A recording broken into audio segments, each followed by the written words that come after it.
Dharma had 3 disciples, Upamanyu, Aruni, and Veda. And the rishi bade one of these disciples, Aruni of Panchala, to go and stop up a breach in the watercourse of a certain field. And Aruni of Panchala, thus ordered by his preceptor, repaired to the spot.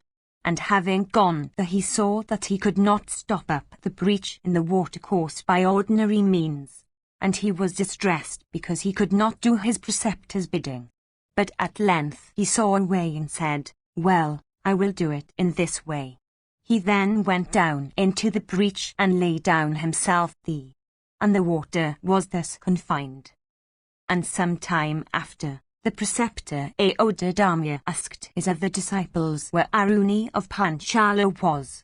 And they answered, "Sir, he hath been sent by yourself, saying, 'Go, stop up the breach in the watercourse of the field.'" Thus reminded, Dharma, addressing his pupils, said, "Then let us all go to the place where he is."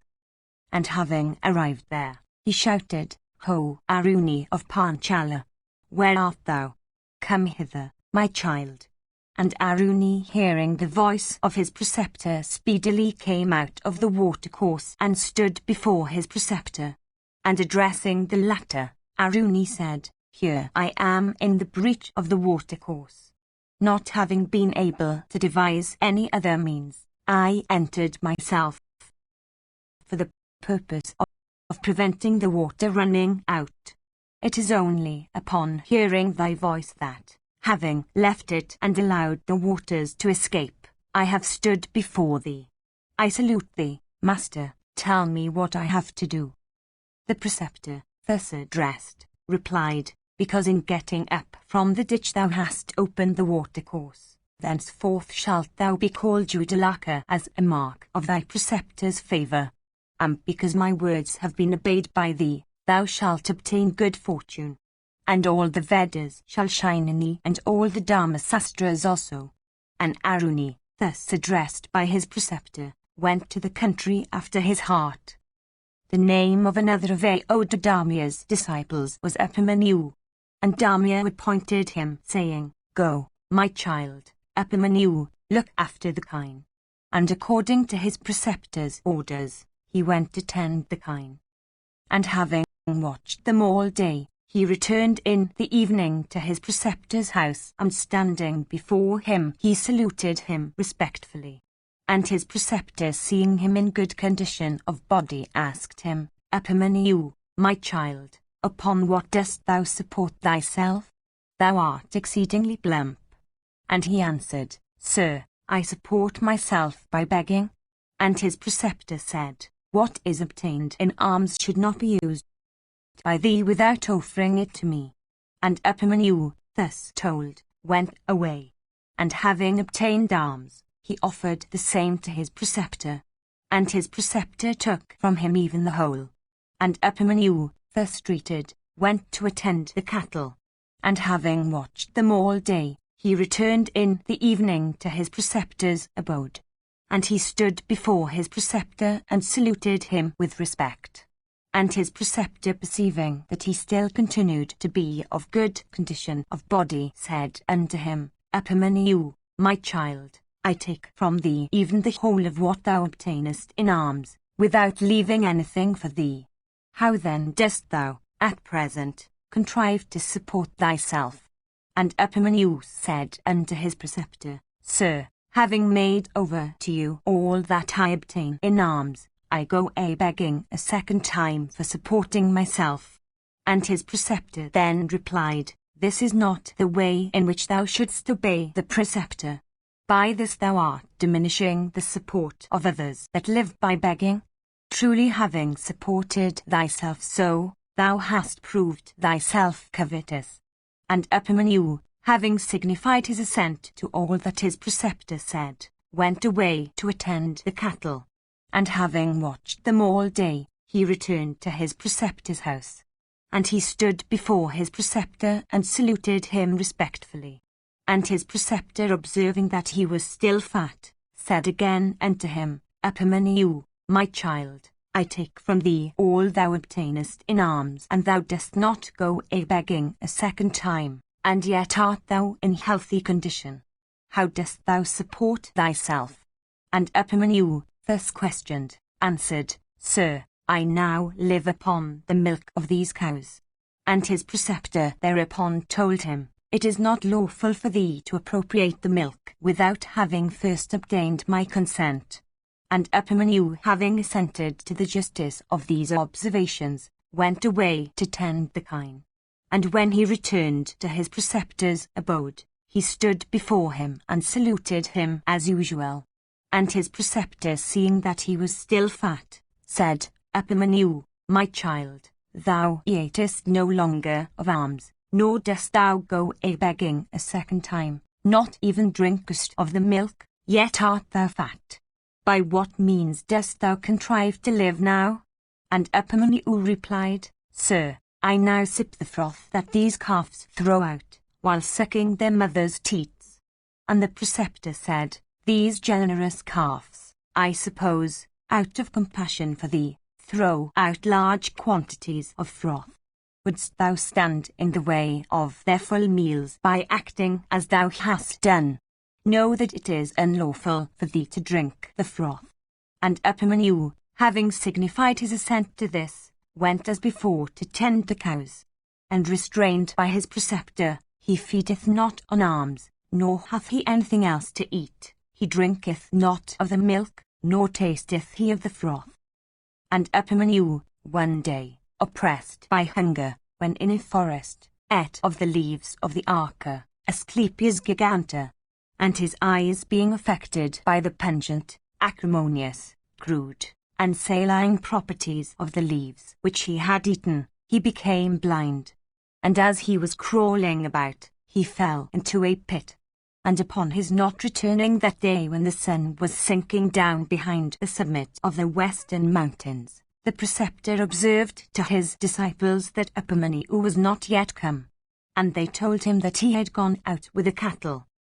The preceptor then said, Epimanew, being restrained by me from the use of everything, is, of course, and therefore, doth not come home until it be late. Let us then go in search of him. And having said this, he went with his disciples into the forest and began to shout, saying, O Epimanew, where art thou? And Epimanew, hearing his preceptor's voice, answered in a loud tone, Here I am at the bottom of a well. And his preceptor asked him how he happened to be there. And Epimanew replied, Having eaten of the leaves of the arca plant I became blind, and so have I fallen into this well. And his preceptor thereupon told him, Glorify the twin Aswins, the joint physicians of the gods, and they will restore thee thy sight. And Epimanew, thus directed by his preceptor, began to glorify the twin Aswins, in the following words of the Rig Veda. Ye have existed before the creation. Ye firstborn beings, ye are displayed in this wondrous universe of 5 elements. I desire to obtain you by the help of the knowledge derived from hearing, and of meditation, for ye are infinite. Ye are the course itself of nature and intelligent soul that pervades that course. Ye are birds of beauteous feathers perched on the body that is like to a tree. Ye are without the 3 common attributes of every soul. Ye are incomparable. Ye, through your spirit in every created thing, pervade the universe. Ye are golden eagles. Ye are the essence into which all things disappear. Ye are free from error and know no deterioration. Ye are of beauteous beaks that would not unjustly strike and are victorious in every encounter. Ye certainly prevail over time. Having created the sun, ye weave the wondrous cloth of the year by means of the white thread of the day and the black thread of the night. And with the cloth so woven, ye have established 2 courses of action appertaining respectively to the Devas and the Pitras, the bird of life seized by time which represents the strength of the infinite soul, ye set free for delivering her unto great happiness. They that are in deep ignorance, as long as they are under delusions of their senses, suppose you, who are independent of the attributes of matter, to be gifted with form.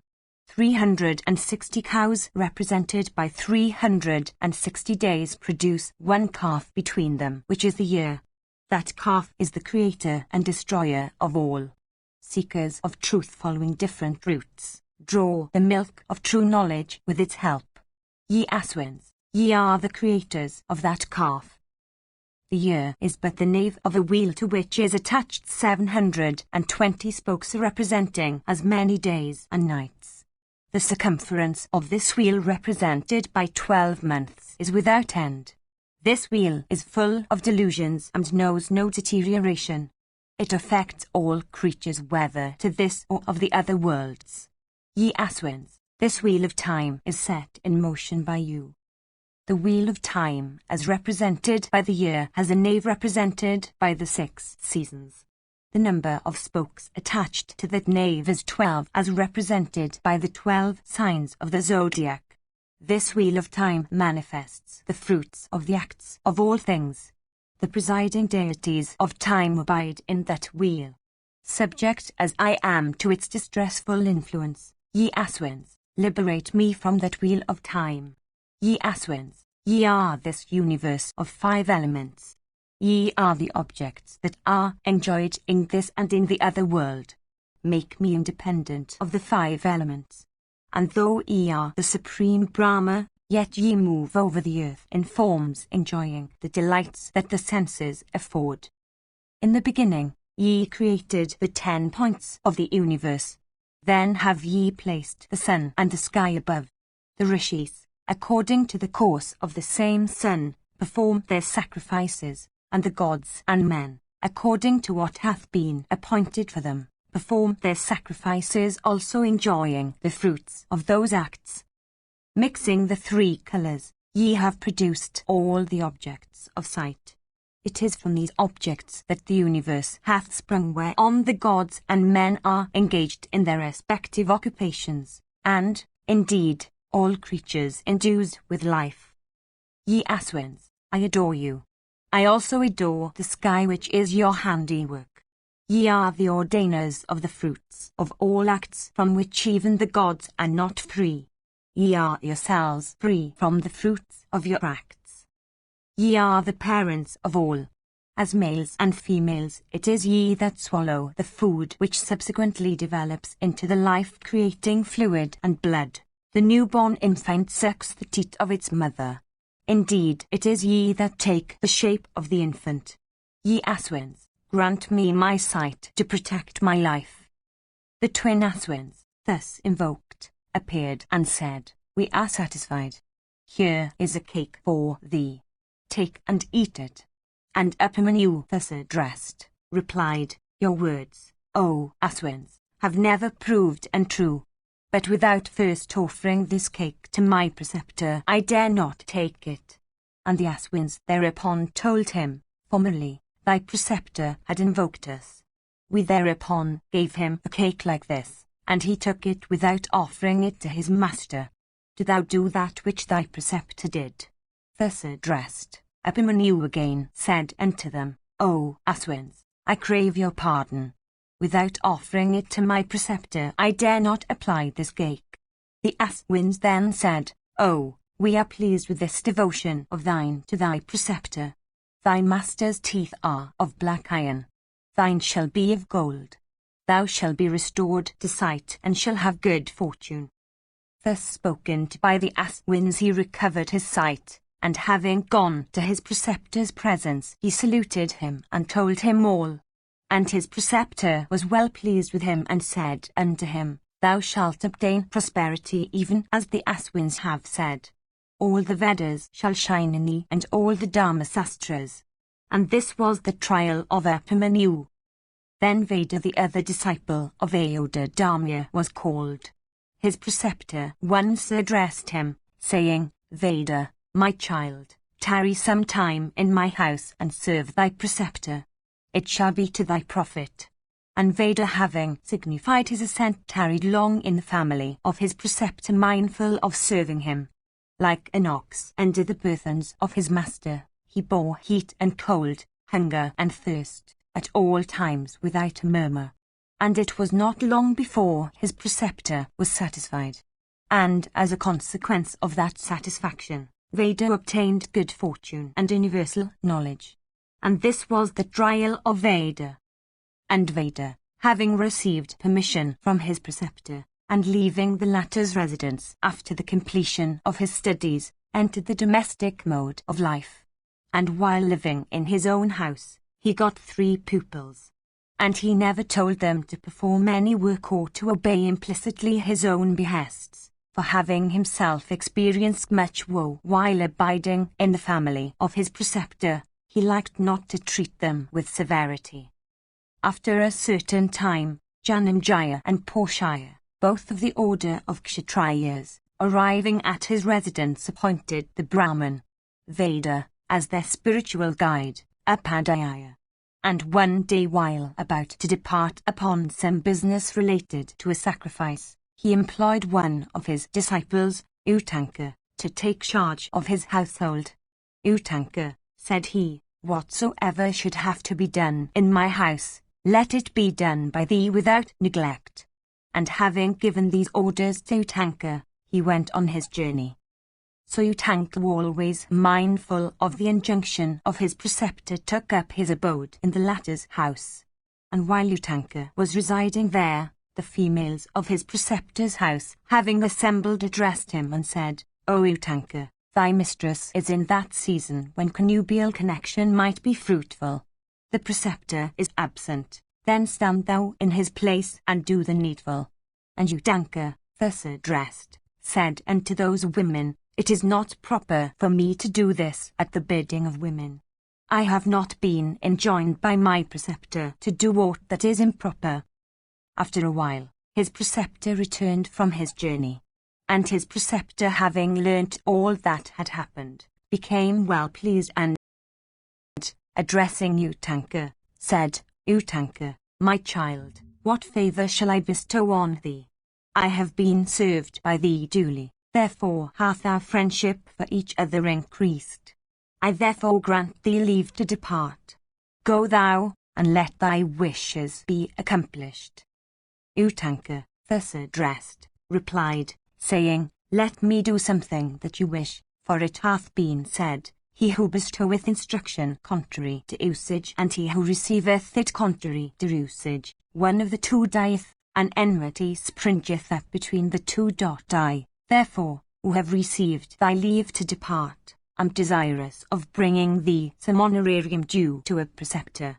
His master, upon hearing this, replied, Utanka, my child, wait a while. Some time after, Utanka again addressed his preceptor, saying, Command me to bring that for honorarium which you desire. And his preceptor then said, My dear Utanka, thou hast often told me of your desire to bring something by way of acknowledgment for the instruction thou hast received. Go then in and ask thy mistress what thou art to bring, and bring thou that which she directs. And thus directed by his preceptor, Utanka addressed his preceptress, saying, Madam, I have obtained my master's leave to go home, and I am desirous of bringing something agreeable to thee as honorarium for the instruction I have received, in order that I may not depart as his debtor. Therefore, please command me what I am to bring. Thus addressed, his preceptress replied, Go unto King Portia and beg of him the pair of earrings worn by his queen, and bring them hither. The 4th day hence is a sacred day when I wish to appear before the Brahmanas, who may dine at my house, decked with these earrings. Then accomplish this, O Utanka. If thou shouldst succeed, good fortune shall attend thee, if not, what good canst thou expect? Utanka thus commanded, shook his departure. And as he was passing along the road, he saw a bull of extraordinary size and a man of uncommon stature mounted thereon. And that man addressed Utanka and said, Eat thou of the dung of this bull. Utanka, however, was unwilling to comply. The man said again, O Utanka, eat of it without scrutiny. Thy master ate of it before. And Utanka signified his assent, and ate of the dung and drank of the urine of that bull, and rose respectfully, and washing his hands and mouth went to where King Poshaya was. On arriving at the palace, Utanka saw Poshaya seated on his throne. And approaching him, Utanka saluted the monarch by pronouncing blessings and said, I am come as a petitioner to thee. And King Poshaya, having returned Utanka's salutations, said, Sir, what shall I do for thee? And Utanka said, I came to beg of thee a pair of earrings as a present to my preceptor. It behoveth thee to give me the earrings worn by the queen. King Poshaya replied, Go, Utanka, into the female apartments where the queen is, and demand them of her. And Utanka went into the women's apartments. But as he could not discover the queen, he again addressed the king, saying, It is not proper that I should be treated by thee with deceit. Thy queen is not in the private apartments, for I could not find her. The king, thus addressed, considered for a while and replied, Recollect, sir, with attention whether thou art not in a state of defilement in consequence of contact with the impurities of the repast. My queen is a chaste wife and cannot be seen by any one who is impure owing to contact with the leavings of a repast. Nor doth she herself appear in sight of any one who is defiled. Utanka, thus informed, reflected for a while and then said, Yes, it must be so. Having been in a hurry, I performed my ablutions, after meal, in a standing posture. King Poshaya then said, Here is a transgression. Purification is not properly effected by one in a standing posture, not by one while he is going along. And Utanka, having agreed to this, sat down with his face towards the east, and washed his face, hands, and feet thoroughly. And he then, without a noise, sipped thrice of water free from scum and froth, and not warm, and just sufficient to reach his stomach, and wiped his face twice. And he then touched with water the apertures of his organs, eyes, ears, etc. And having done all this, he once more entered the apartments of the women. And this time he saw the queen. And as the queen perceived him, she saluted him respectfully and said, Welcome, sir, command me what I have to do. And Utanka said unto her, It behoveth thee to give me those earrings of thine. I beg them as a present for my preceptor. And the queen, having been highly pleased with Utanka's conduct, and considering that Utanka as an object of charity could not be passed over, took off her earrings and gave them to him. And she said, These earrings are very much sought after by Takshaka, the king of the serpents. Therefore shouldst thou carry them with the greatest care. And Utanka, being told this, said unto the queen, Lady, be under no apprehension. Takshaka, chief of the serpents, is not able to overtake me.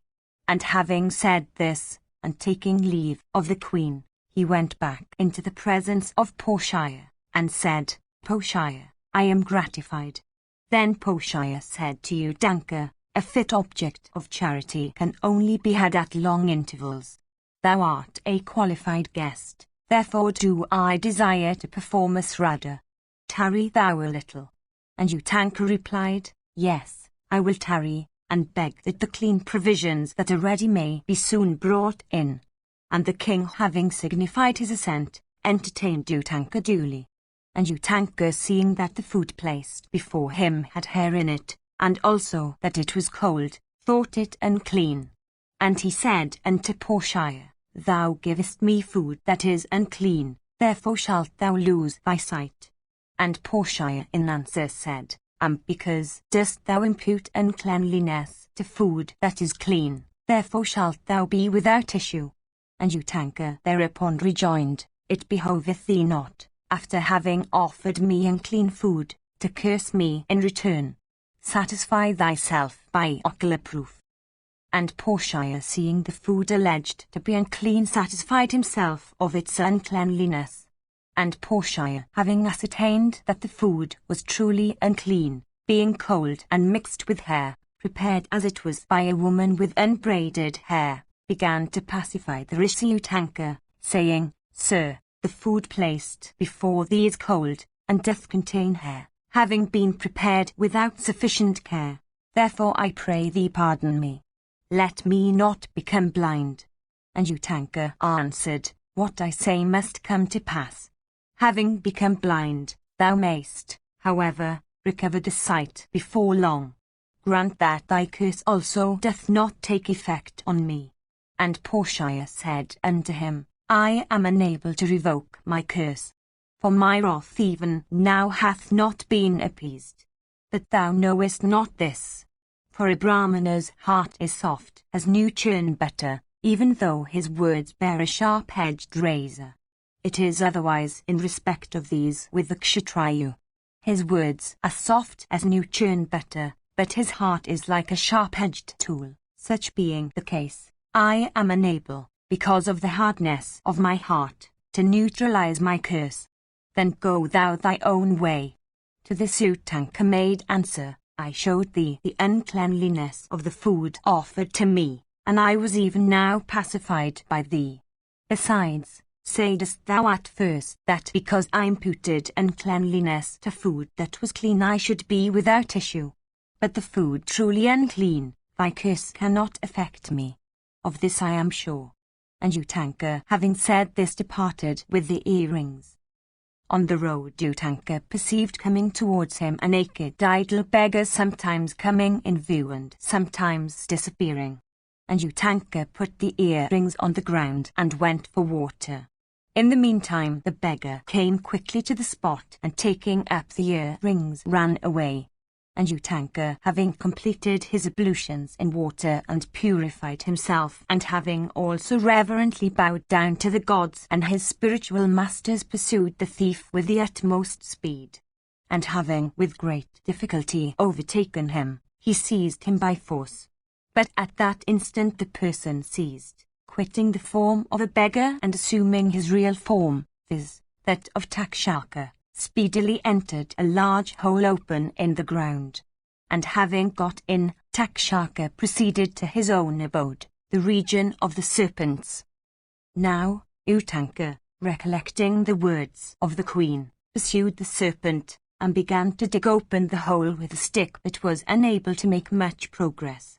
And Indra, beholding his distress, sent his thunderbolt, Vajra, to his assistance.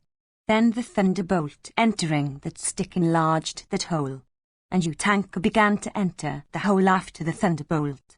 And having entered it, he beheld the region of the serpents infinite in extent, filled with hundreds of palaces and elegant mansions with turrets and domes and gateways, abounding with wonderful places for various games and entertainments.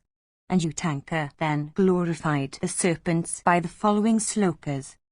Ye serpents, subjects of King Airavata, splendid in battle and showering weapons in the field like lightning-charged clouds driven by the winds, handsome and of various forms and decked with many-coloured earrings, ye children of Airavata, ye shine like the sun in the firmament. On the northern banks of the Ganges are many habitations of serpents. There I constantly adore the great serpents, who except Airavata would desire to move in the burning rays of the sun. When Dhritarashtra, Airavata's brother, goes out, 28,008 serpents follow him as his attendants. Ye who move near him and ye who stay at a distance from him, I adore all of you that have Airavata for your elder brother. I adore thee also, to obtain the earrings, O Takshaka, who formerly dwelt in Kurukshetra and the forest of Kandava. Takshaka and Aswasana, ye are constant companions who dwell in Kurukshetra on the banks of the Ikshumati. I also adore the illustrious Srutasana, the younger brother of Takshaka, who resided at the holy place called Mahadima with a view to obtaining the chiefship of the serpents. The Brahmana Rishi Utanka, having saluted the chief serpents in this manner, obtained not, however, the earrings. As he thereupon became very thoughtful, And when he saw that he obtained not the earrings even though he had adored the serpents, he then looked about him and beheld 2 women at a loom weaving a piece of cloth with a fine shuttle, and in the loom were black and white threads. And he likewise saw a wheel, with 12 spokes, turned by 6 boys. And he also saw a man with a handsome horse. And he began to address them the following mantras. This wheel, whose circumference is marked by 24 divisions representing as many lunar changes, is furnished with 300 spokes. It is set in continual motion by 6 boys, the seasons. These damsels, representing universal nature, are weaving without intermission a cloth with threads black and white, and thereby ushering into existence the manifold worlds and the beings that inhabit them. Thou wielder of the thunder, the protector of the universe, the slayer of Vritra and Namachi, thou illustrious one who wearest the black cloth and displayest truth and untruth in the universe, thou who ownest for thy carrier the horse which was received from the depths of the ocean, and which is but another form of Agni, the god of fire, I bow to thee, thou supreme lord, thou lord of the 3 worlds, O Purandara. Then the man with the horse said unto Utanka, I am gratified by this thy adoration. What good shall I do to thee? And Utanka replied, even let the serpents be brought under my control. Then the man rejoined, blow into this horse. And Utanka blew into that horse. And from the horse thus blown into, there issued, from every aperture of his body, flames of fire with smoke, by which the region of the Nagas was about to be consumed.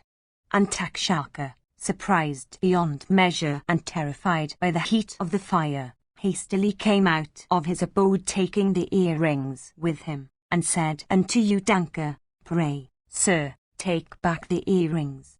And Utanka took them back.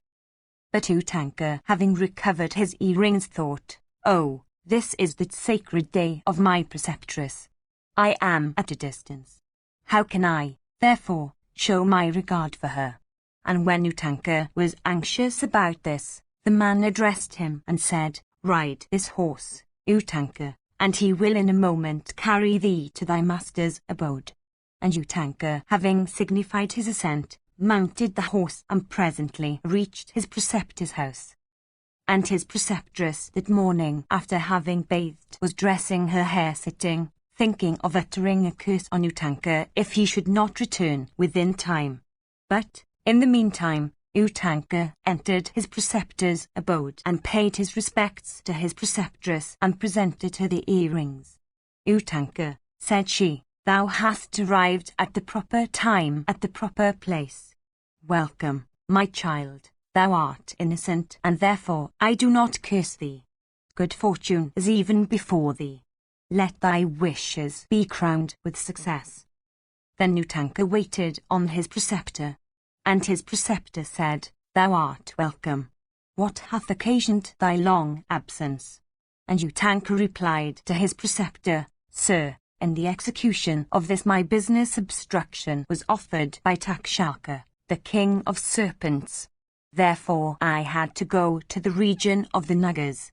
There I saw 2 damsels sitting at a loom, weaving a fabric with black and white threads. Pray, what is that? There likewise I beheld a wheel with 12 spokes ceaselessly turned by 6 boys. What too doth that import? Who is also the man that I saw? And what the horse of extraordinary size likewise beheld by me? And when I was on the road, I also saw a bull with a man mounted thereon, by whom I was endearingly accosted thus, Utanka, eat of the dung of this bull, which was also eaten by thy master. So I ate of the dung of that bull according to his words, who also is he. Therefore, enlightened by thee, I desire to hear all about them. And his preceptor thus addressed said unto him, the 2 damsels thou hast seen are Data and Vata, the black and white threads denote night and day, the wheel of 12 spokes turned by the 6 boys signified the year comprising 6 seasons. The man is Parjanya, the deity of rain, and the horse is Agni, the god of fire. The bull that thou hast seen on the road is Airavata, the king of elephants. The man mounted thereon is Indra, and the dung of the bull which was eaten by thee was Amrita. It was certainly for this last that thou hast not met with death in the region of the Nagas, and Indra, who is my friend, having been mercifully inclined, showed thee favour. It is for this that thou returnest safe, with the earrings about thee. Then, O thou amiable one, I give thee leave to depart. Thou shalt obtain good fortune. And Utanka, having obtained his master's leave, moved by anger and resolved to avenge himself on Takshaka, proceeded towards Hastinapura. That excellent Brahmana soon reached Hastinapura, and Utanka then waited upon King Janamejaya, who had some time before returned victorious from Takshashla. And Utanka saw the victorious monarch surrounded on all sides by his ministers, and he pronounced benedictions on him in a proper form. And Utanka addressed the monarch at the proper moment in speech of correct accent and melodious sounds, saying, O thou the best of monarchs, how is it that thou spendest thy time like a child when there is another matter that urgently demandeth thy attention? Soti said, the monarch Janamejaya, thus addressed, saluting that excellent Brahmana, replied unto him, in cherishing these my subjects I do discharge the duties of my noble tribe. Say, what is that business to be done by me, and which hath brought thee hither? The foremost of Brahmanas and distinguished beyond all for good deeds, thus addressed by the excellent monarch of large heart, replied unto him, O king, the business is thy own that demandeth thy attention, therefore do it, please. O thou king of kings, thy father was deprived of life by Takshaka, therefore do thou avenge thy father's death on that vile serpent. The time hath come, I think, for the act of vengeance ordained by the fates. Go then avenge the death of thy magnanimous father, who, being bitten without cause by that vile serpent, was reduced to 5 elements, even like a tree stricken by thunder. The wicked Takshaka, vilest of the serpent race, intoxicated with power, committed an unnecessary act when he bit the king, that godlike father, the protector of the race of royal saints. Wicked in his deeds, he even caused Kasyapa, the prince of physicians, to run back when he was coming for the relief of thy father. It behoveth thee to burn the wicked wretch in the blazing fire of a snake sacrifice. O king, give instant orders for the sacrifice.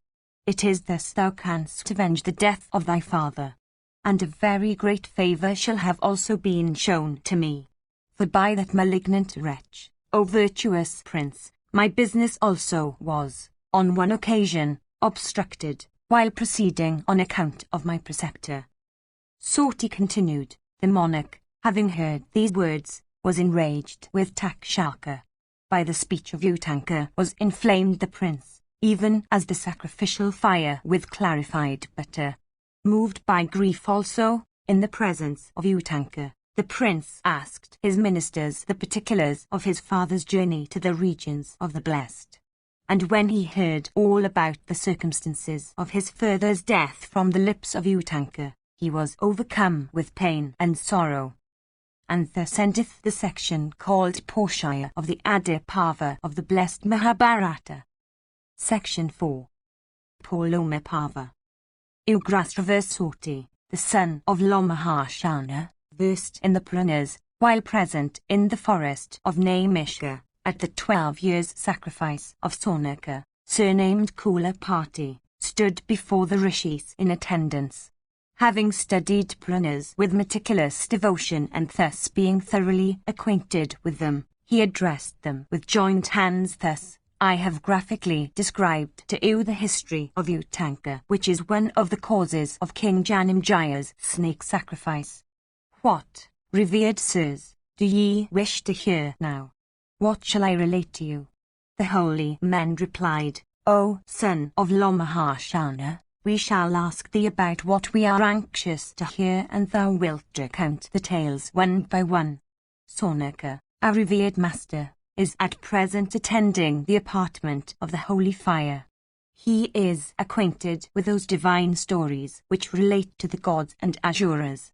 He adequately knoweth the histories of men, serpents, and Gandharvas. Further, O Soti, in this sacrifice that learned Brahmana is the chief. He is able, faithful to his vows, wise, a master of the Sastras and the Aranyaka, a speaker of truth, a lover of peace, a mortifier of the flesh, and an observer of the penances according to the authoritative decrees. He is respected by us all. It behoveth us therefore to wait for him. And when he is seated on his highly respected seat, thou wilt answer what the best of Dwijas shall ask of thee. Soti said, Be it so. And when the High-Souled Master hath been seated, I shall narrate, questioned by him, sacred stories on a variety of subjects. After a while that excellent Brahmana, Sonaka, having duly finished all his duties, and having propitiated the gods with prayers and the manes with oblations of water, came back to the place of sacrifice, where with Soti seated before was the assembly of saints of rigid vows sitting at ease. And when Sonaka was seated in the midst of the Ritwiks and Sadhyas, who were also in their seats, he spake as followeth. Section V. Pulomapava continued. Sonaka said, Child, thy father formerly read the whole of the Puranas, O son of Lomahashana, and the Bharata with Krishnadvapayana. Hast thou also made them thy study? In those ancient records are chronicled interesting stories in the history of the first generations of the wise men, all of which we heard being rehearsed by thy sire. In the first place, I am desirous of hearing the history of the race of Bhrigu. Recount thou that history, we shall attentively listen to thee. Soti answered, By me hath been acquired all that was formerly studied by the high-souled Brahmanas, including Vaisampayana, and repeated by them. By me hath been acquired all that had been studied by my father. O descendant of the Bhrigu race, attend then to so much as relateth to the exalted race of Bhrigu, revered by Indra and all the gods, by the tribes of Rishis and Maruts, winds. O great Muni, I shall first properly recount the story of this family, as told in the Puranas. The great and blessed Saint Bhrigu, we are informed, was produced by the self-existing Brahma from the fire at the sacrifice of Varuna. And Bhrigu had a son, named Kayavana, whom he dearly loved. And to Kayavana was born a virtuous son called Pramati. And Pramati had a son named Uru by Gritachi, the celestial dancer. And to Uru also by his wife Pramadvara was born a son, whose name was Sunaka. He was, O Sonaka, thy great ancestor, exceedingly virtuous in his ways. He was devoted to asceticism, of great reputation, proficient in law, and eminent among those having a knowledge of the Vedas. He was virtuous, truthful, and of well-regulated fare. Sonaka said, O son of Suta, I ask thee why the illustrious son of Bhrigu was named Kayavana. Do tell me all. Soti replied, Bhrigu had a wife named Puloma whom he dearly loved. She became big with child by Bhrigu. And one day while the virtuous continent Puloma was in that condition, Bhrigu, great among those that are true to their religion, leaving her at home, went out to perform his ablutions. It was then that the Rakshasa called Puloma came to Bhrigu's abode. And entering the Rishi's abode, the Rakshasa saw the wife of Bhrigu, irreproachable in everything. And seeing her he became filled with lust and lost his senses. The beautiful Puloma entertained the Rakshasa thus arrived, with roots and fruits of the forest. And the Rakshasa, who burnt with desire upon seeing her, became very much delighted and resolved, O good sage, to carry her away, who was so blameless in every respect. My design is accomplished, said the Rakshasa, and so seizing that beautiful matron he carried her away. And, indeed, she of agreeable smiles, had been betrothed by her father himself, to him, although the former subsequently bestowed her, according to due rights, on Bhrigu. O thou of the Bhrigu race, this wound rankled deep in the Rakshasa's mind, and he thought the present moment very opportune for carrying the lady away. And the Rakshasas saw the apartment in which the sacrificial fire was kept burning brightly. The Rakshasa then asked the flaming element, "Tell me, O Agni, whose wife this woman rightfully is. Thou art the mouth of gods, therefore thou art bound to answer my question." This lady of superior complexion had been first accepted by me as wife, but her father subsequently bestowed her on the false Bhrigu. Tell me truly if this fair one can be regarded as the wife of Bhrigu, for having found her alone, I have resolved to take her away by force from the hermitage. My heart burneth with rage when I reflect that Bhrigu hath got possession of this woman of slender waist, first betrothed to me. Soti continued, in this manner the Rakshasa asked the flaming god of fire again and again whether the lady was Bhrigu's wife. And the god was afraid to return an answer. Thou, O god of fire, said he, residest constantly within every creature, as witness of her or his merits and demerits. O thou respected one, then answer my question truly. Has not Bhrigu appropriated her who was chosen by me as my wife? Thou shouldst declare truly whether, therefore, she is my wife by first choice. After thy answer as to whether she is the wife of Bhrigu, I will bear her away from this hermitage even in sight of thee. Therefore answer thou truly.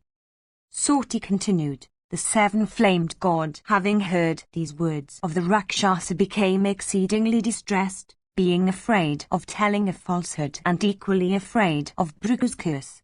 And the god at length made answer in words that came out slowly. This Buloma was, indeed, first chosen by thee, O Rakshasa, but she was not taken by thee with holy rites and invocations. But this far-famed lady was bestowed by her father on Bhrigu as a gift from desire of blessing.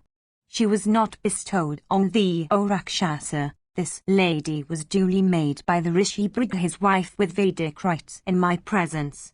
This is she, I know her. I dare not speak a falsehood. O thou best of the Rakshasas, falsehood is never respected in this world. Section Vi. Purlamapava continued. Soti said, O Brahmana, having heard these words from the god of fire, the Rakshasa assumed the form of a boar, and seizing the lady carried her away with the speed of the wind, even of thought. Then the child of Bhrigu lying in her body, enraged at such violence, dropped from his mother's womb, for which he obtained the name of Kayavana. And the Rakshasa, perceiving the infant drop from the mother's womb, shining like the sun, quitted his grasp of the woman, fell down and was instantly converted into ashes. And the beautiful Purloma, distracted with grief, O Brahmana of the Bhrigu race, shook up her offspring Kayavana, the son of Bhrigu, and walked away.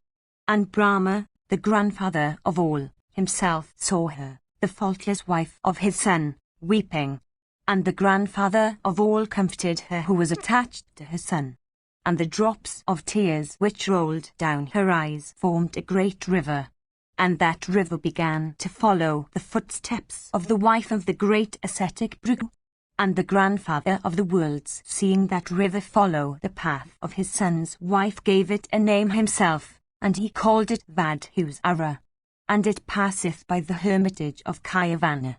And in this manner was born Kayavana of great ascetic power, the son of Bhrigu. And Bhrigu saw his child Kayavana and its beautiful mother. And the rishi in a rage asked her, By whom wast thou made known to that Rakshasa who resolved to carry thee away? O thou of agreeable smiles, the Rakshasa could not know thee as my wile. Therefore tell me who it was that told the Rakshasa so, in order that I may curse him through anger. And Purloma replied, O possessor of the 6 attributes, I was identified to the Rakshasa by Agni, the god of fire. And he, the Rakshasa, bore me away, who cried like the Karari, female osprey. and it was only by the ardent splendor of this thy son that I was rescued, for the Rakshasa, seeing this infant, let me go, and himself falling to the ground was turned into ashes. Soti continued. Bhrigu, upon hearing this account from poor Loma, became exceedingly enraged. And in excess of passion the Rishi cursed Agni, saying, Thou shalt eat of all things. So ends the 6th section called the Curse on Agni in the Adi Parva. Section 7. Poor Loma Parva continued. Soti said, the god of fire enraged at the curse of Bhrigu, thus addressed the Rishi, What meaneth this rashness, O Brahmana, that thou hast displayed towards me? What transgression can be imputed to me who was labouring to do justice and speak the truth impartially? Being asked, I gave the true answer. A witness who, when interrogated about a fact of which he hath knowledge, representeth otherwise than it is, ruineth his ancestors and descendants both to the 7th generation. He, too, who, being fully cognizant of all the particulars of an affair, doth not disclose what he knoweth, when asked, is undoubtedly stained with guilt. I can also curse thee, but Brahmanas are held by me in high respect. Although these are known to thee, O Brahmana, I will yet speak of them, so please attend. Having, by ascetic power, multiplied myself, I am present in various forms, in places of the daily Homa, at sacrifices extending for years, in places where holy rites are performed, such as marriage, etc., and at other sacrifices. With the butter that is poured upon my flame according to the injunctions prescribed in the Vedas, the Devas and the Bhitras are appeased. The Devas are the waters, the Bhitras are also the waters. The Devas have with the Bhitras an equal right to the sacrifices called Darshas and Purnimasas. The Devas therefore are the Bhitras and the Pitras, the Devas. They are identical beings, worshipped together and also separately at the changes of the moon. The Devas and the Bhitras eat what is poured upon me. I am therefore called the mouth of the Devas and the Pitras. At the new moon the Pitras, and at the full moon the Devas, are fed through my mouth, eating of the clarified butter that is poured on me. Being, as I am, their mouth, how am I to be an eater of all things, clean and unclean? Then Agni, alter reflecting for a while, withdrew himself from all places, from places of the daily Homa of the Brahmanas, from all long extending sacrifices, from places of holy rites, and from other ceremonies, without their and vashats, and deprived of their swadas and swakas, sacrificial mantras during offerings, the whole body of creatures became much distressed at the loss of their sacrificial fire. The rishis, in great anxiety, went to the gods and addressed them thus, Ye immaculate beings! The 3 regions of the universe are confounded at the cessation of their sacrifices and ceremonies in consequence of the loss of fire. Ordain what is to be done in Tin's matter, so that there may be no loss of time. Then the rishis and the gods went together to the presence of Brahma, and they represented to him all about the curse on Agni and the consequent interruption of all ceremonies. And they said, O thou greatly fortunate! Once Agni hath been cursed by Bhrigu for some reason. Indeed, being the mouth of the gods and also the first who eateth of what is offered in sacrifices, the eater also of the sacrificial butter, how will Agni be reduced to the condition of one who eateth of all things promiscuously? And the Creator of the universe, hearing these words of theirs, summoned Agni to his presence. And Brahma addressed Agni, the Creator of all and eternal as himself, in these gentle words, Thou art the Creator of the worlds, and thou art their destroyer. Thou preserves the 3 worlds, and thou art the promoter of all sacrifices and ceremonies. Therefore behave thyself so that ceremonies be not interrupted. And, O thou eater of the sacrificial butter, why dost thou act so foolishly, being, as thou art, the Lord of all? Thou alone art always pure in the universe, and thou art its stay. Thou shalt not, with all thy body, be reduced to the state of one who eateth of all things promiscuously. O thou of flames, the flame that is in thy viler parts shall alone eat of all things alike. The body of thine which eateth of flesh, being in the stomach of all carnivorous animals, shall also eat of all things promiscuously. And as everything touched by the sun's rays becometh pure, so shall everything be pure that shall be burnt by thy flames. Thou art, O fire, the supreme energy born of thy own power. Then, O Lord, by that power of thine make the Rishi's curse come true. Continue to receive thy own potion and that of the gods, offered at thy mouth. Soti continued, then Agni replied to the grandfather, so be it. And he then went away to obey the command of the Supreme Lord. The gods and the Rishis also returned in delight to the place whence they had come. And the Rishis began to perform as before their ceremonies and sacrifices. And the gods in heaven and all creatures of the world rejoiced exceedingly. And Agni too rejoiced in that he was free from the prospect of sin. Thus, O possessor of the 6 attributes, had Agni been cursed in the days of yore by Bhrigu, and such is the ancient history connected with the destruction of the Rakshasa, Purloma and the birth of Kayavana. Thus endeth the 7th section of the Purloma Parva of the Adi Parva of the blessed Mahabharata. Section 8. Purloma Parva continued. Soti said, O Brahmana, Kayavana, the son of Bhrigu, begot a son in the womb of his wife Sukanya, and that son was the illustrious Brahmati of resplendent energy. And Pramati begot in the womb of Gritachya a son called Uru, and Uru begot on his wife Pramadvara a son called Sunaka. And I shall relate to you in detail, O Brahmana, the entire history of Uru of abundant energy. O listen to it then in full. Formerly there was a great rishi called Sthilakesa, possessed of ascetic power and learning and kindly disposed towards all creatures. At that time, O Brahmana sage, Viswavasu, the king of the Gandharvas, it is said, had intimacy with Manaka, the celestial dancing girl. And the Apsara, Manaka, O thou of the Bhrigu race, when her time was come, brought forth an infant near the hermitage of Sthilakesa. And dropping the newborn infant on the banks of the river, O Brahmana, Manaka, the Apsara, being destitute of pity and shame, went away. And the Rishi, Sthilakesa, of great ascetic power, discovered the infant lying forsaken in a lonely part of the riverside. And he perceived that it was a female child, bright as the offspring of an immortal and blazing, as it were, with beauty. And the great Brahmana, Sthilakesa, the first of Munis, seeing that female child, and filled with compassion, took it up and reared it.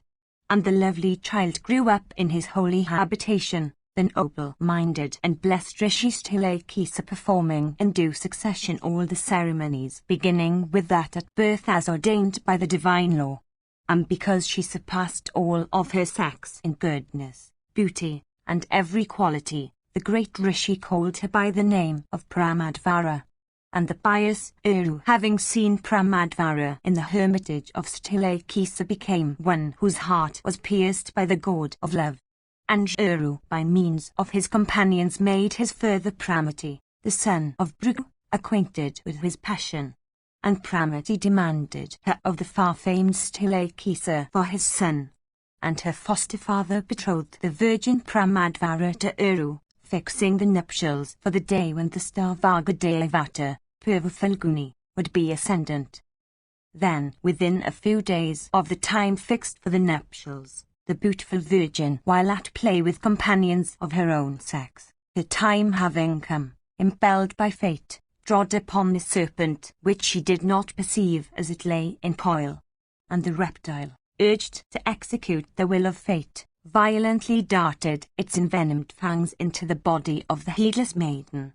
And stung by that serpent, she instantly dropped senseless on the ground, her colour faded and all the graces of her person went off. And with dishevelled hair she became a spectacle of woe to her companions and friends. And she who was so agreeable to behold became on her death what was too painful to look at. And the girl of slender waist lying on the ground like one asleep, being overcome with the poison of the snake, once more became more beautiful than in life. And her foster father and the other holy ascetics who were there, all saw her lying motionless upon the ground with the splendor of a lotus. And then there came many noted Brahmanas filled with compassion, and they sat around her.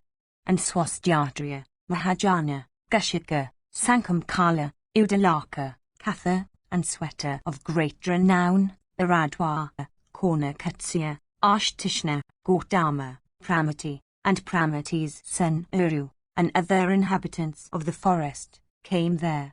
And when they saw that maiden lying dead on the ground, overcome with the poison of the reptile that has bitten her, they all wept filled with compassion. But Uru, mortified beyond measure, retired from the scene.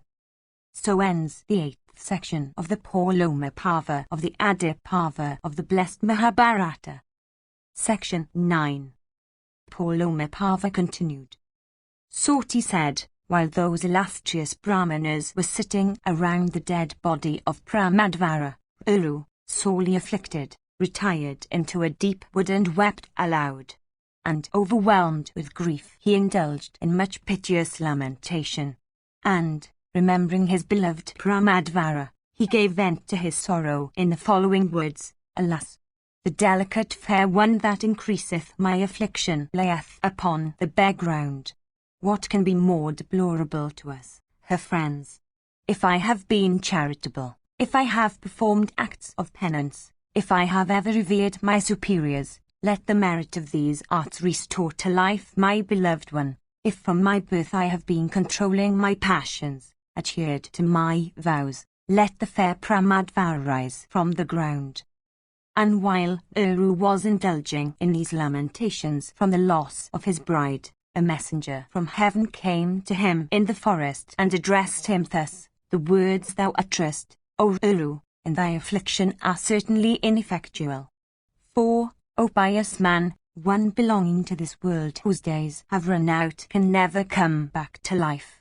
This poor child of a Gandharva and Apsara has had her days run out. Therefore, O child, thou shouldst not consign thy heart to sorrow. The great gods, however, have provided beforehand a means of her restoration to life. And if thou compliest with it, thou mayest receive back thy Pramadvara. And Uru replied, O messenger of heaven, what is that which the gods have ordained? Tell me in full so that, on hearing, I may comply with it. It behoveth thee to deliver me from grief. And the celestial messenger said unto Uru, Resign half of thy own life to thy bride, and then, O Uru of the race of Bhrigu, thy Pramadvara shall rise from the ground. O best of celestial messengers, I most willingly offer a moiety of my own life in favor of my bride. Then let my beloved one rise up once more in her dress and lovable form. Soti said, Then the king of Gandharvas, the father of Pramadvara, and the celestial messenger, both of excellent qualities, went to the god Dharma, the judge of the dead, and addressed him, saying, If it be thy will, O Dharmara, let the amiable Pramadvara, the betrothed wife of Uru, now lying dead, rise up with the moiety of Uru's life. And Dharmara answered, O messenger of the gods, if it be thy wish, let Pramadvara, the betrothed wife of Uru, rise up endued with the moiety of Uru's life. Soti continued, and when Dharmara had said so, that maiden of superior complexion, Pramadvara, endued with the moiety of Uru's life, rose as from her slumber. This bestowal by Uru the moiety of his own span of life to resuscitate his bride afterwards led, as it would be seen, to a curtailment of Uru's life. And on an auspicious day their fathers gladly married them with due rites. And the couple passed their days, devoted to each other. And Uru, having obtained such a wife, as is hard to be found, beautiful and bright as the filaments of the lotus, made a vow for the destruction of the serpent race. And whenever he saw a serpent he became filled with great wrath and always killed it with a weapon. One day, O Brahmana, Uru entered an extensive forest. And there he saw an old serpent of the Dandubka species lying stretched on the ground. And Uru thereupon lifted up in anger his staff, even like to the staff of death, for the purpose of killing it. Then the Dandubka, addressing Uru, said, I have done thee no harm, O Brahmana. Then wherefore wilt thou slay me in anger? So ends the 9th section of the Purloma Parva of the Adi Parva of the blessed Mahabharata. Section X. Purloma Parva continued. Soti said, and Uru, on hearing those words, replied, My wife, dear to me as life, was bit by a snake, upon which I took, O snake, a dreadful vow, viz., that I would kill every snake that I might come across. Therefore shall I smite thee, and thou shalt be deprived of life. And the Dandu, who replied, O Brahmana, the snakes that bite man are quite different in type. It behoveth thee not to slay Dandubkas who are serpents only in name, subject like other serpents to the same calamities, but not sharing their good fortune, in woe the same but in joy different. The Dandubkas should not be slain by thee under any misconception. Soti continued, and the Rishi Uru, hearing these words of the serpent, and seeing that it was bewildered with fear, albeit a snake of the Dandubka species, killed it not. And Uru, the possessor of the 6 attributes, comforting the snake, addressed it, saying, Tell me fully, O snake, who art thou thus metamorphosed? And the Dandubka replied, O Uru, I was formerly a rishi by name Sahasrapat, and it is by the curse of a Brahmana that I have been transformed into a snake. And Uru asked, O thou best of snakes, for what wast thou cursed by a Brahmana in wrath? And how long also will thy form continue so? And so ends the 10th section of the Purloma Parva of the Adi Parva. Section 11. Purloma Parva continued. Soti continued, the Dandubka then said, In former times, I had a friend Kagama by name. He was impetuous in his speech and possessed of spiritual power by virtue of his austerities. And one day when he was engaged in the Agnihotra, fire sacrifice, I made a mock snake of blades of grass, and in a frolic attempted to frighten him with it. And anon he fell into a swoon. On recovering his senses, that truth-telling and vow-observing ascetic, burning with wrath, exclaimed, Since thou hast made a powerless mock snake to frighten me, thou shalt be turned even into a venomous serpent thyself by my curse. O ascetic, I well knew the power of his penances, therefore with an agitated heart, I addressed him thus, bending low with joined hands, Friend, I did this by way of a joke, to excite thy laughter. It behoveth thee to forgive me and revoke thy curse. And seeing me sorely troubled, the ascetic was moved, and he replied, breathing hot and hard, What I have said must come to pass. Listen to what I say and lay it to thy heart. O pious one, when Uru the pure son of Pramati will appear, thou shalt be delivered from the curse the moment thou seest him. Thou art the very Uru, the son of Pramati.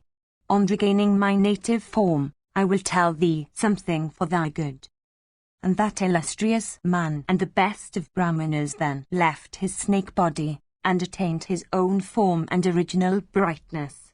He then addressed the following words to Uru of incomparable power, O thou first of created beings, verily the highest virtue of man is sparing the life of others.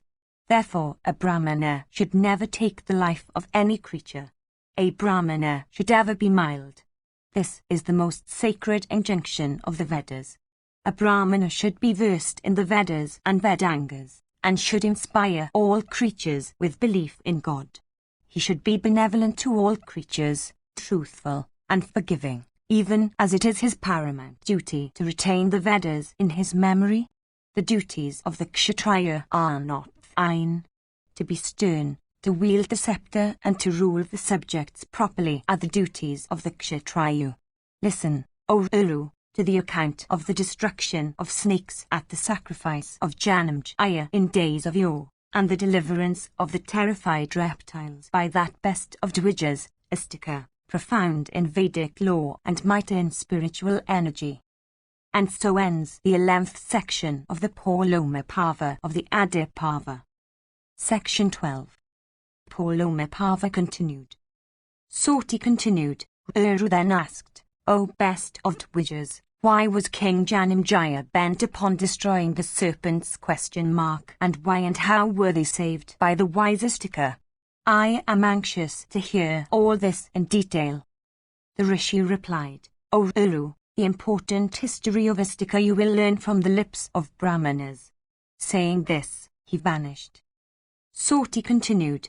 Uru ran about in search of the missing Rishi, and having failed to find him in all the woods, fell down on the ground, fatigued. And revolving in his mind the words of the Rishi, he was greatly confounded and seemed to be deprived of his senses. Regaining consciousness, he came home and asked his father to relate the history in question. Thus asked, his father related all about the story. So ends the 12th section in the Mahabharata of the Adiparva. Section 13. Astika Parva.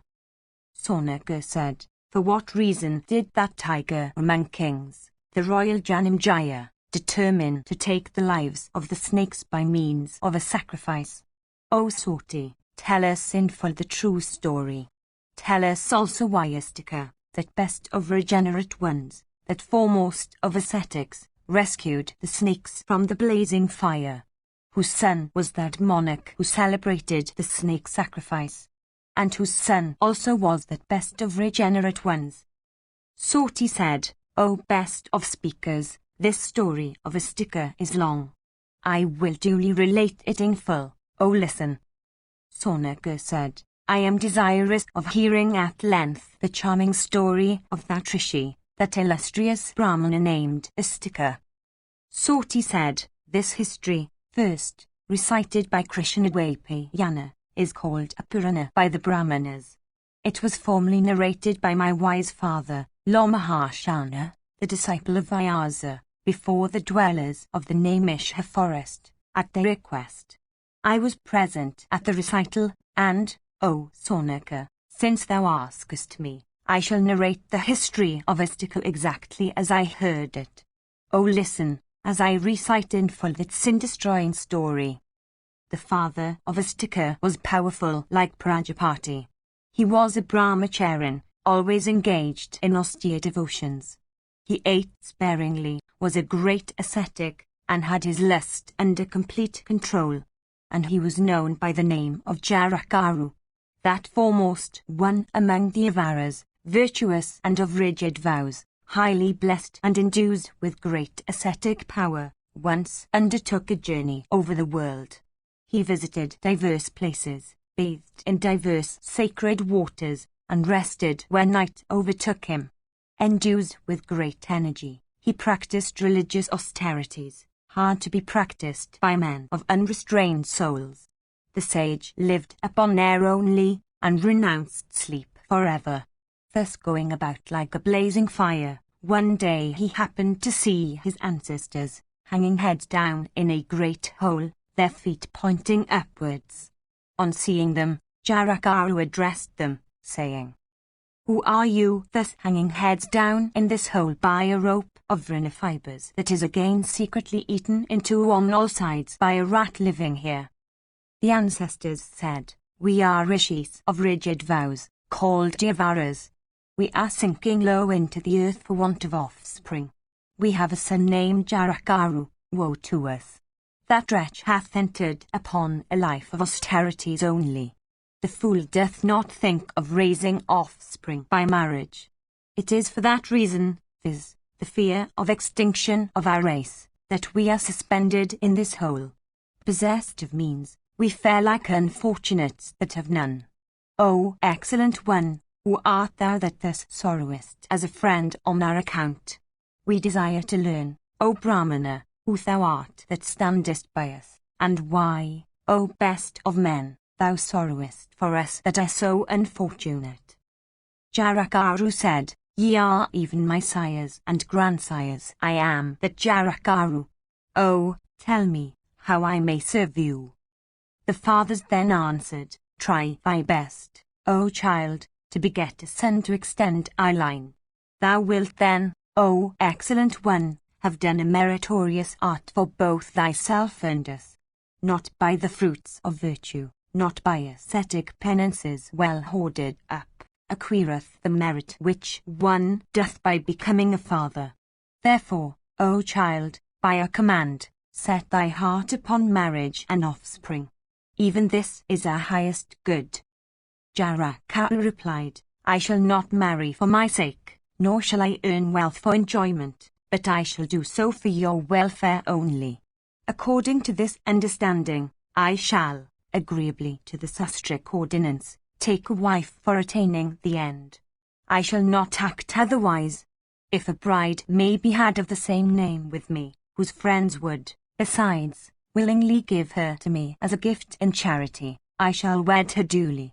But who will give his daughter to a poor man like me for wife? I shall, however, accept any daughter given to me as alms. I shall endeavour, ye sires, even thus to wed a girl. Having given my word, I will not act otherwise.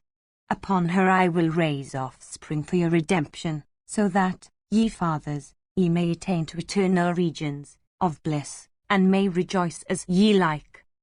So ends the 13th section in the Astika Parva of the Adi Parva. Section 14. Astika Parva continued. Soti said, that Brahmana of rigid vows then wandered over the earth for a wife, but a wife found he not. One day he went into the forest, and recollecting the words of his ancestors, he thrice prayed in a faint voice for a bride. Thereupon Vasuki rose and offered his sister for the Rishi's acceptance. But the Brahmana hesitated to accept her, thinking her not to be of the same name with himself. The high-souled Jarakaru thought within himself, I will take none for wife who is not of the same name with myself. Then that Rishi of great wisdom and austere penances asked him, saying, Tell me truly what is the name of this thy sister, O snake? Vasuki replied, O Jarakaru, this my younger sister is called Jarakaru. Given away by me, accept this slender-waisted damsel for thy spouse. O best of Brahmanas, for thee I reserved her. Therefore, take her. Saying this, he offered his beautiful sister to Jarakaru, who then espoused her with ordained rites. So ends the 13th section in the Astika Parva of the Adi Parva. Section 15. Astika Parva continued. Soti said, O foremost of persons acquainted with Brahma, the mother of the snakes had cursed them of old, saying, He that hath the wind for his charioteer, viz., Agni, shall burn you all in Janamjaya's sacrifice. It was to neutralize that curse that the chief of the snakes married his sister to that high-souled Rishi of excellent vows. The Rishi wedded her according to the rites ordained in the scriptures, and from them was born a high-souled son called Astika. An illustrious ascetic, versed in the Vedas and their branches, he regarded all with an even eye, and removed the fears of both his parents. Then, after a long space of time, a king descending from the Pandava line celebrated a great sacrifice known as the snake sacrifice. After that sacrifice had commenced for the destruction of the snakes, Astika delivered the Nagas, viz., his brothers and maternal uncles and other snakes, from a fiery death. And he delivered his fathers also by begetting offspring.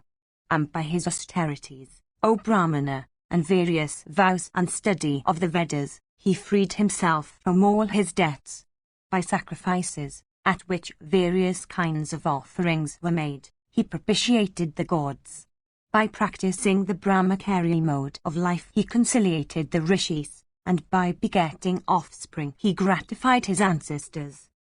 Thus Jarakaru of rigid vows discharged the heavy debt he owed to his sires, who being thus relieved from bondage ascended to heaven. Thus, having acquired great religious merit, Jarakaru, after a long course of years, went to heaven, leaving Istika behind. There is the story of Istika that I have related duly now. Tell me, O tiger of Bhrigu's race, what else I shall narrate. So ends the 15th section in the Astika Parva of the Adi Parva. Section 16.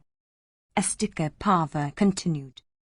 Sonaka said, O Soti, relate once more in detail this history of the learned and virtuous Astika.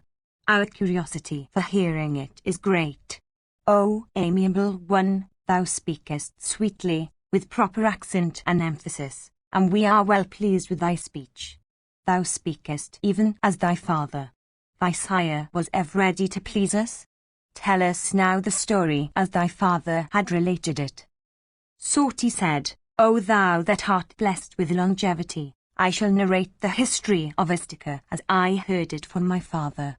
O Brahmana, in the golden age, Prajapati had 2 daughters. O sinless one, the sisters were endowed with wonderful beauty. Named Kadru and Vinata, they became the wives of Kasyapa. Kasyapa derived great pleasure from his 2 wedded wives, and being gratified he, resembling Prajapati himself, offered to give each of them a boon. Hearing that their lord was willing to confer on them their choice blessings, those excellent ladies felt transports of joy. Kadru wished to have for sons 1,000 snakes all of equal splendor, and Vinata wished to bring forth 2 sons surpassing the 1,000 offsprings of Kadru in strength, energy, size of body, and prowess. And to Kadru her lord gave that boon about a multitude of offspring. And unto Vinata also, Kasyapa said, Be it so. Then Vinata, having obtained her prayer, rejoiced greatly. Obtaining 2 sons of superior prowess, she regarded her boon fulfilled. Kadru also obtained 1,000 sons of equal splendor. Bear the embryos carefully, said Kasyapa, and then he went into the forest, leaving his 2 wives pleased with his blessings. Soti continued, O best of regenerate ones, after a long time, Kadru brought forth 1,000 eggs, and Vinata 2. Their maid-servants deposited the eggs separately in warm vessels. 500 years passed away, and the 1,000 eggs produced by Kadru burst, and out came the progeny. But the twins of Vinata did not appear. Vinata was jealous, and therefore she broke one of the eggs and found in it an embryo with the upper part developed but the lower one undeveloped. At this, the child in the egg became angry and cursed his mother, saying, Since thou hast prematurely broken this egg, thou shalt serve as a slave. Shouldst thou wait 500 years and not destroy, or render the other egg half developed, by breaking it through impatience, then the illustrious child within it will deliver thee from slavery.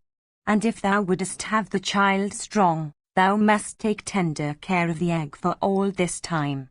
Thus cursing his mother, the child rose to the sky. O Brahmana, even he is the charioteer of Surya, always seen in the hour of morning. Then, at the expiration of the 500 years, bursting open the other egg, out came Garuda, the serpent-eater. O tiger of Bhrigu's race, immediately on seeing the light, that son of Vinata left his mother. And the lord of birds, feeling hungry, took wing in quest of the food assigned to him by the great ordainer of all. So ends the 16th section in the Astika Parva of the Adi Parva. Section 17. Astika Parva continued. Soti said, O ascetic, about this time the 2 sisters saw approaching near that steed of complacent appearance named Ukashravas, who was worshipped by the gods, that gem of steeds, who arose at the churning of the ocean for nectar. Divine, graceful, perpetually young, creation's masterpiece, and of irresistible vigor, it was blessed with every auspicious mark. Sonaka asked, Why did the gods churn the ocean for nectar, and under what circumstances, and when, as you say, did that best of steeds, so powerful and resplendent, spring? Soti said, there is a mountain named Mru, of blazing appearance, and looking like a heap of effulgence. The rays of the sun falling on its peaks of golden lustre are dispersed by them. Decked with gold and exceedingly beautiful, that mountain is the haunt of the gods and the Gandharvas.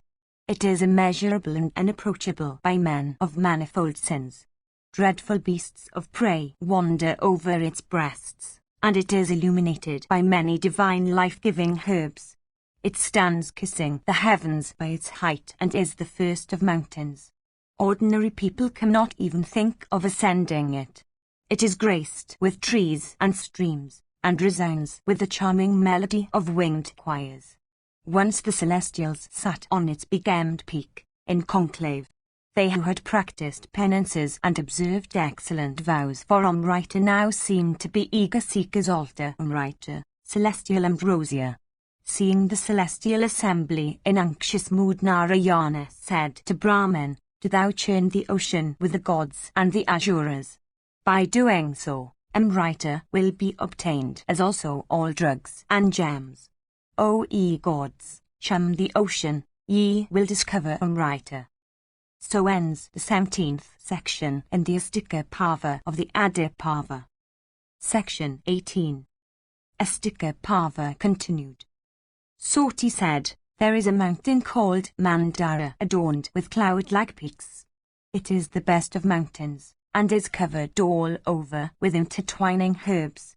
The countless birds pour forth their melodies, and beasts of prey roam about. The gods, the Apsaras and the Kinnaras visit the place. Upwards it rises 11,000 yojanas, and descends downwards as much. The gods wanted to tear it up and use it as a churning rod, but failing to do so, came to Vishnu and Brahman, who were sitting together, and said unto them, devise some efficient scheme. Consider, ye gods, how Mandara may be dislodged for our good. Soti continued, O son of Bhrigu.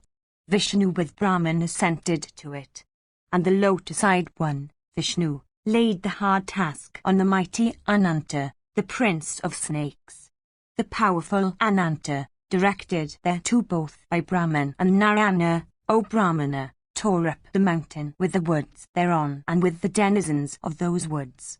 And the gods came to the shore of the ocean with Ananta and addressed the ocean, saying, O ocean, we have come to churn thy waters for obtaining nectar. And the ocean replied, be it so, as I shall not go without a share of it. I am able to bear the prodigious agitation of my waters set up by the mountain. The gods then went to the king of tortoises and said to him, O tortoise king, thou wilt have to hold the mountain on thy back. The tortoise king agreed, and Indra contrived to place the mountain on the former's back. And the gods and the Asuras made of Mandara a churning staff and Vasuki the cord, and set about churning the deep for Amrita. The Asuras held Vasuki by the hood and the gods held him by the tail. And Ananta, who was on the side of the gods, at intervals raised the snake's hood and suddenly lowered it. And in consequence of the stretch Vasuki received at the hands of the gods and the Asuras, black vapours with flames issued from his mouth. These, turned into clouds charged with lightning, poured showers that refreshed the tired gods. And flowers that also fell on all sides of the celestials from the trees on the whirling Mandara, refreshed them. Then, O Brahmana, out of the deep came a tremendous roar like unto the roar of the clouds at the universal dissolution. Diverse aquatic animals being crushed by the great mountain gave up the ghost in the salt waters. And many denizens of the lower regions and the world of Varuna were killed. Large trees with birds on the whirling Mandara were torn up by the roots and fell into the water. The mutual friction of those trees also produced fires that blazed up frequently. The mountain thus looked like a mass of dark clouds charged with lightning. O Brahmana, the fire spread, and consumed the lions, elephants and other creatures that were on the mountain. Then Indra extinguished that fire by pouring down heavy showers. After the churning, O Brahmana, had gone on for some time, gummy exudations of various trees and herbs vested with the properties of Amrita mingled with the waters of the ocean. And the celestials attained to immortality by drinking of the water mixed with those gums and with a liquid extract of gold.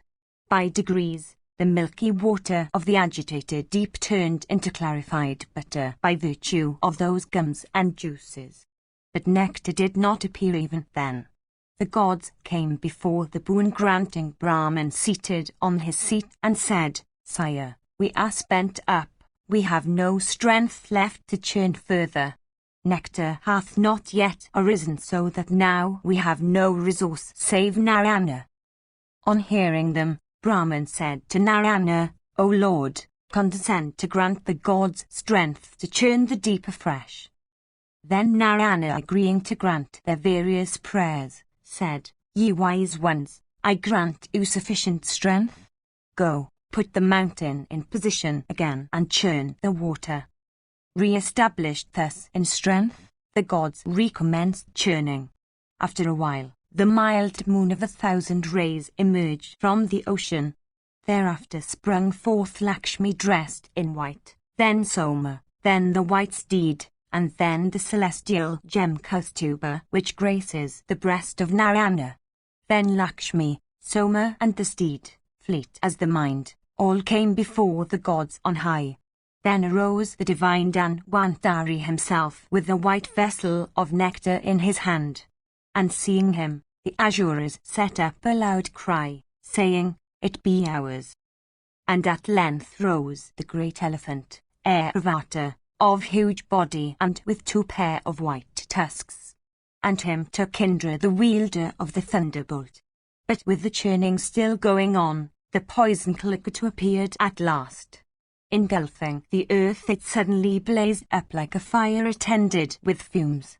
And by the scent of the fearful Kalikata, the 3 worlds were stupefied. And then Shiva, being solicited by Brahman, swallowed that poison for the safety of the creation. The divine Maheswara held it in his throat, and it is said that from that time he is called Nilakantha, blue-throated. Seeing all these wondrous things, the Asuras were filled with despair, and got themselves prepared for entering into hostilities with the gods for the possession of Lakshmi and Amrita. Thereupon Narayana called his bewitching Maya, elusive power, to his aid, and assuming the form of an enticing female, coquetted with the Danavas. The Danavas and the Daityas, charmed with her exquisite beauty and grace, lost their reason and unanimously placed the Amrita in the hands of that fair damsel. So ends the 18th section in the Astika Parva of the Adi Parva. Section 19. Astika Parva continued. Soti said, "Then the Daityas and the Danavas, equipped with first-class armors and various weapons, attacked the gods. In the meantime, the valiant Lord Vishnu, in the form of an enchantress accompanied by Nara, deceived the mighty Danavas and took away the Amrita from their hands. And all the gods at that time of great fright drank the Amrita with delight, receiving it from Vishnu. And while the gods were partaking of it, after which they had so much hankered, a Danava named Rao was also drinking it among them in the guise of a god. And when the Amrita had reached Rao's throat only, Surya and Soma recognized him and intimated the fact to the gods.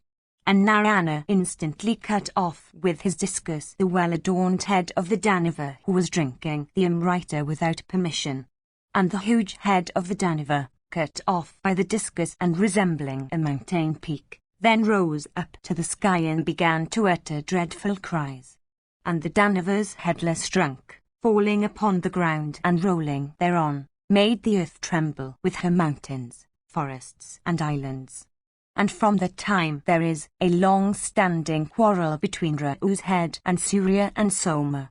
And to this day it swalloweth Surya and Soma during solar and lunar eclipses. Then Narayana, quitting his enchanting female form and hurling many terrible weapons at the Danavas, made them tremble.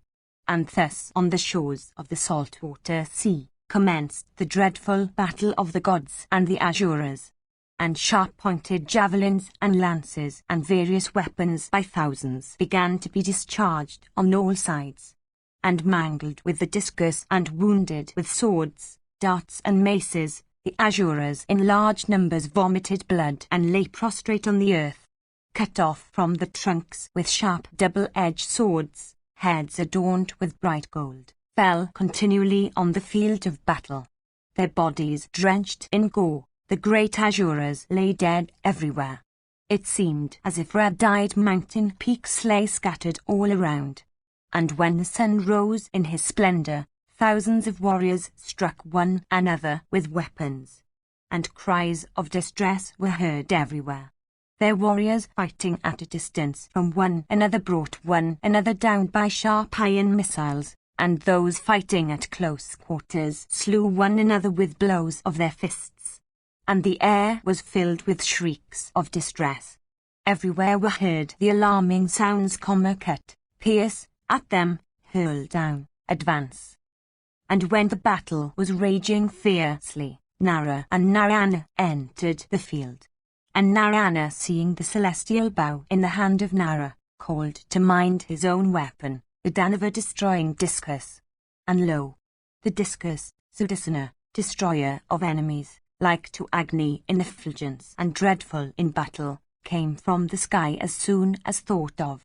And when it came, Narayana of fierce energy, possessing red arms like the trunk of an elephant, hurled with great force that weapon of extraordinary lustre, effulgent as blazing fire, dreadful and capable of destroying hostile towns. And that discus blazing like the fire that consumeth all things at the end of Yuga, hurled with force from the hands of Narayana, and falling constantly everywhere, destroyed the Daityas and the Danavas by thousands. Sometimes it blazed like fire and consumed them all, sometimes it struck them down as it coursed through the sky, and sometimes, falling on the earth, it drank their life-blood like a goblin. On the other hand, the Danavas, white as the clouds from which the rain hath dropped, possessing great strength and bold hearts, ascended the sky, and by hurling down thousands of mountains, continually harassed the gods. And those dreadful mountains, like masses of clouds, with their trees and flat tops, falling from the sky, collided with one another and produced a tremendous roar.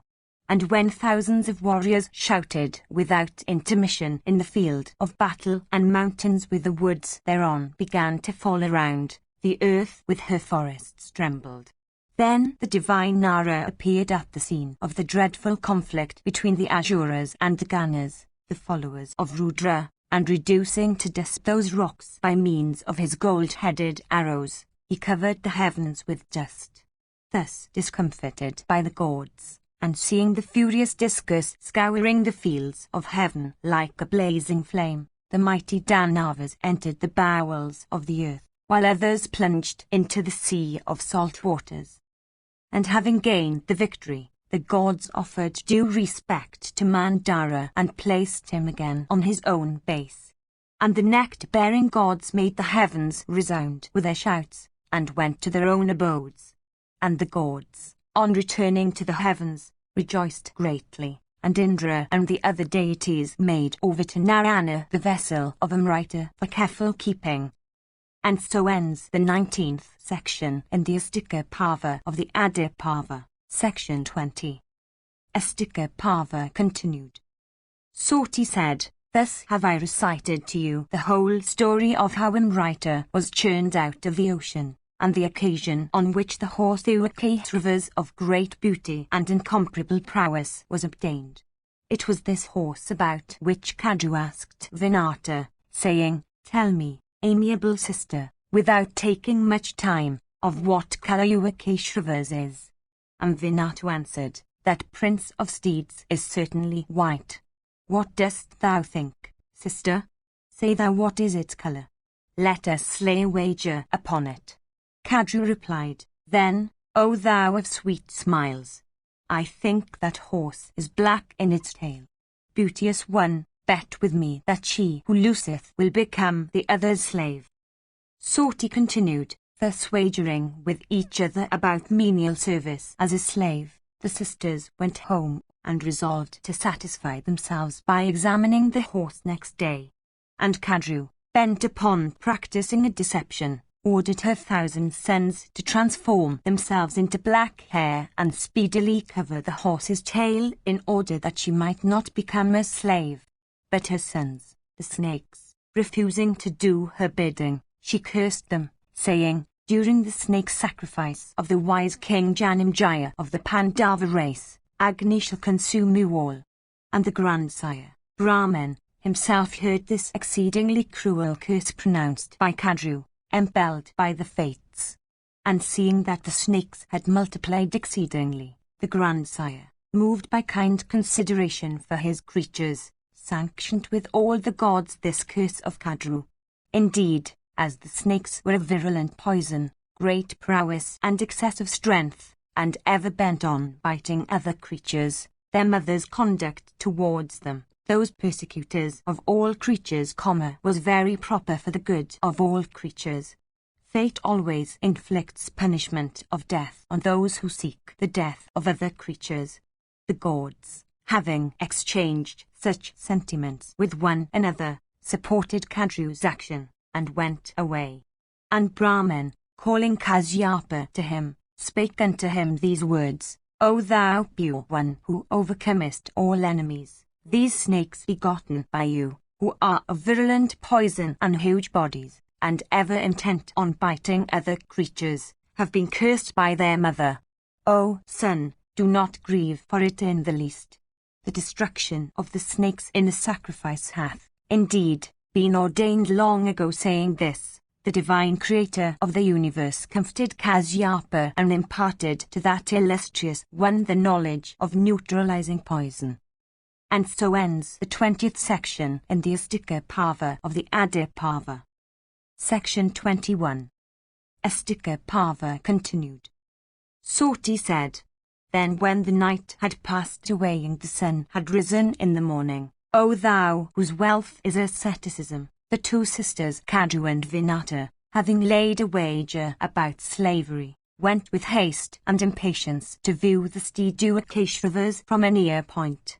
On their way they saw the ocean, that receptacle of waters, vast and deep, rolling and tremendously roaring, full of fishes large enough to swallow the whale, and abounding with huge makas and creatures of various forms by thousands, and rendered inaccessible by the presence of other terrible, monster-shaped, dark, and fierce aquatic animals, abounding with tortoises and crocodiles, the mine of all kinds of gems, the home of Varuna, the water god, the excellent and beautiful residence of the Nagas, the lord of all rivers, the abode of the subterranean fire, the friend, or asylum, of the Asuras, the terror of all creatures, the grand reservoir of water, and ever immutable. It is holy, beneficial to the gods, and is the great source of nectar, without limits, inconceivable, sacred, and highly wonderful. It is dark, terrible with the sound of aquatic creatures, tremendously roaring, and full of deep whirlpools.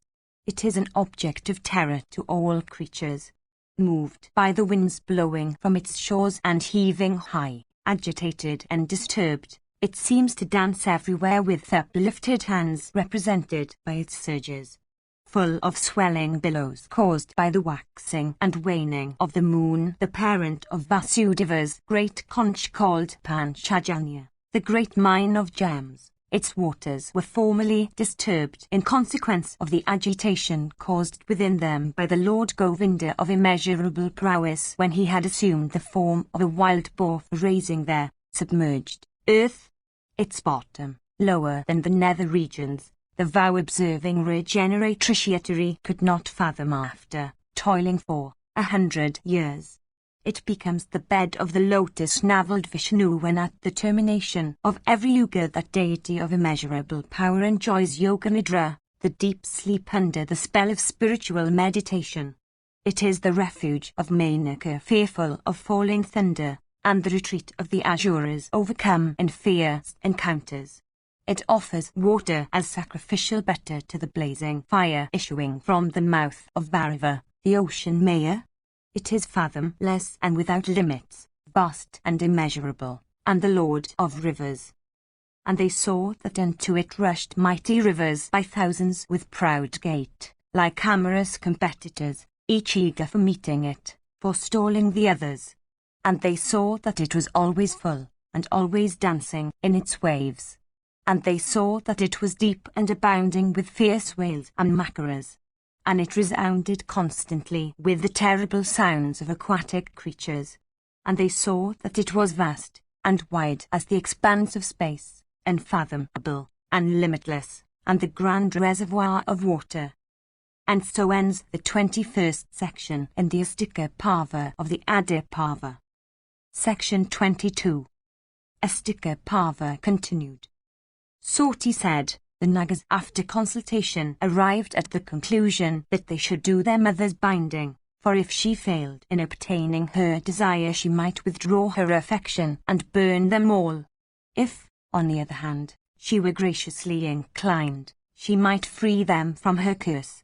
They said, we will certainly render the horse's tail black. And it is said that they then went and became hairs in the horse's tail. Now the two co-wives had laid the wager. And having laid the wager, O best of Brahmanas, the two sisters Kaju and Vinata, the daughters of Daksha, proceeded in great delight along the sky to see the other side of the ocean. And on their way they saw the ocean, that receptacle of waters, incapable of being easily disturbed, mightily agitated all of a sudden by the wind, and roaring tremendously, abounding with fishes capable of swallowing the whale and full of macaras, containing also creatures of diverse forms counted by thousands, frightful from the presence of horrible monsters, inaccessible, deep, and terrible, the mine of all kinds of gems, the home of Varuna, the water god, the wonderful habitations of the Nagas, the lord of rivers, the abode of the subterranean fire, the residence of the Asuras and of many dreadful creatures, the reservoir of water, not subject to decay, aromatic, and wonderful, the great source of the Amrita of the celestials, immeasurable and inconceivable, containing waters that are holy, filled to the brim by many thousands of great rivers, dancing as it were in waves. Such was the ocean, full of rolling waves, vast as the expanse of the sky, deep, of body lighted with the flames of subterranean fire, and roaring, which the sisters quickly passed over. And so ends the 22nd section in the Astika Parva of the Adi Parva. Section 23. Astika Parva continued.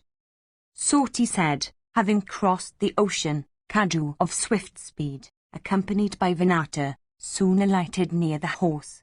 They then both beheld that foremost of steeds of great speed, with body white as the rays of the moon but having black hairs in the tail. And observing many black hairs in the tail, Kaju put Vinata, who was deeply dejected, into slavery. And thus Vinata, having lost the wager, entered into a state of slavery and became exceedingly sorry. In the meantime, when his time came, burst forth from the egg without the help of his mother, Garuda of great splendor, enkindling all the points of the universe, that mighty being endued with strength, that bird capable of assuming at will any form, of going at will everywhere, and of calling to his aid at will any measure of energy. Effulgent like a heap of fire, he shone terribly. Of lustre equal to that of the fire at the end of the yuga, his eyes were bright like the lightning flash.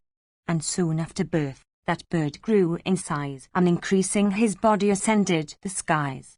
Fierce and vehemently roaring, he looked as terrible as second ocean fire. And all the deities seeing him, sought the protection of Bhavasu, Agni. And they bowed down to that deity of manifold form seated on his seat and spake unto him these words, O Agni, extend not thy body. Wilt thou consume us? Lo, this huge heap of thy flames is spreading wide. And Agni replied, Oh, ye persecutors of the Asuras, it is not as ye imagine. This is Garuda of great strength and equal to me in splendor, endued with great energy, and born to promote the joy of Vinata. Even the sight of this heap of effulgence hath caused this delusion in you. He is the mighty son of Kasyapa, the destroyer of the Nagas, engaged in the well-being of the gods, and the foe of the deities and the Rakshasas. Be not afraid of it in the least. Come with me and see. Thus addressed the gods from a distance. The god said, Thou art a rishi, that is, one cognizant of all mantras, share the largest portion in sacrifices, ever resplendent. The controller along with the rishi wended their way towards Garuda and adored him of birds, the presiding spirit of the animate and the inanimate universe.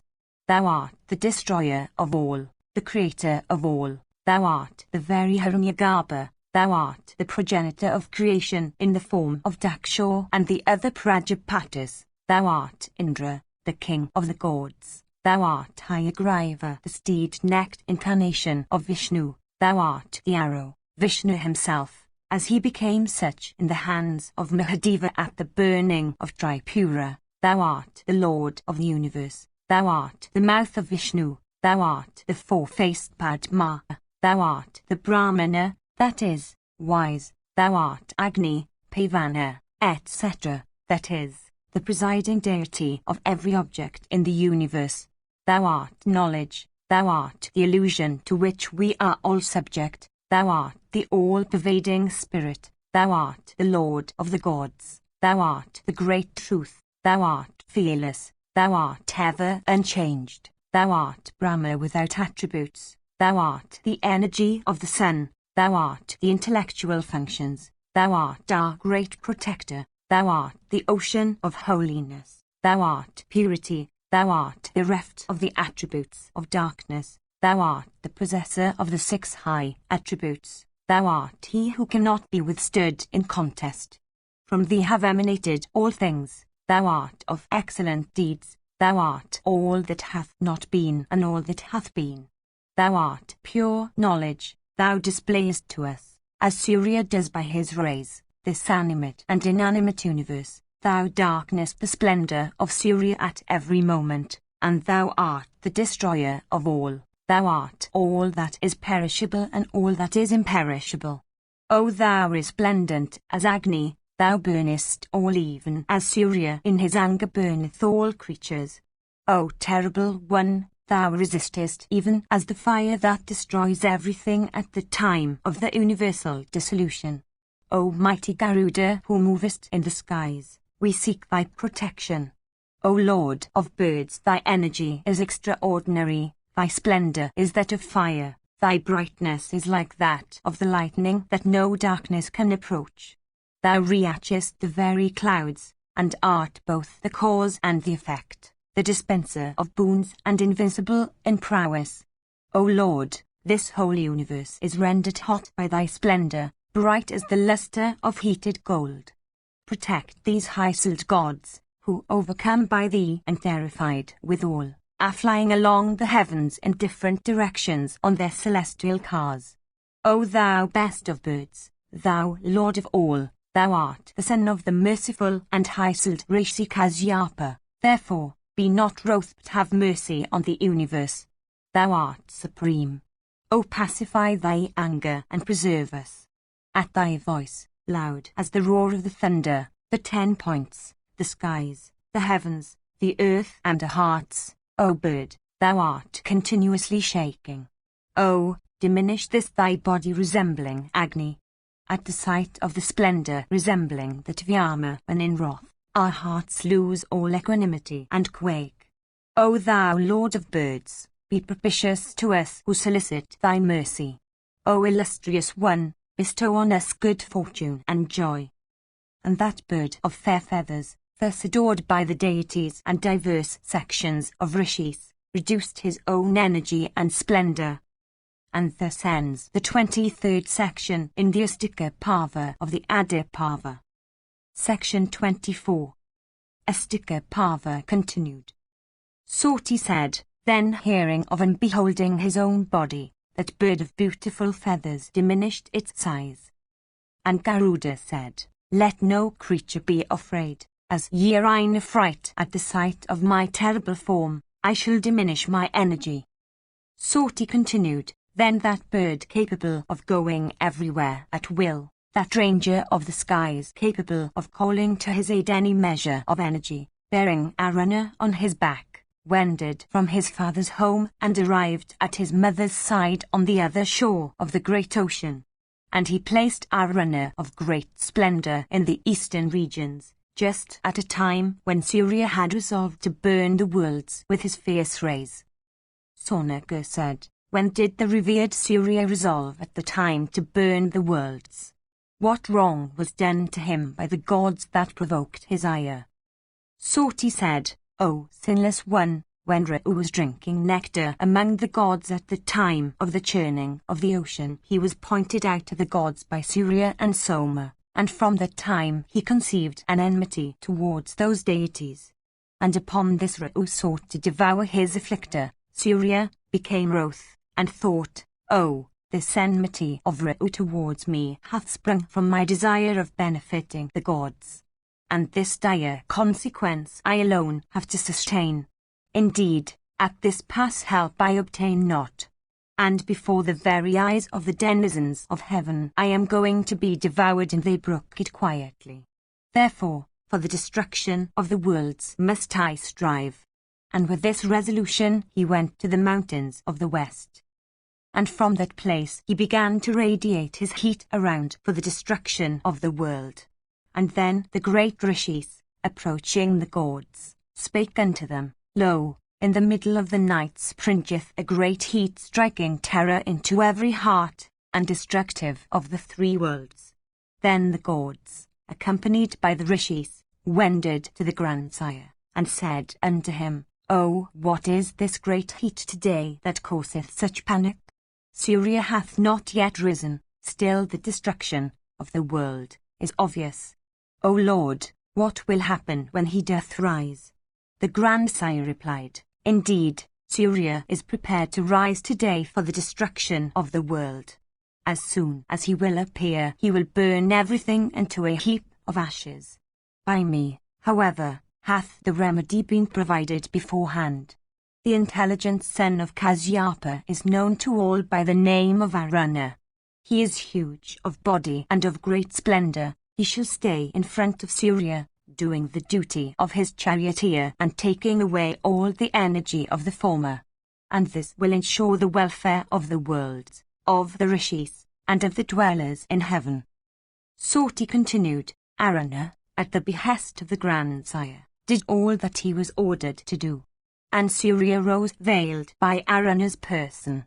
I have told thee now why Surya was in wrath, and how Aruna, the brother of Garuda, was appointed as his charioteer.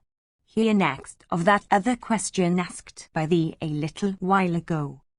And so ends the 24th section in the Astika Parva of the Adi Parva. Section 25. Astika Parva continued. Soti said, Then that bird of great strength and energy and capable of going at will to every place repaired to his mother's side on the other shore of the great ocean. Thither lived Vinata in affliction, defeated in wager and put into a state of slavery. Once Kadru, calling Vinata, who had prostrated herself before the former, addressed her these words in the presence of her son, O gentle Vinata, there is in the midst of the ocean, in a remote quarter, a delightful and fair region inhabited by the Nagas.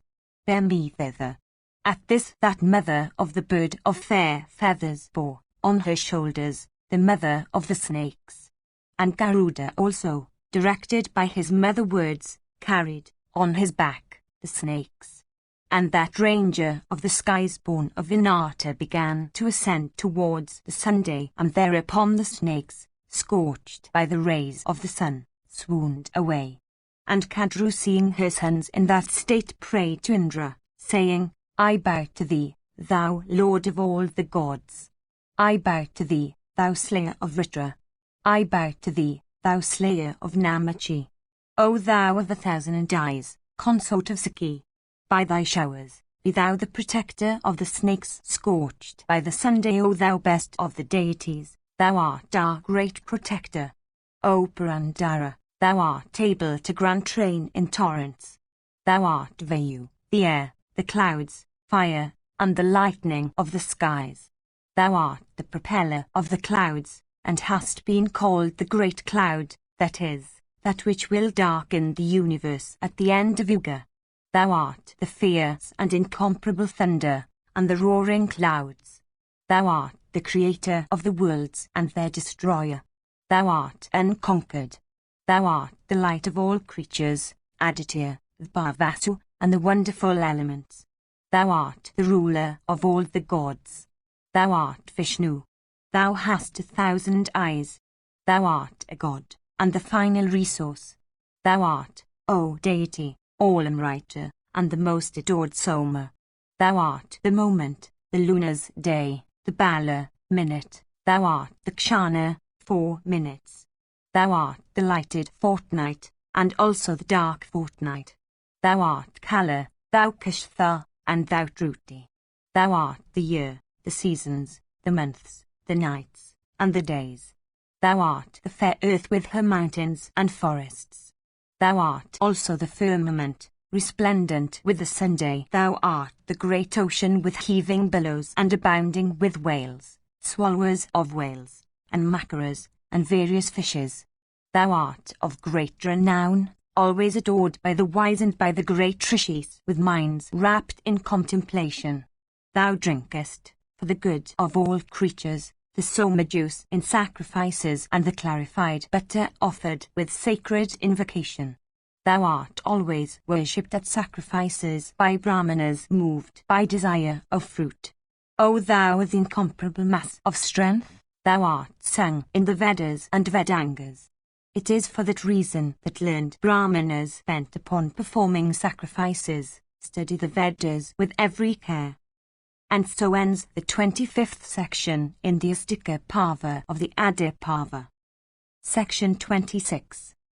Astika Parva continued. Soti said, and then Indra, the king of gods, having the best of horses for his bearer, thus adored by Kadru, covered the entire firmament with masses of blue clouds. And he commanded the clouds, saying, Pour ye your vivifying and blessed drops. And those clouds, luminous with lightning, and incessantly roaring against each other in the welkin, poured abundant water. And the sky, in consequence of those wonderful and terribly roaring clouds that were incessantly begetting vast quantities of water, looked as if the end of Yuga had come.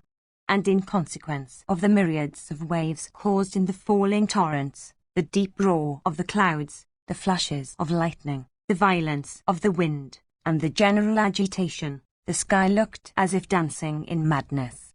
The sky became overcast, and the rays of the sun and the moon totally disappeared in consequence of that incessant downpour. And upon Indra's causing that downpour, the Nagas became exceedingly delighted, and the earth was filled with water all around, and the cool, clear water reached even the nether regions. And there were countless waves of water all over the earth, and the snakes with their mother reached, in safety, the island called Ramaniyaka. And so ends the 26th section in the Astika Parva of the Adi Parva, section 27. Astika Parva continued. Soti said, and then the Nagas drenched by that shower, became exceedingly glad, and borne by that bird of fair feathers, they soon arrived at the island. That island had been fixed by the creator of the universe as the abode of the Macaras. There they saw the terrible Lavana Samudra, ocean of salt. On arriving there with Garuda, they saw there a beautiful forest washed by the waters of the sea and resounding with the music of winged choirs. And there were clusters of trees all around laden with various fruits and flowers. And there were also fair mansions all around, and many tanks full of lotuses. And it was also adorned with many lakes of pure water. And it was refreshed with pure incense-breathing breezes. and it was adorned with many a tree that grew only on the hills of Malaya, and seemed by their tallness to reach the very heavens. And there were also various other trees whose flowers were scattered all around by the breeze. And that forest was charming and dear to the Gandavas, and always gave them pleasure. And it was full of bees maddened with the honey they sucked. And the sight of all this was exceedingly delightful. And in consequence of many things there, capable of charming everybody, that forest was fair, delightful, and holy. And, echoing with the notes of various birds, it delighted greatly the sons of Kadru. And the snakes, after arriving at that forest, began to enjoy themselves, and they commanded the Lord of Birds, viz., Garuda, of great energy, saying, "Convey us to some other fair island with pure water. Thou ranger of the skies, thou must have seen many fair regions while coursing through the air." Garuda, after reflecting for a few moments, asked his mother Vinata, saying, "Why, mother, have I to do the bidding of the snakes?" Vinata, thus questioned by him, spake unto that ranger of the skies, her son, invested with every virtue, of great energy, and great strength, as follows. Vinata said, "O thou best of birds, I have become, from misfortune, the slave of my go-wife. The snakes, by an act of deception, caused me to lose my bet and have made me so." When his mother had told him the reason, that ranger of the skies, dejected with grief, addressed the snakes, saying, "Tell me, ye snakes, by bringing what thing, gaining a knowledge of what thing, or doing what act of prowess, we may be freed from this state of bondage to you." Soti continued. The snakes, hearing him, said, "Bring thou him right by force. Then no bird shall you be freed from bondage." And so ends the 27th section in the Astika Parva of the Adi Parva. Section 28. Astika Parva continued. Soti said, Garuda, thus addressed by the snakes, then said unto his mother, "I shall go to bring Amrita. I desire to eat something in the way. Direct me to it." Vinata replied, "In a remote region in the midst of the ocean, the Nishadas have their fair home. Having eaten the thousands of Nishadas that live thee, bring thou Amrita. But let not thy heart be ever set on taking the life of a Brahmana. Of all creatures a Brahmana must not be slain. He is, indeed, like fire. A Brahmana, when angry, becomes like fire or the sun, like poison or unedged weapon. A Brahmana, it has been said, is the master of all creatures. For these and other reasons, a Brahmana is the adored of the virtuous. O child, he is never to be slain by thee even in anger. Hostility with Brahmanas, therefore, would not be proper under any circumstances. O sinless one, neither Agni nor Surya truly can consume so much as does a Brahmana of rigid vows, when angry. By these various indications must thou know a good Brahmana. Indeed, a Brahmana is the firstborn of all creatures, the foremost of the four orders, the father and the master of all. Garuda then asked, "O mother, of what form is a Brahmana, of what behavior, and of what prowess? Doth he shine like fire, or is he of tranquil mien? And, O mother, it behoveth thee to tell my inquiring self those auspicious signs by which I may recognize a Brahmana."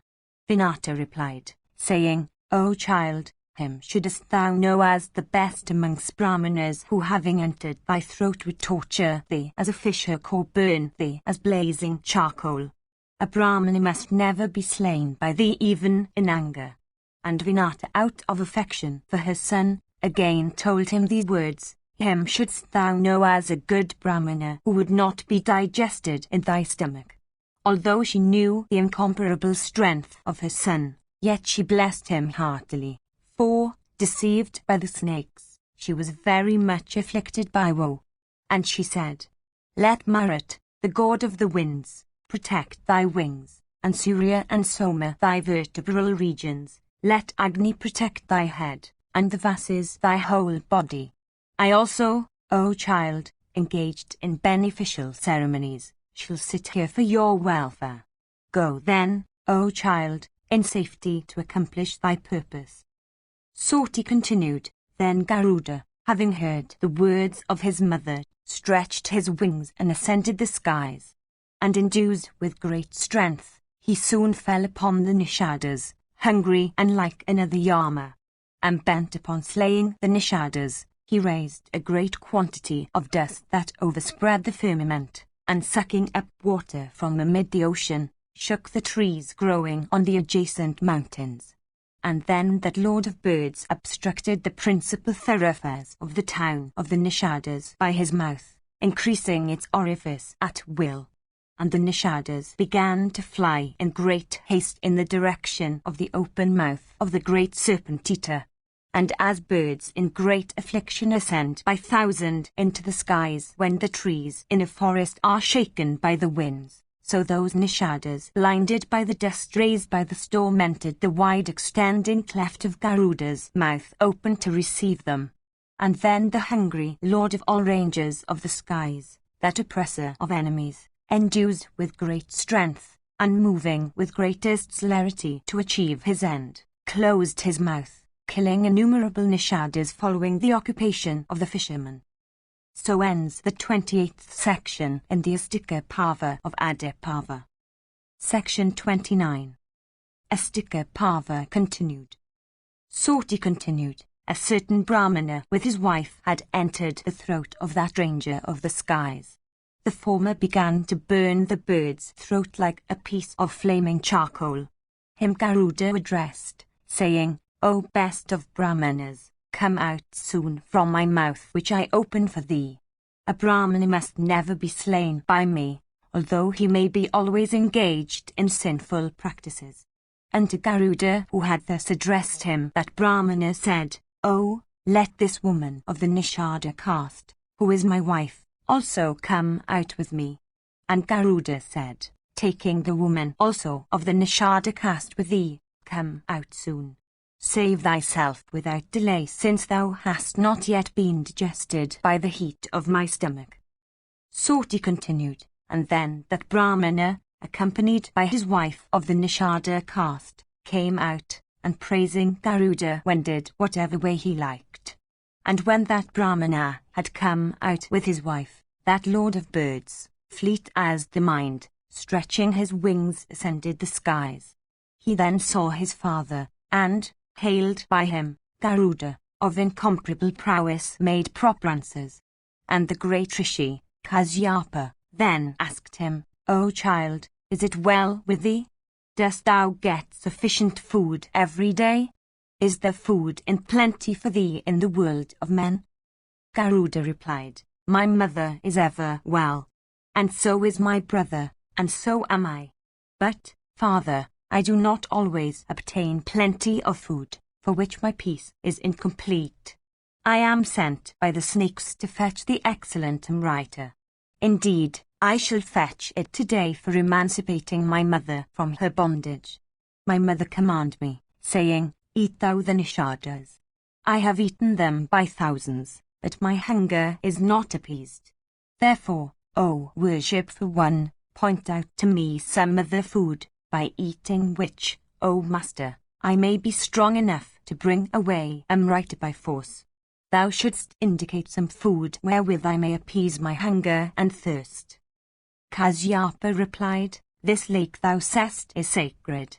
It hath been heard of even in the heavens. There is an elephant, with face downwards, who continually draggeth a tortoise, his elder brother. I shall speak to you in detail of their hostility in former life. Just listen as I tell you why they are here. There was of old a great Rishi of the name of Bhavasu. He was exceedingly wrathful. He had a younger brother of the name of Supratika.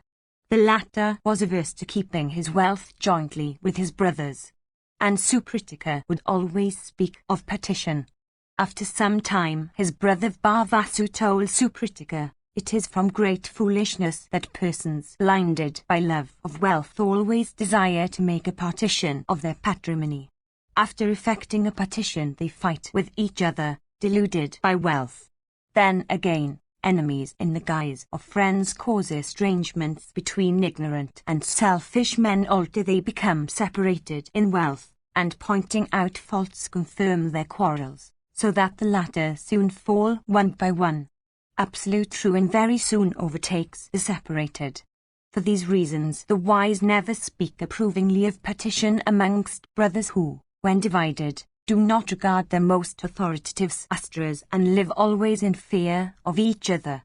But as thou, Supritika, without regarding my advice, impelled by desire of separation, always wishest to make an arrangement about your property, thou shalt become an elephant. Supritika, thus cursed, then spake unto Bhavasu, thou also shalt become a tortoise moving in the midst of the waters. And thus on account of wealth those two fools, Supritika and Bhavasu, from each other's curse, have become an elephant and a tortoise respectively. Owing to their wrath, they have both become inferior animals. And they are engaged in hostilities with each other, proud of their excessive strength and the weight of their bodies. And in this lake those two beings of huge bodies are engaged in acts according to their former hostility. Look here, one amongst them, the handsome elephant of huge body, is even now approaching. Hearing his roar, the tortoise also of huge body, living within the waters, cometh out, agitating the lake violently. And seeing him the elephant, curling his trunk, rusheth into the water, and endues with great energy, with motion of his tusks and fore part of his trunk and tail and feet, he agitates the water of the lake abounding with fishes. And the tortoise also of great strength, with upraised head, cometh forward for an encounter. And the elephant is 6 yojanas in height and twice that measure in circumference. And the height of the tortoise also is 3 yojanas and his circumference 10.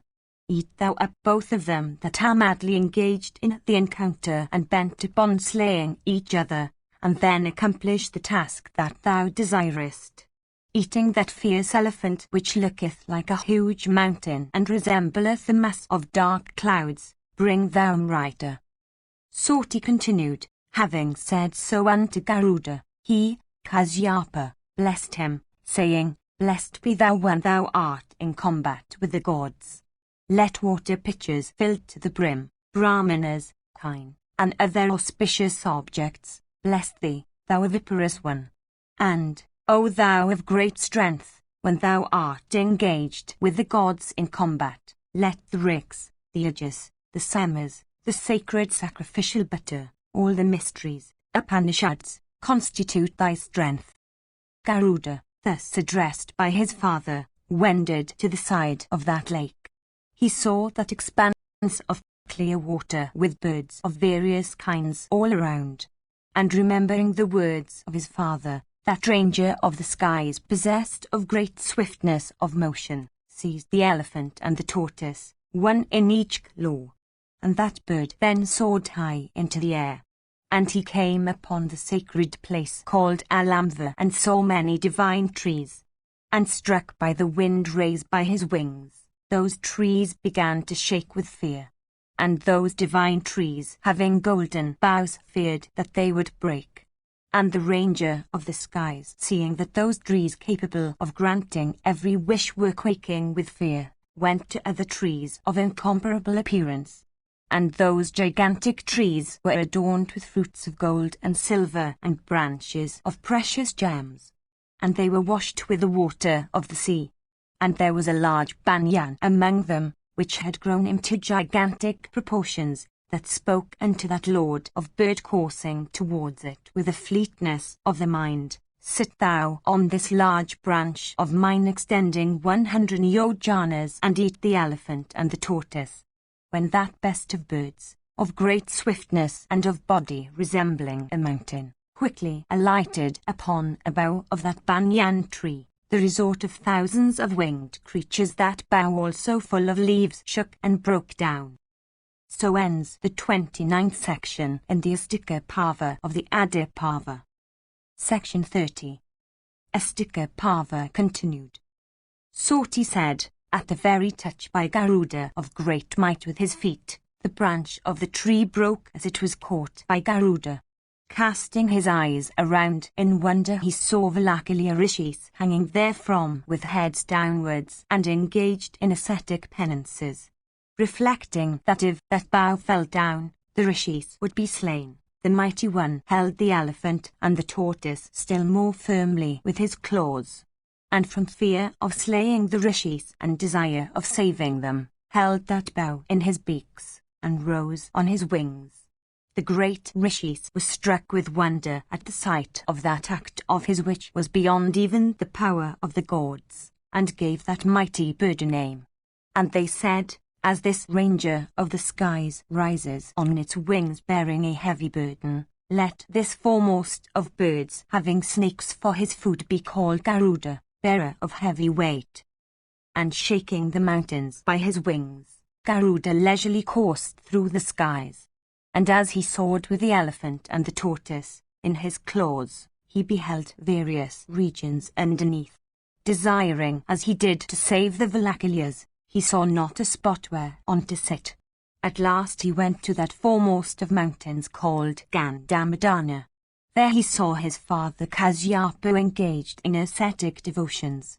Kasyapa also saw his son, that ranger of the skies, of divine form, possessed of great splendor, and energy and strength, and endued with the speed of the wind or the mind, huge as a mountain peak, a ready smiter like the curse of a Brahmana, inconceivable, indescribable, frightful to all creatures, possessed of great prowess, terrible, of the splendor of Agni himself, and incapable of being overcome by the deities, Danavas, and invincible Rakshasas, capable of splitting mountain summits and sucking the ocean itself and destroying the three worlds, fierce, and looking like Yama himself. The illustrious Kasyapa, seeing him approach and knowing also his motive, spoke unto him these words. Kasyapa said, O child, do not commit a rash act, for then thou wouldst have to suffer pain.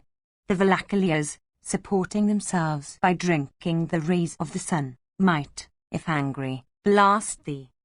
Soti continued, Kasyapa then propitiated, for the sake of his son, the Valakaliyas of exceeding good fortune and whose sins had been destroyed by ascetic penances. And Kasyapa said, he whose wealth is asceticism, the essay of Garuda is for the good of all creatures.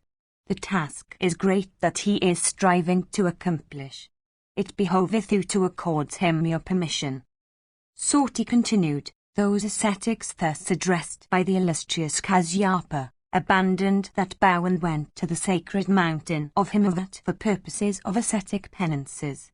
After those rishis had gone away, the son of Vinata, with voice obstructed by the bow in his beaks, asked his father Kasyapa, saying, O illustrious one, where shall I throw this arm of the tree? O illustrious one, indicate to me some region without human beings.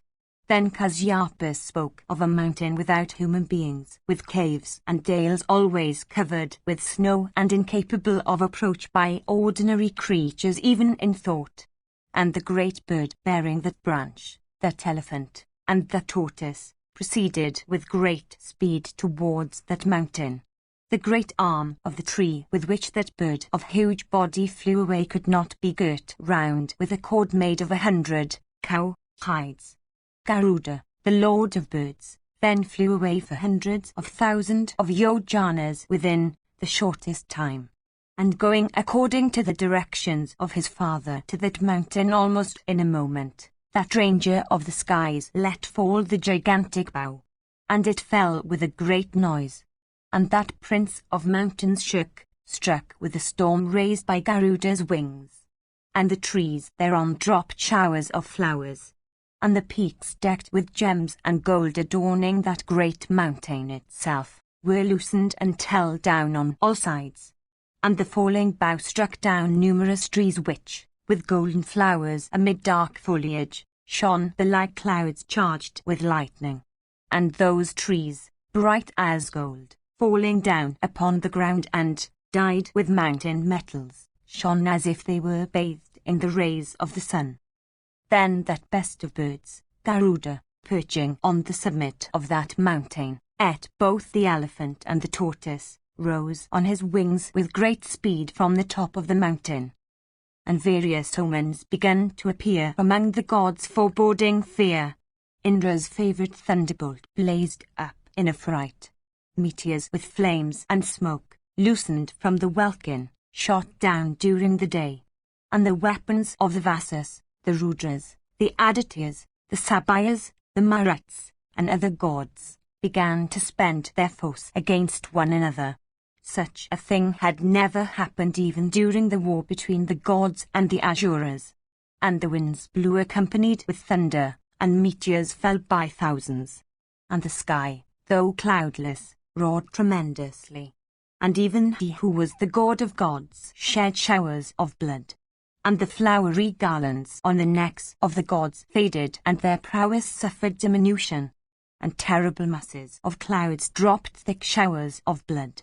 And the dust raised by the winds darkened the splendour of the very coronets of the gods. And he of 1,000 sacrifices, Indra, with the other gods, perplexed with fear at the sight of those dark forebodings, spoke unto Vrihaspati thus, Why, O worshipful one, have these natural disturbances suddenly arisen? No foe do I behold who would oppress us in war. Vrihaspati answered, O chief of the gods, O thou of 1,000 sacrifices, it is from thy fault and carelessness, and owing also to the ascetic penance of the high-souled great rishis, the Valakilyas, that the son of Kasyapa and Vinata, a ranger of the skies endues with great strength and possessing the capacity of assuming at will any form, is approaching to take away their soma. And that bird, foremost among all endues with great strength, is able to rob you of the soma. Everything is possible with him, the unachievable he can achieve. Soti continued, Indra, having heard these words, then spoke unto those that guarded the Amrita, saying, A bird endues with great strength and energy has set its heart on taking away the Amrita. I warn you beforehand so that he may not succeed in taking it away by force.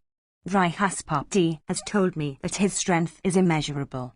And the gods hearing of it were amazed and took precautions. And they stood surrounding the Amrita, and Indra also of great prowess, the wielder of the thunder, stood with them. And the gods wore curious breastplates of gold, of great value, and set with gems, and bright leathern armour of great toughness. And the mighty deities wielded various sharp-edged weapons of terrible shapes, countless in number, emitting, even all of them, sparks of fire with smoke. And they were also armed with many a discus and iron mace furnished with spikes, and trident, battle-axe, and various kinds of sharp-pointed missiles and polished swords and maces of terrible form, all befitting their respective bodies, and decked with celestial ornaments and resplendent with those bright arms. The gods waited there, their fears allayed. And the gods, of incomparable strength, energy, and splendour, resolved to protect the Amrita. Capable of splitting the towns of the Asuras, all displayed themselves in forms resplendent as the fire. And in consequence of the gods standing there, that would be battlefield, owing to hundreds of thousands of maces furnished with iron spikes, shone like another firmament illumined by the rays of the Sunday. So ends the 30th section in the Astika Parva of the Adi Parva. Section 31. Astika Parva continued. Sonaka said, O son of Suta, what was Indra's fault, what his act of carelessness? How was Garuda born in consequence of the ascetic penances of the Valakilyas? Why also Kasyapa, a Brahmin, had the king of birds for his son? Why, too, was he invincible of all creatures and unslayable of all? Why also was that ranger of the skies capable of going into every place at will and of mustering at will any measure of energy? If these are described in the Purana, I should like to hear them. Soti said, What thou askest me is, indeed, the subject of the Purana. O twice-born one, Listen as I briefly recite it all. Once upon a time, when the Lord of Creation, Kasyapa, was engaged in a sacrifice from desire of offspring, the Rishis, the gods, and the Gandharvas, all gave him help. And Indra was appointed by Kasyapa to bring the sacrificial fuel, and with him those ascetics the Valakilyas, and all the other deities. And the Lord Indra, taking up according to his own strength a weight that was mountain-like, brought it without any fatigue. And he saw on the way some rishis, of bodies of the measure of the thumb, all together carrying one single stalk of opalasa, the afrondosa, leaf. And those rishis were, from want of food, very lean and almost merged in their own bodies. And they were so weak that they were much afflicted when sunk in the water that collected in an indentation on the road produced by the hoof of a cow. And Purandara, proud of his strength, beheld them with surprise, and laughing at them in derision, soon left them behind, insulting them, besides, by passing over their heads. And those rishis, being thus insulted, were filled with rage and sorrow. And they made preparations for a great sacrifice at which Indra was terrified. Hear, O Sonaka, of the wish for accomplishment of which those vow-observing wise and excellent ascetics poured clarified butter of the sacrificial fire with loudly uttered mantras. There shall be another Indra of all gods, capable of going everywhere at will, and of mustering at will any measure of energy, and striking tear into the present king of the gods. By the fruit of our ascetic penance, let one arise, fleet as the mind, and fierce withal. And the Lord of the Celestials of 100 sacrifices, having come to know of this, became very much alarmed and sought the protection of the vow-observing Kasyapa.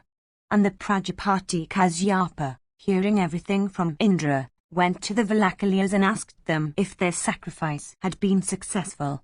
And those truth-speaking rishis replied to him, saying, Let it be as thou sayest.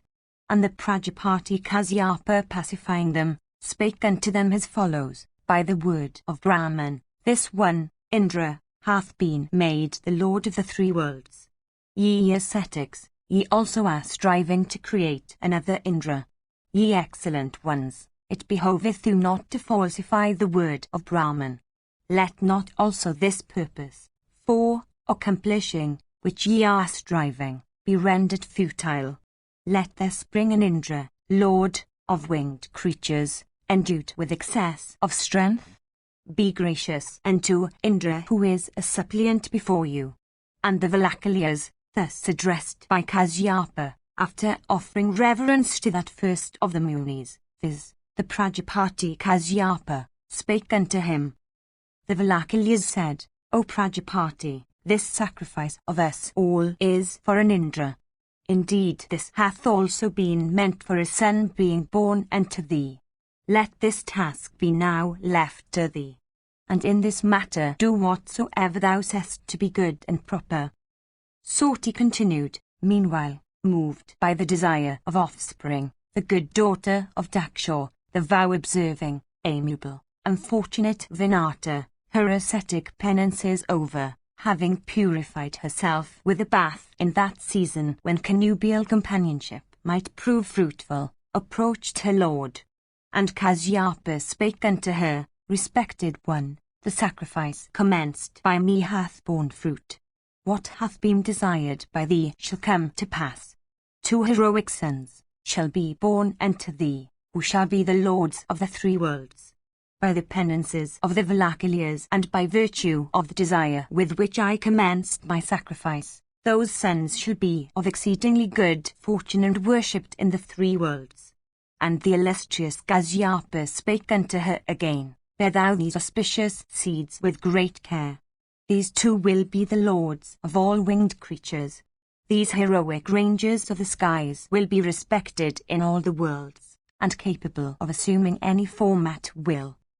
And the Prajapati, gratified with all that took place, then addressed Indra of 100 sacrifices, saying, Thou shalt have 2 brothers of great energy and prowess, who shall be to thee even as the helpmates. From them no injury shall result unto thee. Let thy sorrow cease, thou shalt continue as the Lord of all.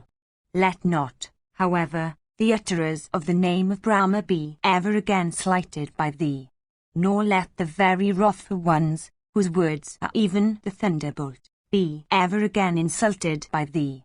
Indra, thus addressed, went to heaven, his fears dispelled. And Vinatu also, her purpose fulfilled, was exceedingly glad.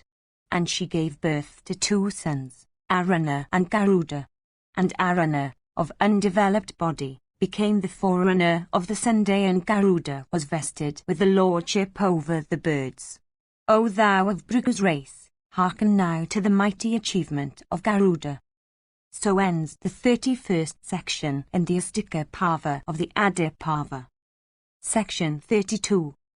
Astika Parva continued. Soti said, O foremost of Brahmanas, the gods having prepared for battle in that way, Garuda, the king of birds, soon came upon those wise ones.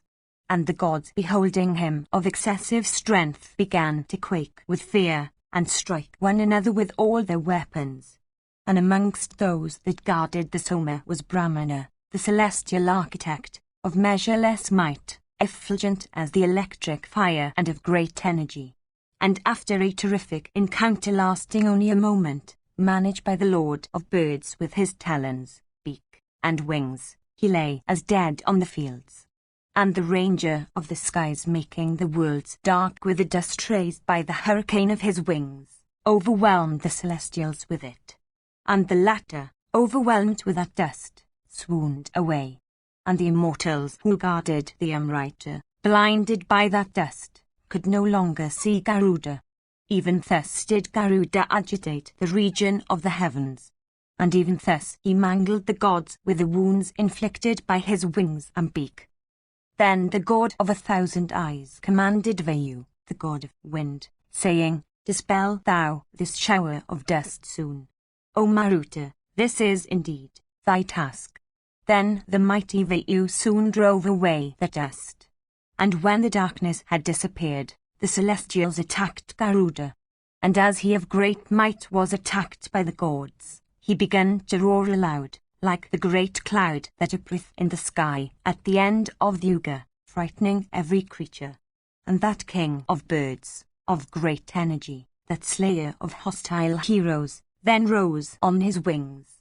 All the wise ones, the celestials, with Indra amongst them, armed with double-edged broadswords, iron maces furnished with sharp spikes, pointed lances, maces, bright arrows, and many a discus of the form of the sun, saw him overhead. And the king of birds attacked them on all sides with showers of various weapons, and fought exceedingly hard without wavering for a moment. And the son of Vinata, of great prowess blazing in the sky, attacked the gods on all sides with his wings and breast. And blood began to flow copiously from the bodies of the gods mangled by the talons and the beak of Garuda.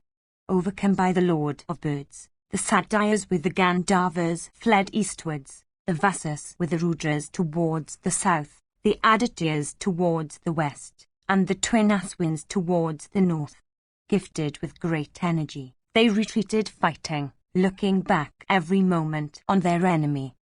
And Garuda had encounters with the Yakshas, as were Granda of great courage, Rainuka, the bold Grathanika, Topana, Eluka, Swasanaka, Nimshaw, Prarua, and Paulina. And the son of Vinata mangled them with his wings, talons, and beak, like Shiva himself, that chastiser of enemies, and the holder of Pinaka in rage at the end of the Yuga. And those Yakshas of great might and courage, mangled all over by the Ranger of the skies, looked like masses of black clouds dropping thick showers of blood. And Garuda, depriving them of life, and then went to where the Amrita was. And he saw that it was surrounded on all sides by fire. And the terrible flames of that fire covered the entire sky. And moved by violent winds, they seemed bent on burning the sun himself. The illustrious Garuda then assumed 90 times 90 mouths, and quickly drinking the waters of many rivers with those mouths, and returning with great speed, that chastiser of enemies, having wings for his vehicle, extinguished that fire with that water. And extinguishing that fire, he assumed a very small form, desirous of entering into the place where the Soma was. So ends the 32nd section in the Astika Parva of the Adi Parva. Section 33. Astika Parva continued. Santi said, and that bird, assuming a golden body bright as the rays of the sun, entered with great force the region where the Soma was, like a torrent entering the ocean. And he saw, placed near the Soma, a wheel of steel keen-edged, and sharp as the razor, revolving incessantly, and that fierce instrument, of the splendor of the blazing sun and of terrible form, had been devised by the gods for cutting in pieces all robbers of the Soma. Garuda, seeing a passage through it, stopped there for a moment.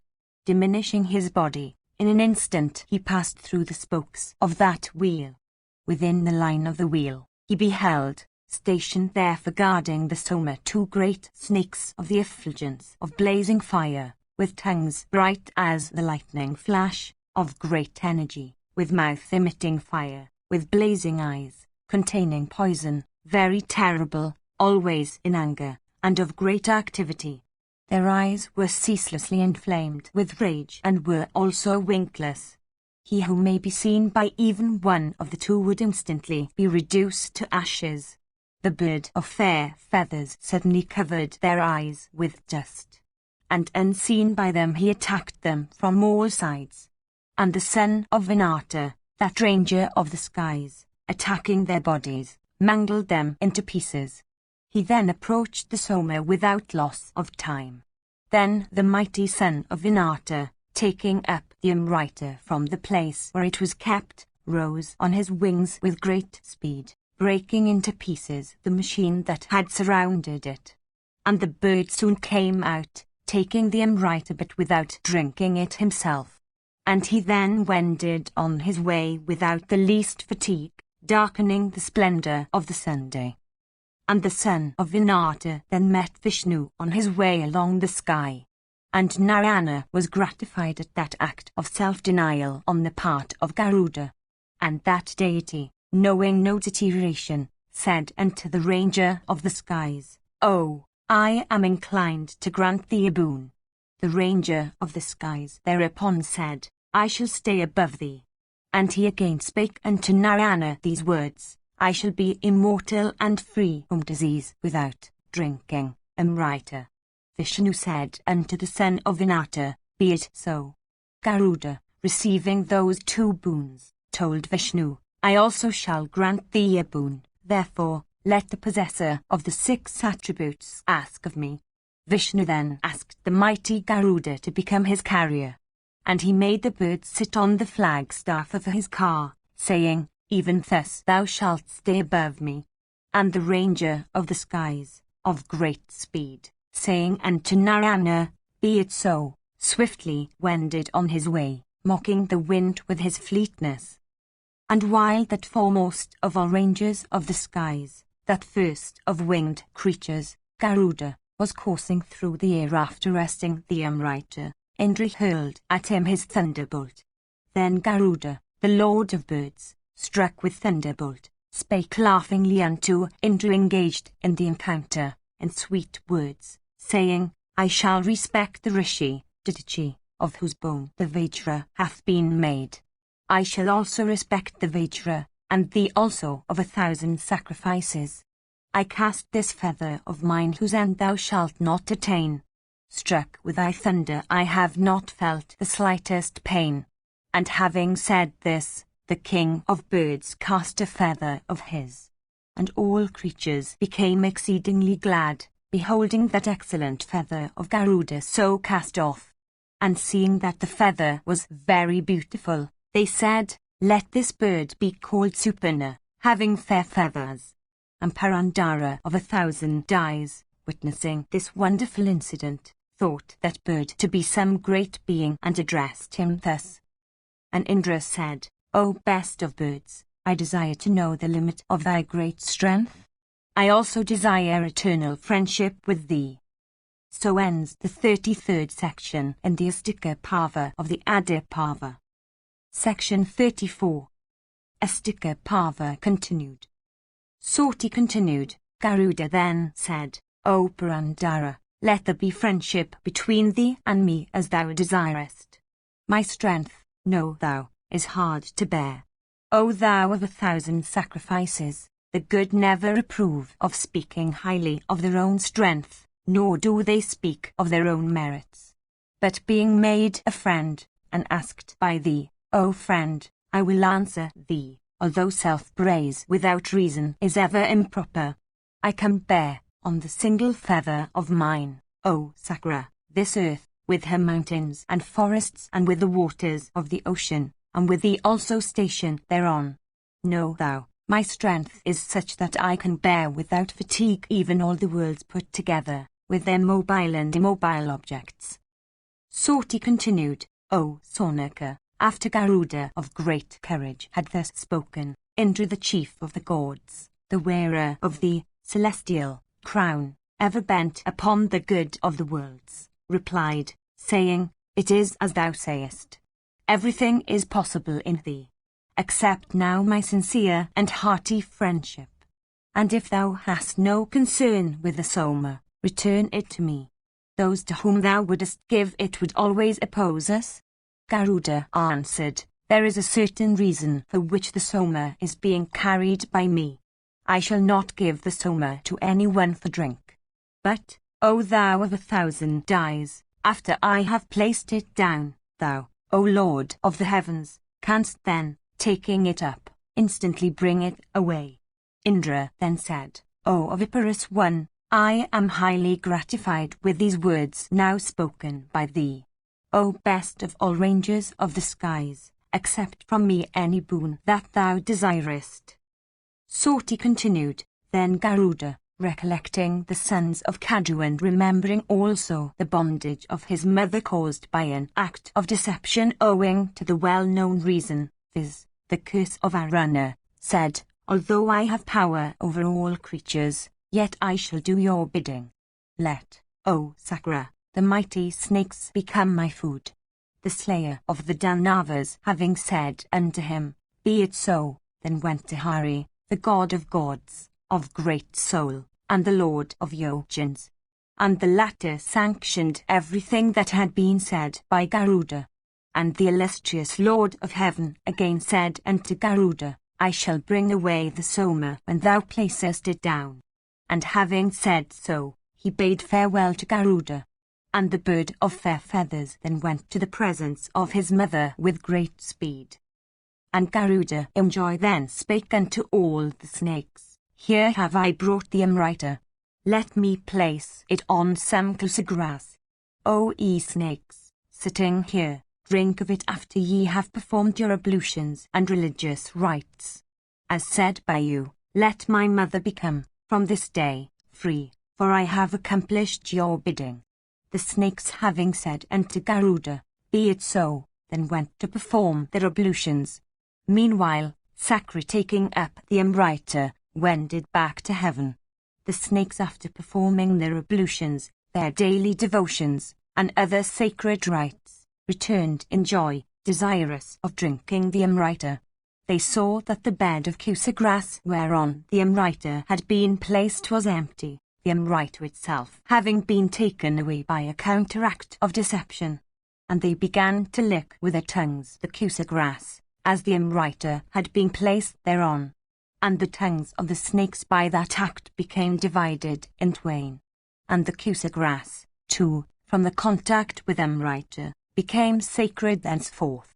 Thus did the illustrious Garuda bring Amrita from the heavens for the snakes, and thus were the tongues of snakes divided by what Garuda did. Then the bird of fair feathers, very much delighted, enjoyed himself in those woods accompanied by his mother, of grand achievements, and deeply reverenced by all rangers of the skies, he gratified his mother by devouring the snakes.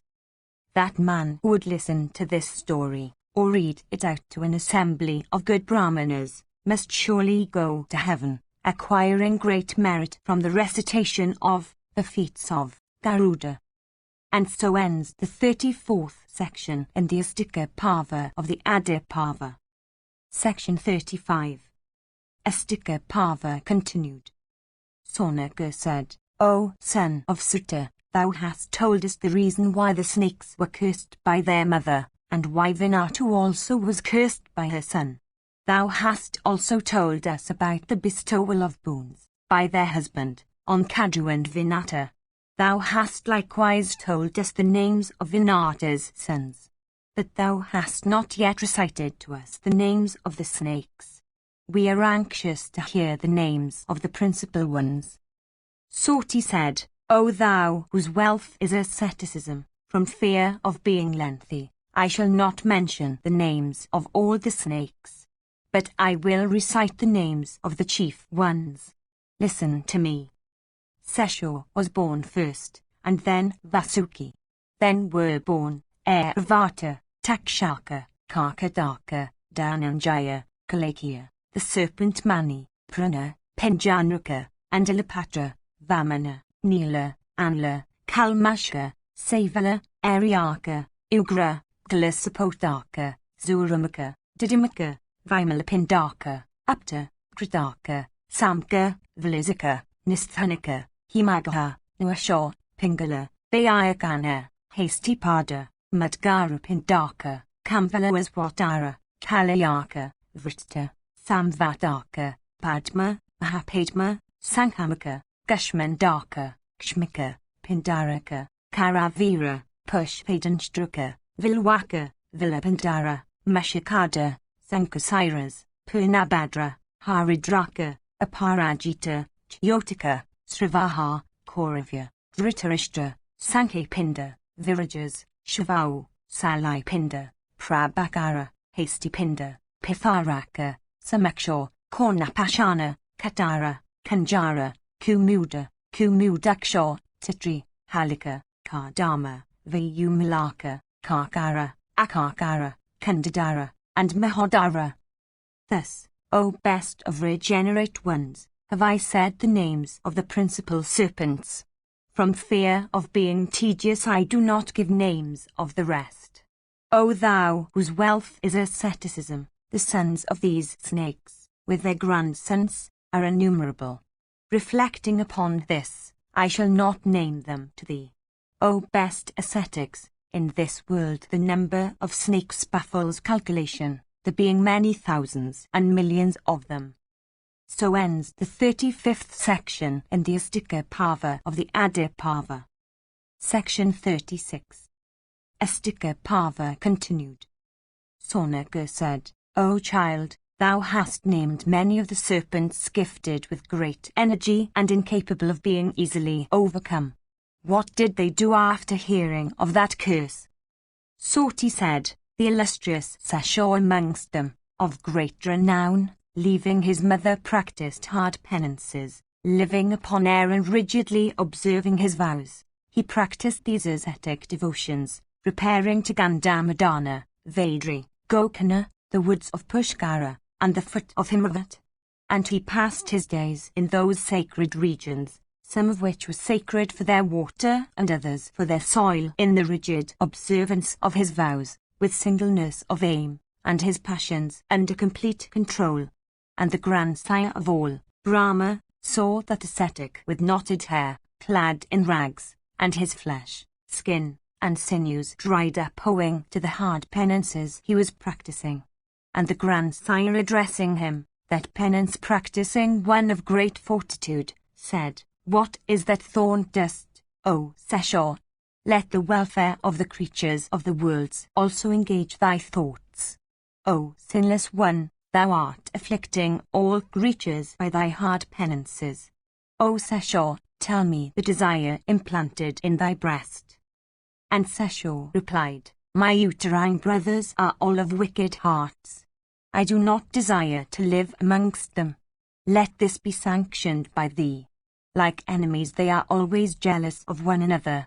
I am, therefore, engaged in ascetic devotions. I will not see them even.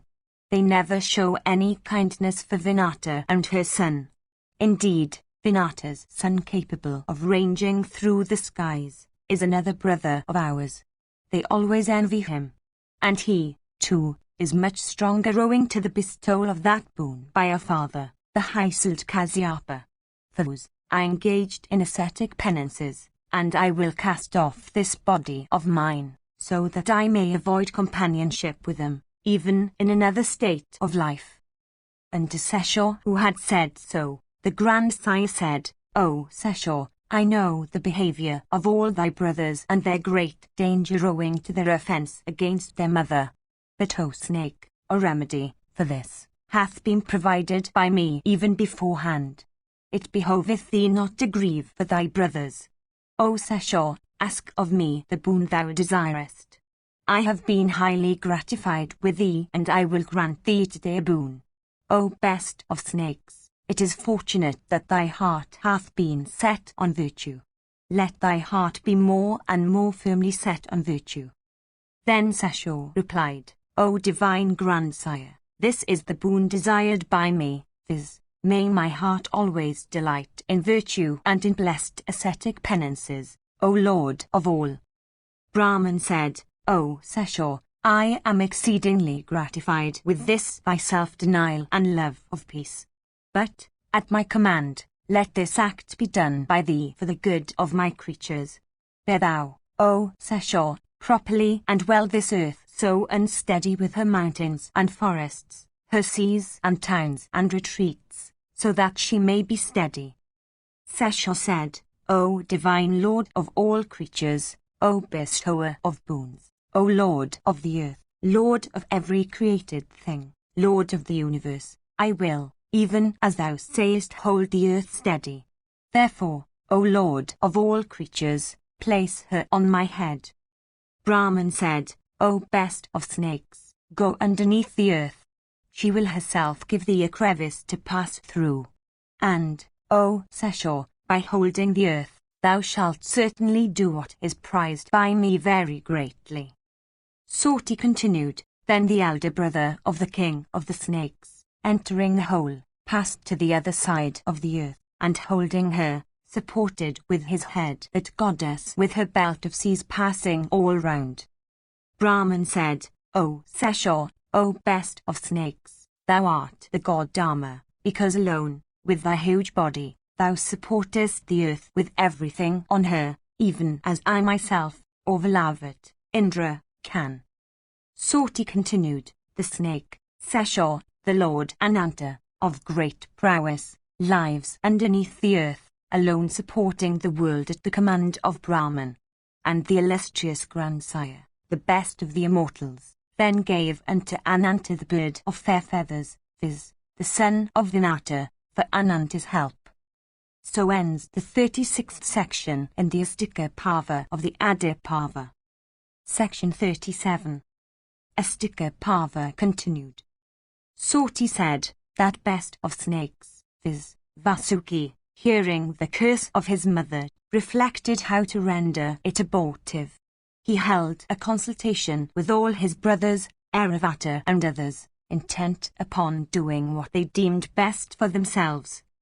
And Vasuki said, O ye sinless ones, the object of this curse is known to you.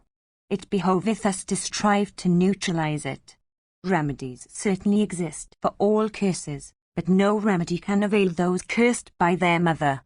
Hearing that this curse hath been uttered in the presence of the immutable, the infinite, and the true one, my heart trembleth. Surely, our annihilation hath come. Otherwise why should not the immutable Lord prevent our mother while uttering the curse? Therefore, let us consult today how we may secure safety of the snakes. Let us not waste time. All of you are wise and discerning.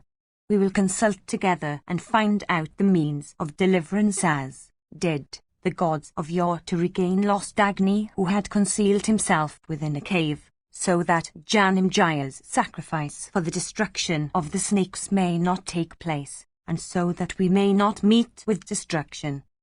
Soti continued, thus addressed all the offspring of Kadru assembled together, and, wise in councils, submitted their opinions to one another. One party of the serpents said, we should assume the guise of superior Brahmanas, and beseech Janamjaya, saying, this, intended, sacrifice of yours ought not to take place. Other snakes, thinking themselves wise, said, we should all become his favorite counselors. He will then certainly ask for our advice in all projects, and we will then give him such advice that the sacrifice may be obstructed.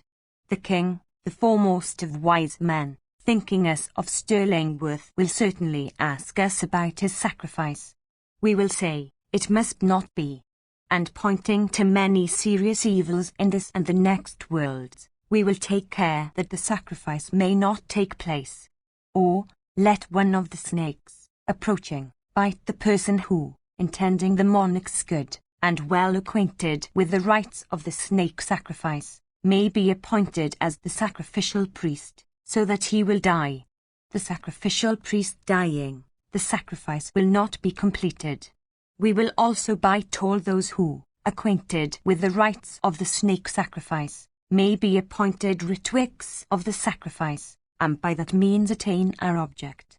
Other snakes, more virtuous and kind, said, oh, this counsel of yours is evil. It is not meet to kill Brahmanas.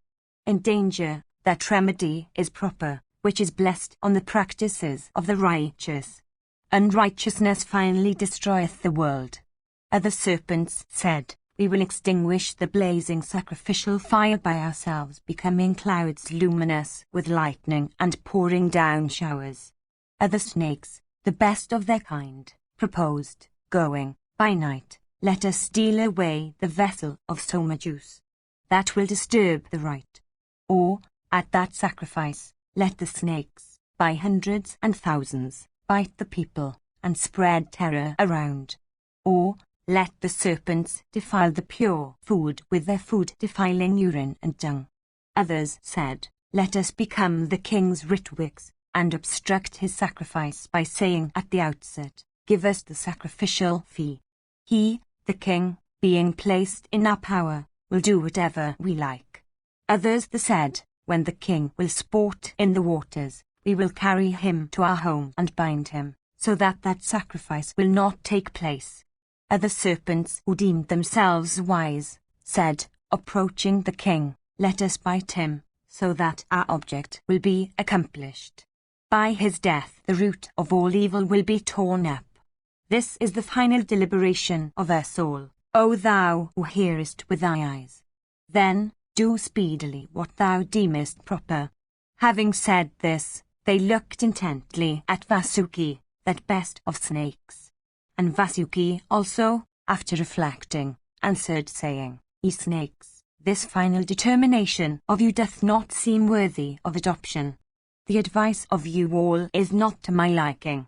What shall I say which would be for your good?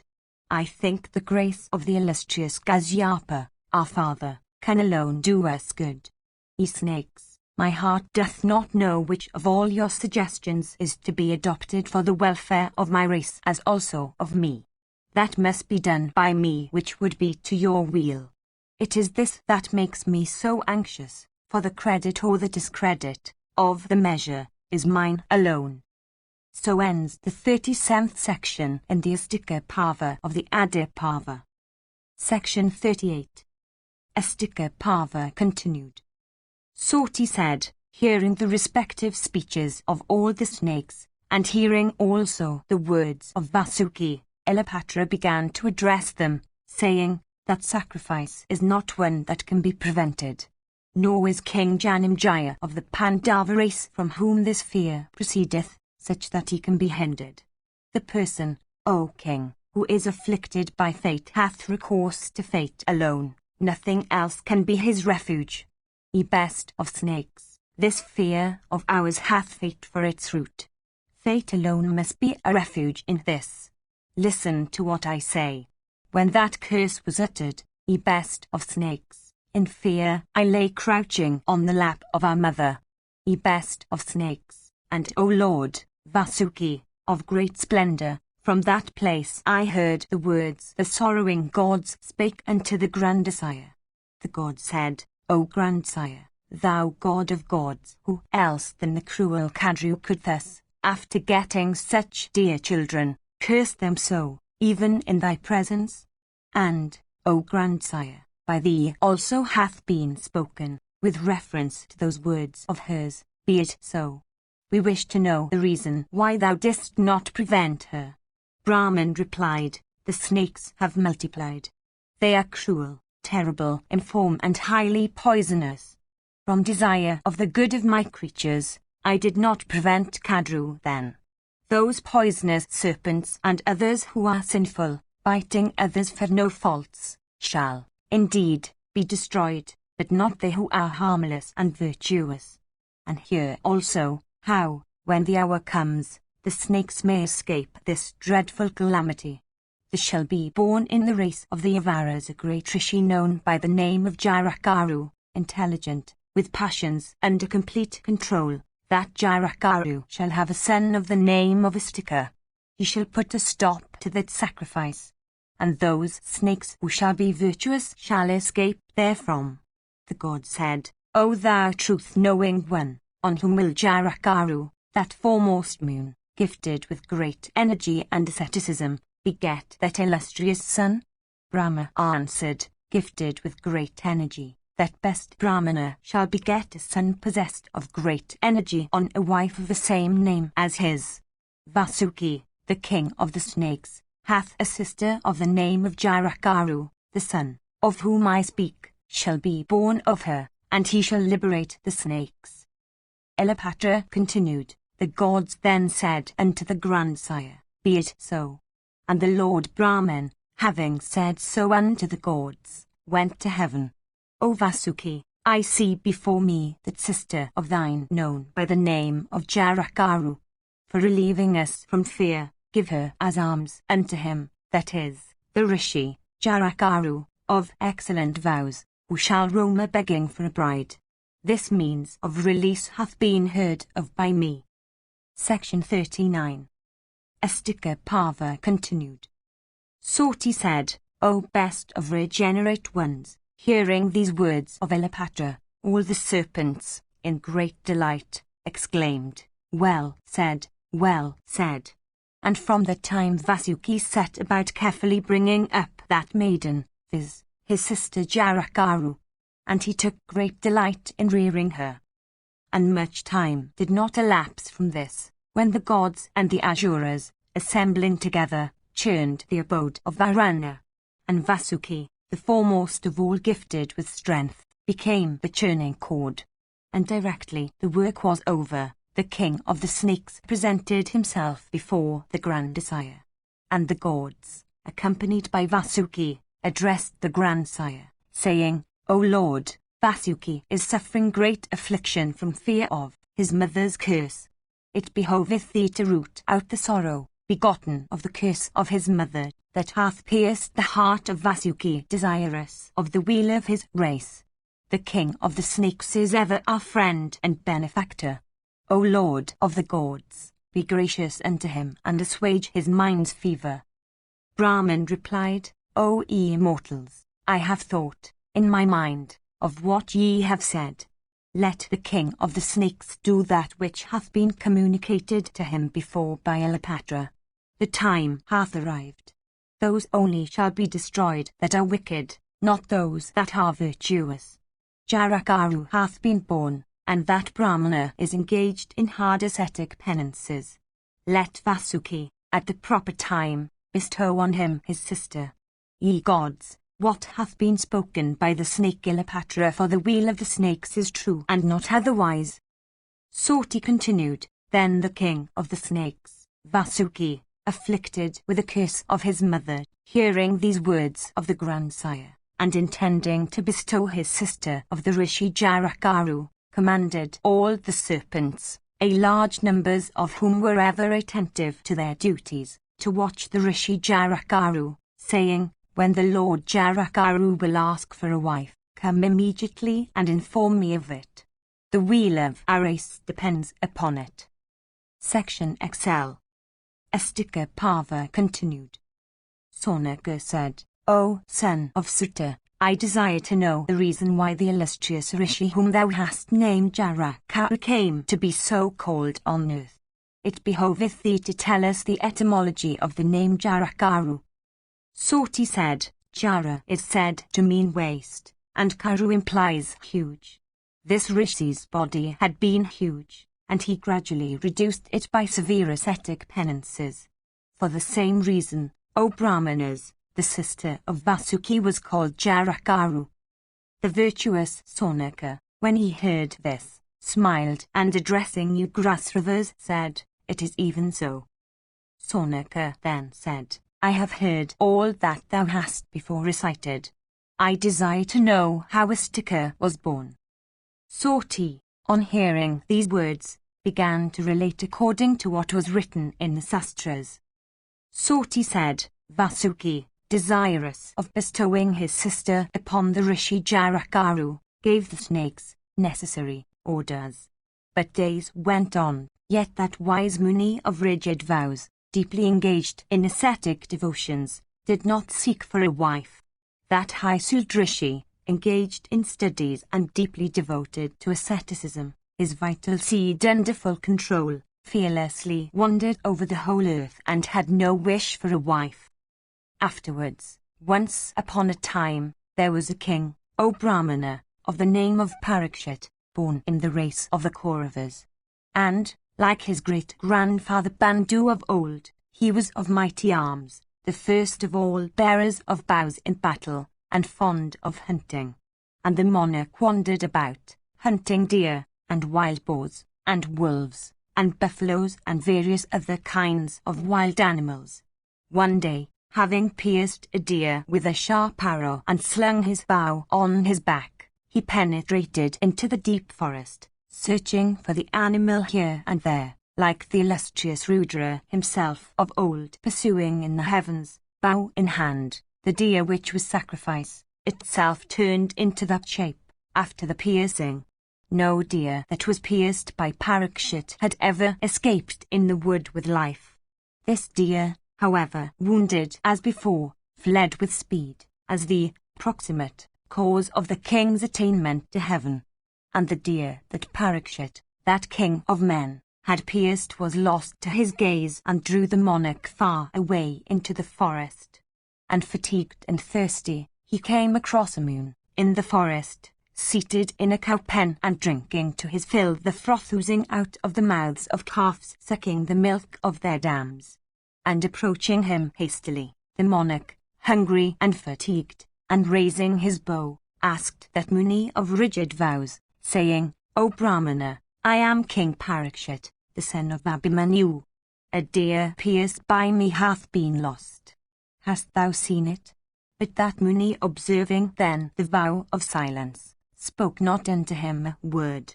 And the king in anger thereupon placed upon his shoulder a dead snake, taking it up with the end of his bow. The Muni suffered him to do it without protest.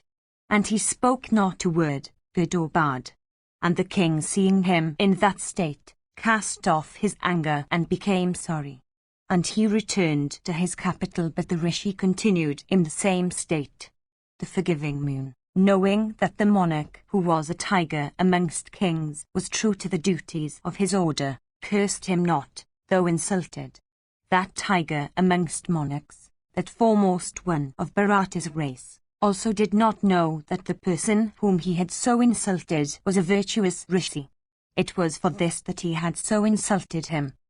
That Rishi had a son by name Sringin, of tender years, gifted with great energy, deep in ascetic penances, severe in his vows, very wrathful, and difficult to be appeased. At times, he worshipped with great attention and respect his preceptor seated with ease on his seat and ever engaged in the good of creatures. And commanded by his preceptor, he was coming home when, O best of Brahmanas, a companion of his, a Rishi's son named Krisa in a playful mood laughingly spoke unto him. And Sringin, wrathful and like unto poison itself, hearing these words in reference to his father, blazed up in rage. And Croesus said, Be not proud, O Srinyan, for ascetic as thou art and possessed of energy, thy father bears on his shoulders a dead snake. Henceforth speak not a word to sons of rishis like ourselves who have knowledge of the truth, are deep in ascetic penances, and have attained success. Where is that manliness of thine, those high words of thine begotten of pride, when thou must have to behold thy further bearing a dead snake? O best of all the Munis, thy further too had done nothing to deserve this treatment, and it is for this that I am particularly sorry, as if the punishment were mine. Section XLI. Astika Parva continued.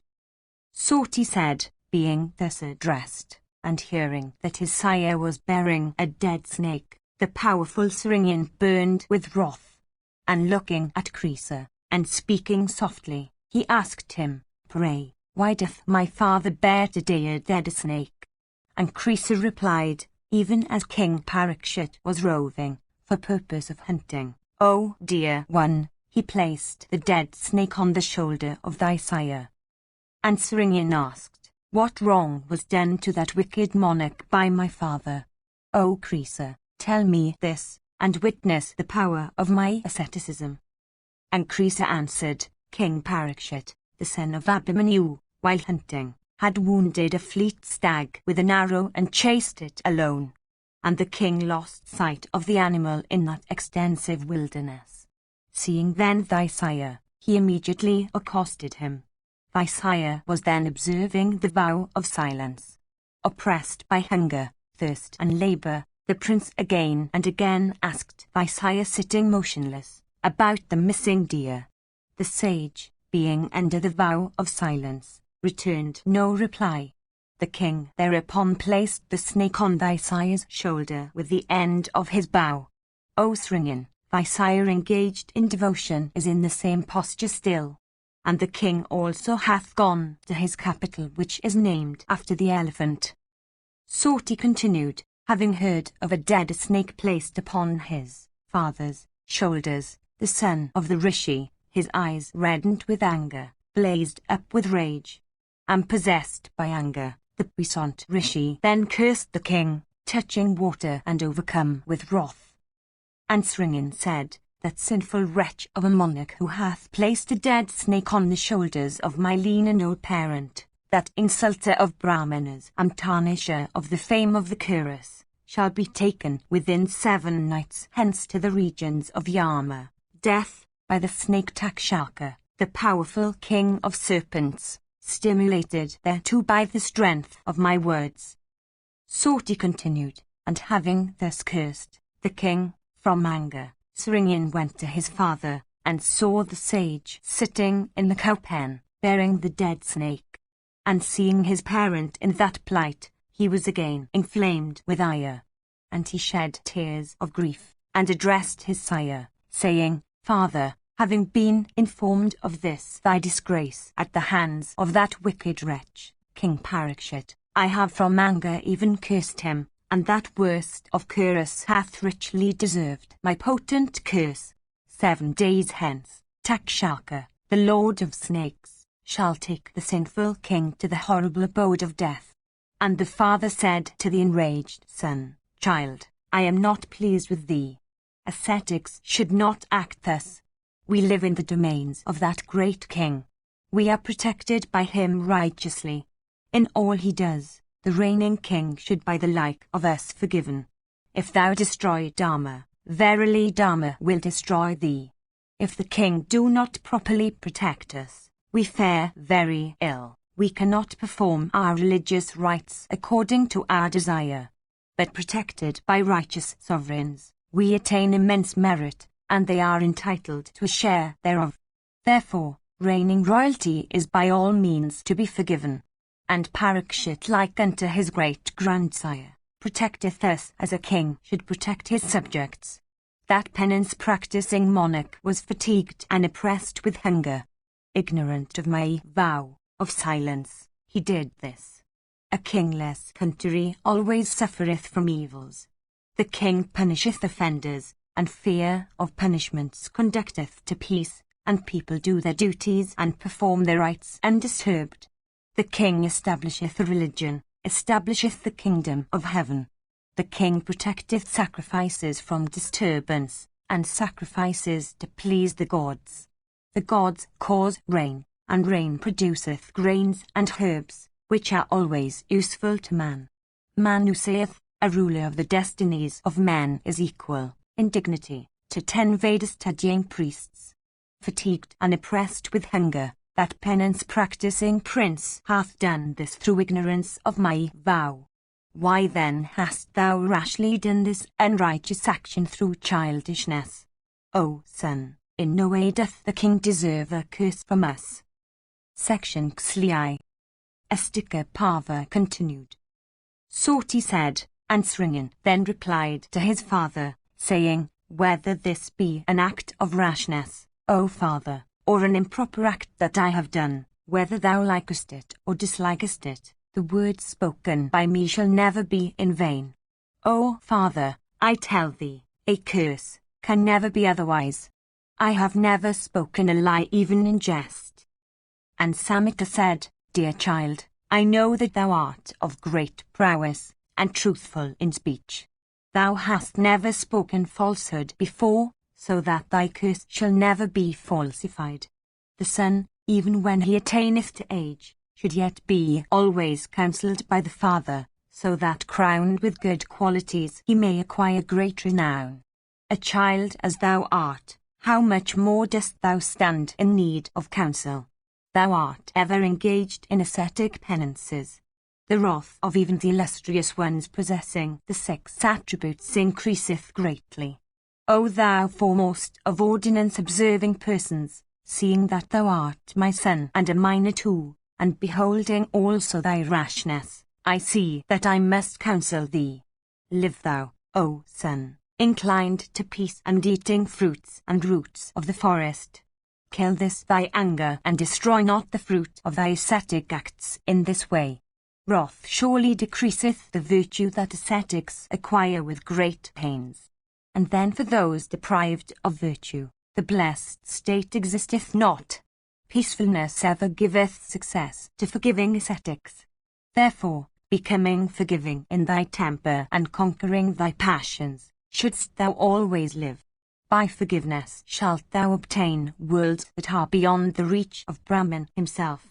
Having adopted peacefulness myself, and with a desire also for doing good as much as lies in my power, I must do something, even must I send to the king, telling him, O monarch, thou hast been cursed by my son of tender years and undeveloped intellect, in wrath, at seeing thy act of disrespect towards myself. Soti continued, and that great ascetic, observer of vows, moved by kindness, sent with proper instructions a disciple of his to King Parikshit. And he sent his disciple Gormukha of good manners and engaged also in ascetic penances, instructing him to first inquire about the welfare of the king and then to communicate the real message. And that disciple soon approached that monarch, the head of the Kuru race. And he entered the king's palace, having first sent notice of his arrival through the servant in attendance at the gate. And the twice-born Gormukha was duly worshipped by the monarch. And after resting for a while, he detailed fully to the king, in the presence of his ministers, the words of Samika, of cruel import, exactly as he had been instructed. And Gormukha said, O king of kings, there is a rishi, Samika, by name, of virtuous soul, his passions under control, peaceful, and given up to hard ascetic devotions, living in thy dominions. By thee, O tiger among men, was placed on the shoulders of the Trishi observing at present the vow of silence, a dead snake, with the end of thy bow.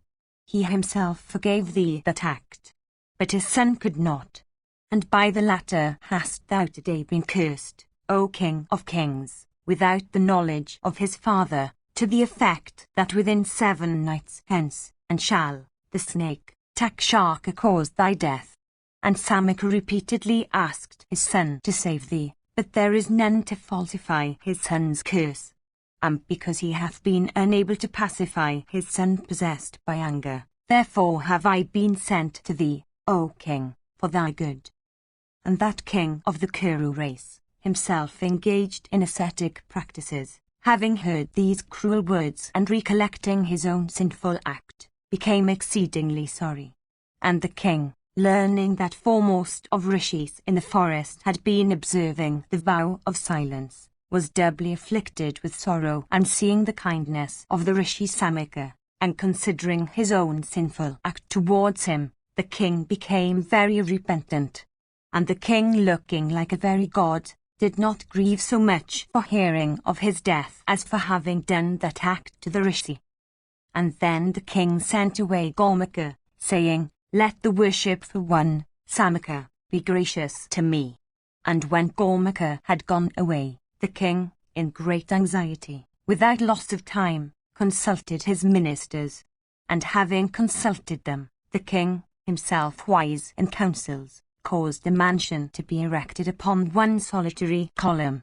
It was well guarded day and night, and for its protection were placed the physicians and medicines, and brahmanas skilled in mantras all around. And the monarch, protected on all sides, discharged his kingly duties from that place, surrounded by his virtuous ministers. And no one could approach that best of kings there. The air even could not go there, being prevented from entering. And when the 7th day had arrived, that best of brahmanas, the learned Kasyapa, was coming towards the king's residence, desirous of treating the king after the snake bite. He had heard all that had taken place, viz., that Takshaka, that first of snakes, would send that best of monarchs to the presence of Yama, death. And he thought, I would cure the monarch after he is bit by that first of snakes. By that I may have wealth and may acquire virtue also. But that prince of snakes, Takshaka, in the form of an old brahmana, saw Kasyapa approaching on his way, his heart set upon curing the king. And the prince of snakes then spake unto that bull among munis, Kasyapa, saying, Whither dost thou go with such speed? What, besides, is the business upon which thou art intent? And Kasyapa, thus addressed, replied, Takshaka, by his poison, will today burn King Parikshit of the Kuru race, that oppressor of all enemies. I go with speed, O amiable one, to cure, without loss of time, the king of immeasurable prowess, the sole representative of the Pandava race, after he is bit by the same Takshaka like to Agni himself in energy. And Takshaka answered, I am the Takshaka, O Brahmana, who shall burn that lord of the earth. Stop, for thou art unable to cure one bit by me. And Kasyapa rejoined, I am sure that, possessed, that I am, of the power of learning, going thither I shall cure that monarch bit by thee. Section Xli. Astika Parva continued. Soti said, and Takshaka, after this, answered, If, indeed, thou art able to cure any creature bitten by me, then, O Kasyapa, revive thou this tree bit by me. O best of Brahmanas, I burn this banyan in thy sight. Try thy best and show me that skill in mantras of which thou hast spoken. And Kasyapa said, If thou art so minded, bite thou then, O king of snakes, this tree. O snake, I shall revive it, though bit by thee. Soti continued, that king of snakes, thus addressed by the illustrious Kasyapa, bit then that banyan tree. And that tree, bit by the illustrious snake, and penetrated by the poison of the serpent, blazed up all around. And having burned the banyan so, the snake then spake again unto Kasyapa, saying, O first of Brahmanas, try thy best and revive this lord of the forest. Soti continued, the tree was reduced to ashes by the poison of that king of snakes. But taking up those ashes, Kasyapa spoke these words, O king of snakes, behold the power of my knowledge as applied to this lord of the forest. O snake, under thy very nose I shall revive it. And then that best of Brahmanas, the illustrious and learned Kasyapa, revived, by his vidya, that tree which had been reduced to a heap of ashes. And first he created the sprout, then he furnished it with 2 leaves, and then he made the stem, and then the branches, and then the full-grown tree with leaves and all. And Takshaka, seeing the tree revived by the illustrious Kasyapa, said unto him, It is not wonderful in thee that thou shouldst destroy my poison or that of anyone else like myself. O thou whose wealth is asceticism, desirous of what wealth, goest thou thither? The reward thou hopest to have from that best of monarchs, even I will give thee, however difficult it may be to obtain it. Decked with fame as thou art, thy success may be doubtful on that king affected by a Brahmana's curse and whose span of life itself hath been shortened. In that case, this blazing fame of thine that hath overspread the 3 worlds will disappear like the sun when deprived of his splendor, on the occasion of the eclipse. Apostrophe. Kasyapa said, I go there for wealth, give it unto me, O snake, so that taking thy gold, I may return. Takshaka replied, O best of regenerate ones, even I will give thee more than what thou expectest from that king. Therefore do not go. Soti continued, that best of Brahmanas, Kasyapa, of great prowess and intelligence, hearing those words of Takshaka, sat in yoga meditation over the king. And that foremost of Munis, viz., Kasyapa, of great prowess and gifted with spiritual knowledge, ascertaining that the period of life of that king of the Pandava race had really run out, returned, receiving from Takshaka as much wealth as he desired. And upon the illustrious Kasyapa's retracing his steps, Takshaka at the proper time speedily entered the city of Hastinapura. And on his way he heard that the king was living very cautiously, protected by means of poison-neutralizing mantras and medicines. Soti continued, the snake thereupon reflected thus, the monarch must be deceived by me with power of illusion. But what must be the means? Then Takshaka sent to the king some snakes in the guise of ascetics, taking with them fruits, kusa grass, and water, as presents. And Takshaka, addressing them, said, Go ye all to the king, on the pretext of pressing business, without any sign of impatience, as if to make the monarch only accept the fruits and flowers and water, that ye shall carry as presents unto him.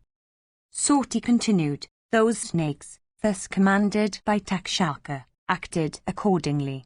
And they took to the king kusa grass and water, and fruits. And that foremost of kings, of great prowess, accepted those offerings. And after their business was finished, he said up to them, Retire. Then after those snakes disguised as ascetics had gone away, the king addressed his ministers and friends, saying, Eat ye, with me, all these fruits of excellent taste brought by the ascetics.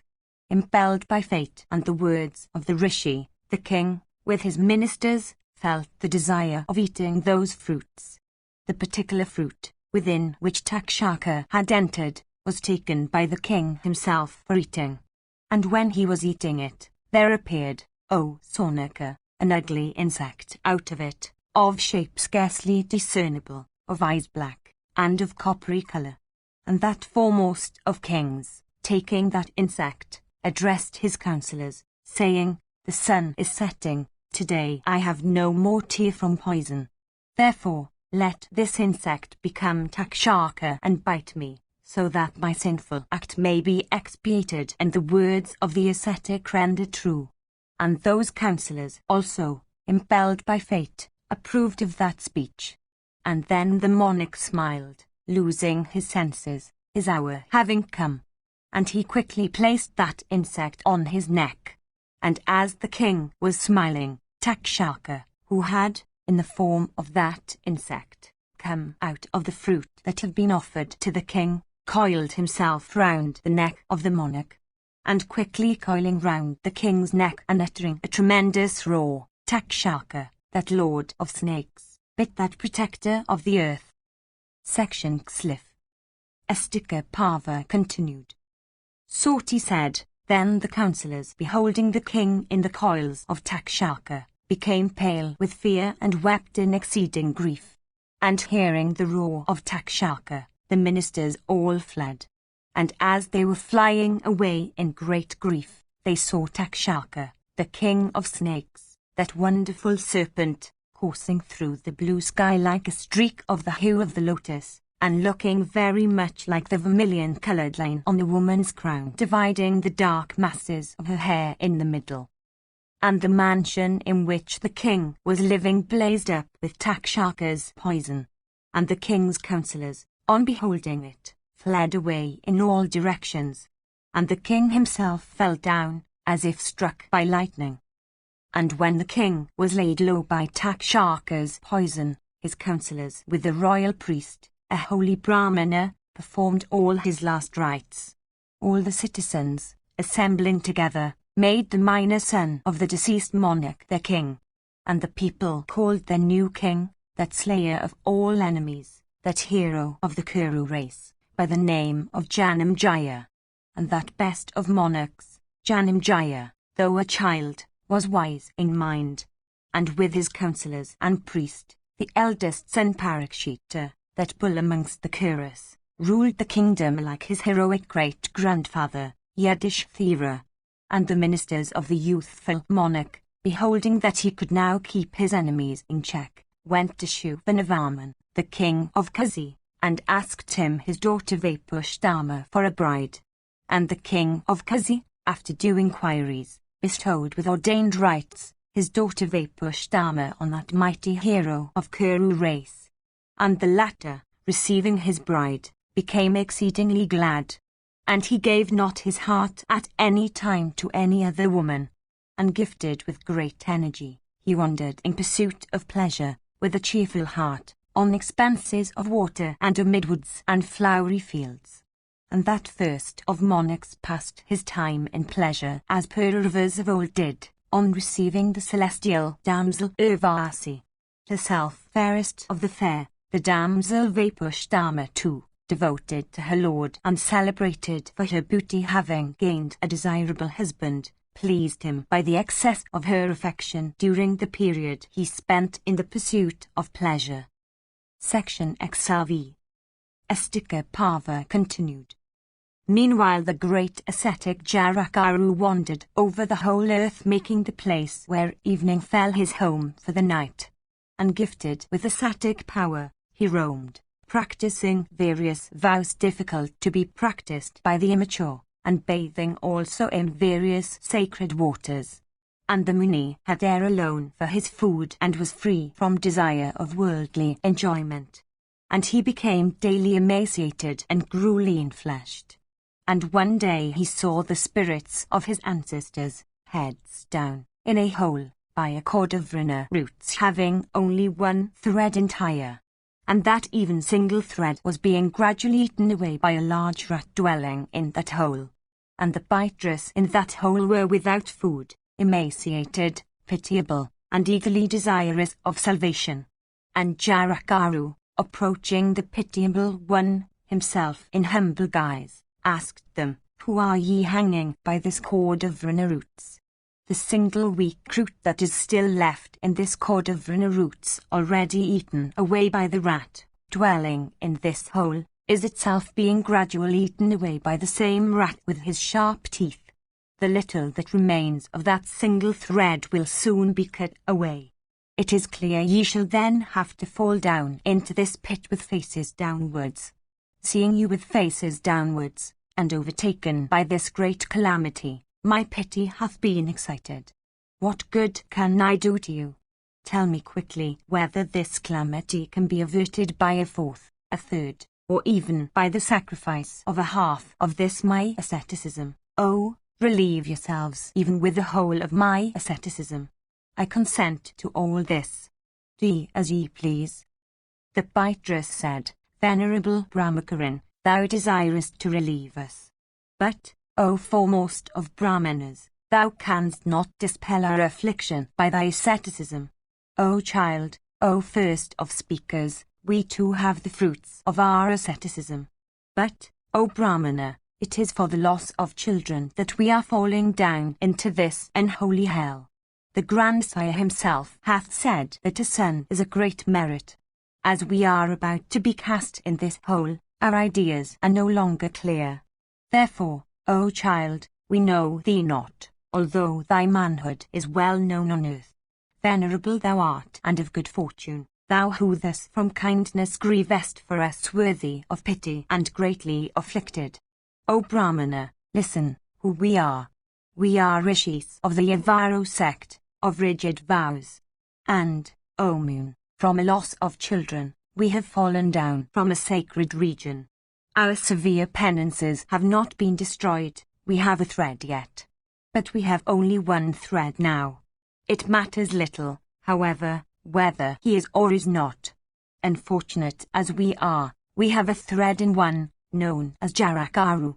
The unfortunate one has gone through the Vedas and their branches and is practicing asceticism alone. He being one with soul under complete control, desires set high, observant of vows, deeply engaged in ascetic penances, and free from greed for the merits or asceticism, we have been reduced to this deplorable state.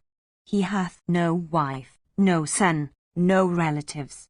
Therefore, do we hang in this hole, our consciousness lost, like men having none to take care of them.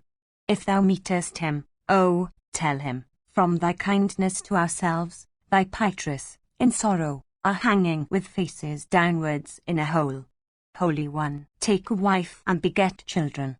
O thou of ascetic wealth, thou art, O amiable one, the only thread that remaineth in the line of thy ancestors. O Brahmana, the cord of Varuna roots that thou sayest we are hanging by, is the cord representing our multiplied race. And, O Brahmana, these threads of the cord of Varuna roots that thou sayest as eaten away, are ourselves who have been eaten up by time. This root thou sayest hath been half-eaten, and by which we are hanging in this hole is he that hath adopted asceticism alone. The rat that thou beholdest is time of infinite strength, and he, time, is gradually weakening the wretch Jarakaru engaged in ascetic penances tempted by the merits thereof, but wanting imprudence and heart. O excellent one, his asceticism cannot save us. Behold, our roots being torn, cast down from higher regions, deprived of consciousness by time, we are going downwards like sinful wretches. And upon our going down into this hole with all our relatives, eaten up by time, even he shall sink with us into hell. O child, whether it is asceticism, or sacrifice, or whatever else there be of very holy acts, everything is inferior. These cannot count with the sun. O child, having seen all, speak unto that Jarakaru of ascetic wealth. Thou shouldst tell him in detail everything that thou hast beheld. And, O Brahmana, from thy kindness towards us, thou shouldst tell him all that would induce him to take a wife and beget children, amongst his friends, or of our own race. Who art thou, O excellent one, that thus grievest for us all like a friend? We wish to hear who thou art that stayest here. Section XLVI. Astika Parva continued. Soti said. Jarakaru, hearing all this, became excessively dejected, and from sorrow he spoke unto those Pytris in words obstructed by tears. And Jarakaru said, Ye are even my fathers and grandfathers gone before. Therefore, tell me what I must do for your welfare. I am that sinful son of yours, Jarakaru. Punish me for my sinful deeds, a wretch that I am. The Pytris replied, saying, O son, by good luck hast thou arrived at this spot in course of thy rambles. O Brahmana, why hast thou not taken a wife? Jarakaru said, Ye Pytris, this desire hath always existed in my heart that I would, with vital seed drawn up, carry this body to the other world. My mind hath been possessed with the idea that I would not take a wife. But ye grandsires, having seen you hanging like birds, I have diverted my mind from the Brahmacharya mode of life. I will truly do what you like. I will certainly marry, if ever I meet with a maiden of my own name. I shall accept her who, bestowing herself of her own accord, will be as aims unto me, and whom I shall not have to maintain. I shall marry if I get such a one, otherwise, I shall not. This is the truth, ye grandsires. And the offspring that will be begot upon her shall be your salvation. And ye beatrice of mine, ye shall live for ever in blessedness and without fear. Soti continued, the Muni, having said so unto the beatrice, wandered over the earth again. And, O Sonaka, being old, he obtained no wife. And he grieved much that he was not successful. But directed, as before, by his ancestors, he continued the search. And going into the forest, he wept loudly in great grief. And having gone into the forest, the wise one, moved by the desire of doing good to his ancestors, said, I will ask for a bride, distinctly repeating these words thrice. And he said, whatever creatures are here, mobile and immobile, so whoever there be that are invisible, oh, hear my words. My ancestors, afflicted with grief, have directed me that am engaged in the most severe penances, saying, marry thou for the acquisition of a son. O ye, being directed by my ancestors, I am roaming in poverty and sorrow over the wide world for wedding a maiden that I may obtain as alms. Let that creature, amongst those I have addressed, who hath a daughter, bestow on me that am roaming far and near such a bride as is of same name with me, to be bestowed on me as alms, and whom, besides, I shall not maintain, O bestow on me. Then those snakes that had been set upon Jarakaru's track, ascertaining his inclination, gave information to Vasuki. And the king of the snakes, hearing their words, shook with him that maiden decked with ornaments, and went into the forest and to that rishi. And, O Brahmana, Vasuki, the king of the snakes, having gone there, offered that maiden as alms unto that high-souled rishi. But the rishi did not at once accept her. And the rishi, thinking her not to be of the same name with himself, and seeing that the question of her maintenance also was unsettled, reflected for a few moments, hesitating to accept her. And then, O son of Bhrigu, he asked Vasuki the maiden's name, and also said unto him, I shall not maintain her. Section Xlvi. Estika Parva continued. Soti said, then Vasuki spake unto the Rishi Jarakaru these words, O best of Brahmanas, this maiden is of the same name with thee. She is my sister and hath ascetic merit. I will maintain thy wife, accept her. O thou of ascetic wealth, I shall protect her with all my ability. And, O foremost of the great Munis, she hath been reared by me for thee. And the Rishi replied, this is agreed between us that I shall not maintain her, and she shall not do aught that I do not like. If she do, I leave her.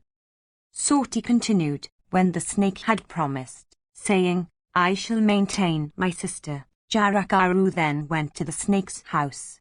Then that first of mantra-knowing Brahmanas, observing rigid vows, that virtuous and veteran ascetic, shook her hand presented to him according to Shastric rites. And taking his bride with him, adored by the great Rishi, he entered the delightful chamber set apart for him by the king of the snakes. And in that chamber was a bedstead covered with very valuable coverlets. And Jarakaru lived there with his wife. And the excellent Rishi made an agreement with his wife, saying, nothing must ever be done or said by thee that is against my liking.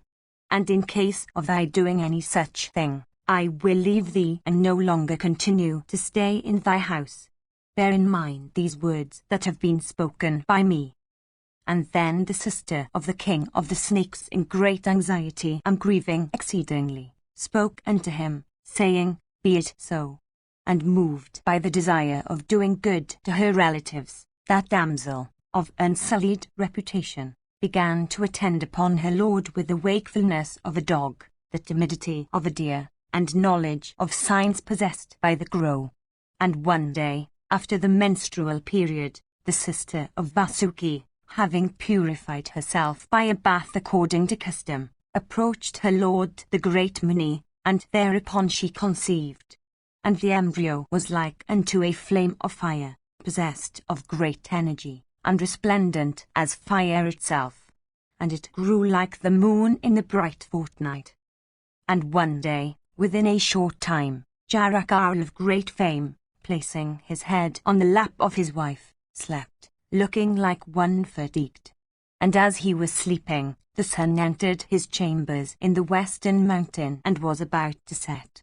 And, O Brahmana, as the day was fading, she, the excellent sister of Vasuki, became thoughtful, fearing the loss of her husband's virtue. And she thought, what should I now do? Shall I wake my husband or not? He is exacting and punctilious in his religious duties. How can I act as not to offend him? The alternatives are his anger and the loss of virtue of a virtuous man. The loss of virtue, I ween, is the greater of the two evils. Again, if I wake him, he will be angry. But if twilight passeth away without his prayers being said, he shall certainly sustain loss of virtue. And having resolved at last, the sweet-speeched Jarakaru, the sister of Vasuki, spake softly unto the Trishi resplendent with ascetic penances, and lying prostrate like a flame of fire, O thou of great good fortune, awake, the sun is setting. O thou of rigid vows, O illustrious one, do your evening prayer after purifying yourself with water and uttering the name of Vishnu. The time for the evening sacrifice hath come. Twilight, O Lord, is even now gently covering the western side. The illustrious Jarakar of great ascetic merit, thus addressed, spake unto his wife these words, his upper lip quivering in anger, O amiable one of the Nag race, thou hast insulted me. I shall no longer abide with thee, but shall go where I came from. O thou of beautiful thighs, I believe in my heart that the sun hath no power to set in the usual time, if I am asleep. An insulted person should never live where he hath met with the insult, far less should I, a virtuous person, or those that are like me. Jarakaru, the sister of Vasuki, thus addressed by her lord, began to quake with terror, and she spake unto him, saying, O Brahmana, I have not waked thee from desire of insult, but I have done it so that thy virtue may not sustain any loss. The Rishi Jarakaru, great in ascetic merit, possessed with anger and desirous of forsaking his spouse, thus addressed, spake unto his wife, saying, O thou fair one, never have I spoken a falsehood. Therefore, go I shall. This was also settled between ourselves. O amiable one, I have passed the time happily with thee. And, O fair one, tell thy brother, when I am gone, that I have left thee. And upon my going away, it behoveth thee not to grieve for me. Thus addressed Jarakaru, the fair sister of Vasuki, of faultless features, filled with anxiety and sorrow, having mustered sufficient courage and patience, though her heart was still quaking, then spake unto Rishi Jarakaru. Her words were obstructed with tears, and her face was pale with fear. And the palms of her hands were joined together, and her eyes were bathed in tears. And she said, It behoveth thee not to leave me without a fault. Thou treadest over the path of virtue. I too have been in the same path, with heart fixed on the good of my relatives. O best of Brahmanas, the object for which I was bestowed on thee hath not been accomplished yet. Unfortunate that I am, what shall Vasuki say unto me? O excellent one, the offspring desired of by my relatives afflicted by a mother's curse, do not yet appear. The welfare of my relatives dependeth on the acquisition of offspring from thee. And in order that my connection with thee may not be fruitless, O illustrious Brahmana, moved by the desire of doing good to my race, do I entreat thee, O excellent one, high so thou art, so why shalt thou leave me who am faultless? This is what is not just clear to me. Thus addressed, the Muni of great ascetic merit spake unto his wife Jarakaru these words that were proper and suitable to the occasion. And he said, O fortunate one, the being thou hast conceived, even like unto Agni himself, is a rishi of soul highly virtuous, and a master of the Vedas and their branches.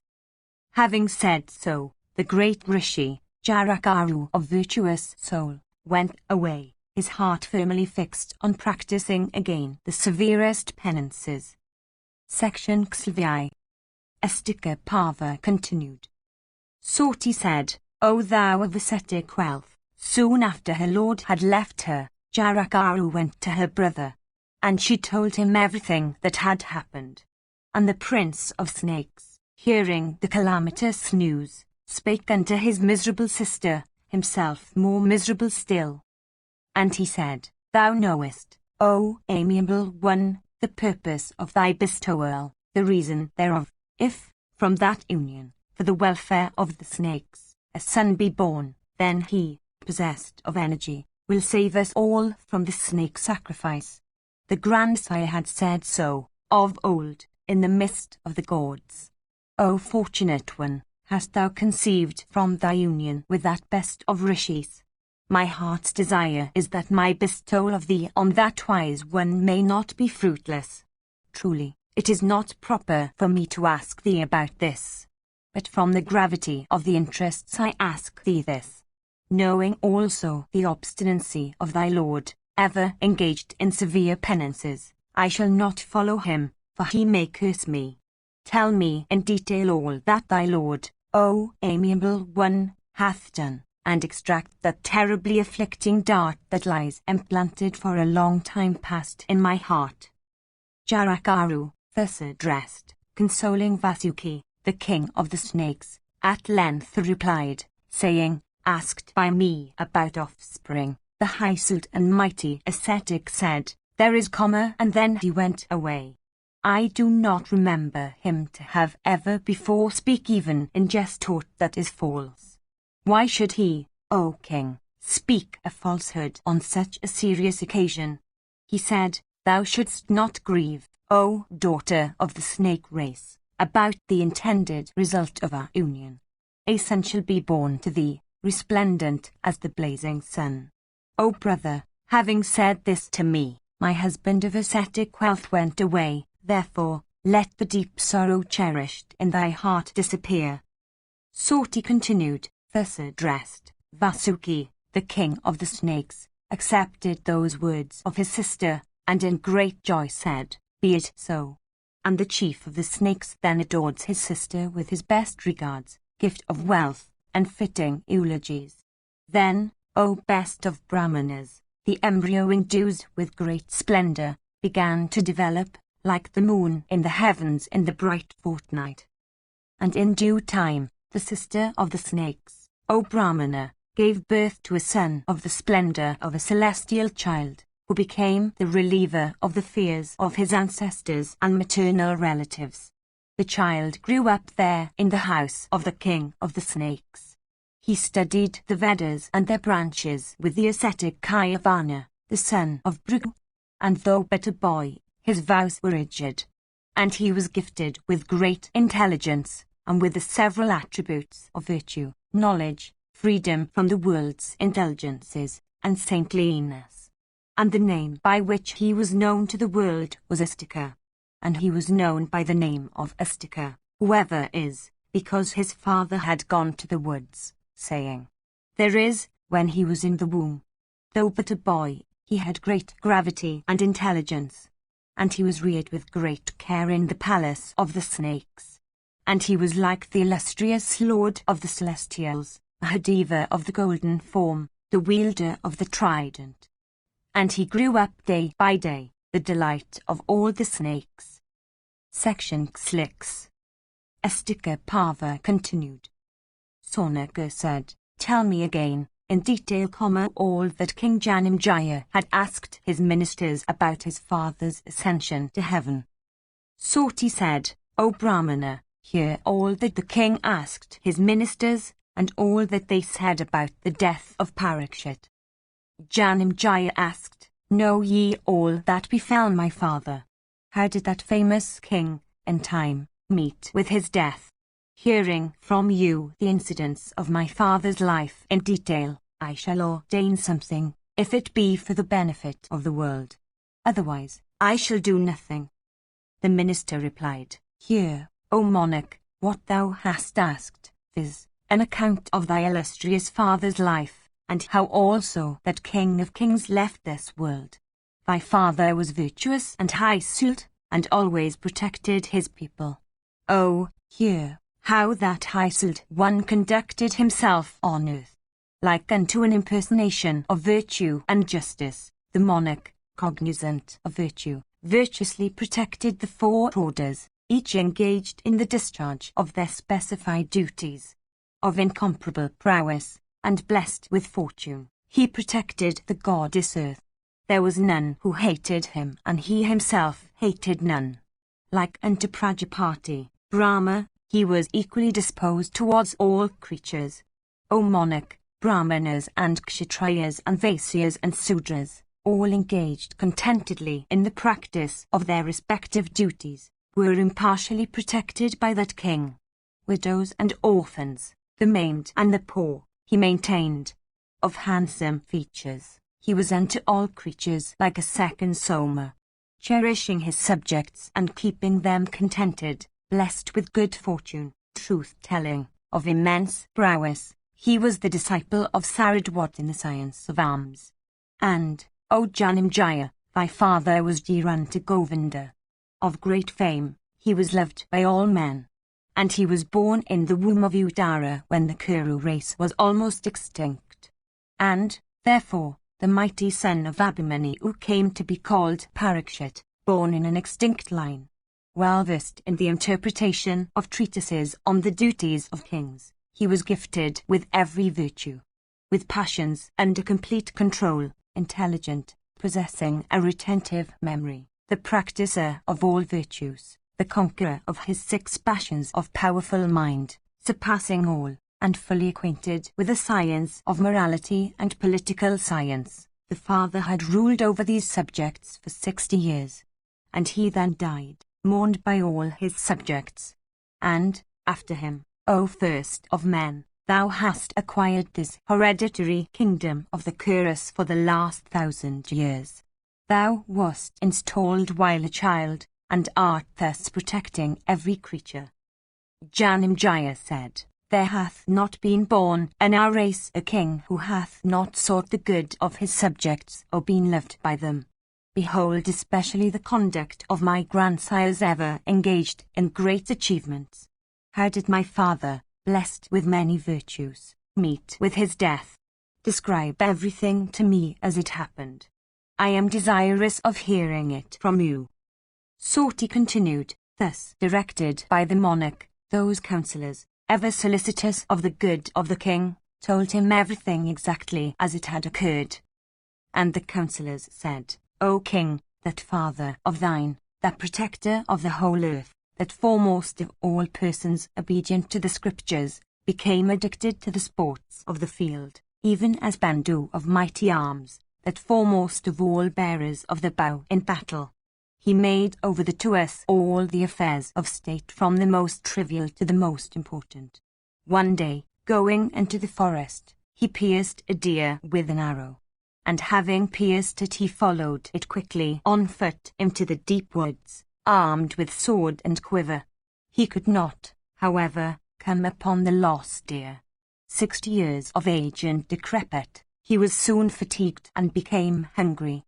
He then saw in the deep woods a high-souled rishi. The rishi was then observing the vow of silence. The king asked him about the deer, but, though asked, he made no reply. At last the king, already tired with exertion and hunger, suddenly became angry with that rishi sitting motionless like a piece of wood in observance of his vow of silence. Indeed, the king knew not that he was a Muni observing the vow of silence. Swayed by anger, thy father insulted him. O excellent one of the Bharata race, the king, thy father, taking up from the ground with the end of his bow a dead snake, placed it on the shoulders of that Muni of pure soul. But the Muni spake not a word good or bad, and was without anger. He continued in the same posture, bearing the dead snake. Section L. Astika Parva continued. Soti continued, the ministers said, that king of kings then, spent with hunger and exertion, and having placed the snake upon the shoulders of that Muni, came back to his capital. The Muni had a son, born of a cow, of the name of Sringin. He was widely known, possessed of great prowess and energy, and very wrathful. Going, every day, to his preceptor, he was in the habit of worshipping him. Commanded by him, Sringin was returning home, when he heard from a friend of his about the insult of his father by thy parent. And, O tiger among kings, he heard that his father, without having committed any fault, was bearing, motionless like a statue, upon his shoulders a dead snake placed thereon. O king, the rishi insulted by thy father was severe in ascetic penances, the foremost of munis, the controller of passions, pure, and ever engaged in wonderful acts. His soul was enlightened with ascetic penances, and his organs and their functions were under complete control. His practices and his speech were both very nice. He was contented and without avarice. He was without meanness of any kind and without envy. He was old and used to observe the vow of silence. And he was the refuge whom all creatures might seek in distress. Such was the rishi insulted by thy father. The son, however, of that rishi, in wrath, cursed thy father. Though young in years, the powerful one was old in ascetic splendor. Speedily touching water, he spake, burning as it were with spiritual energy and rage, these words in allusion to thy father: behold the power of my asceticism.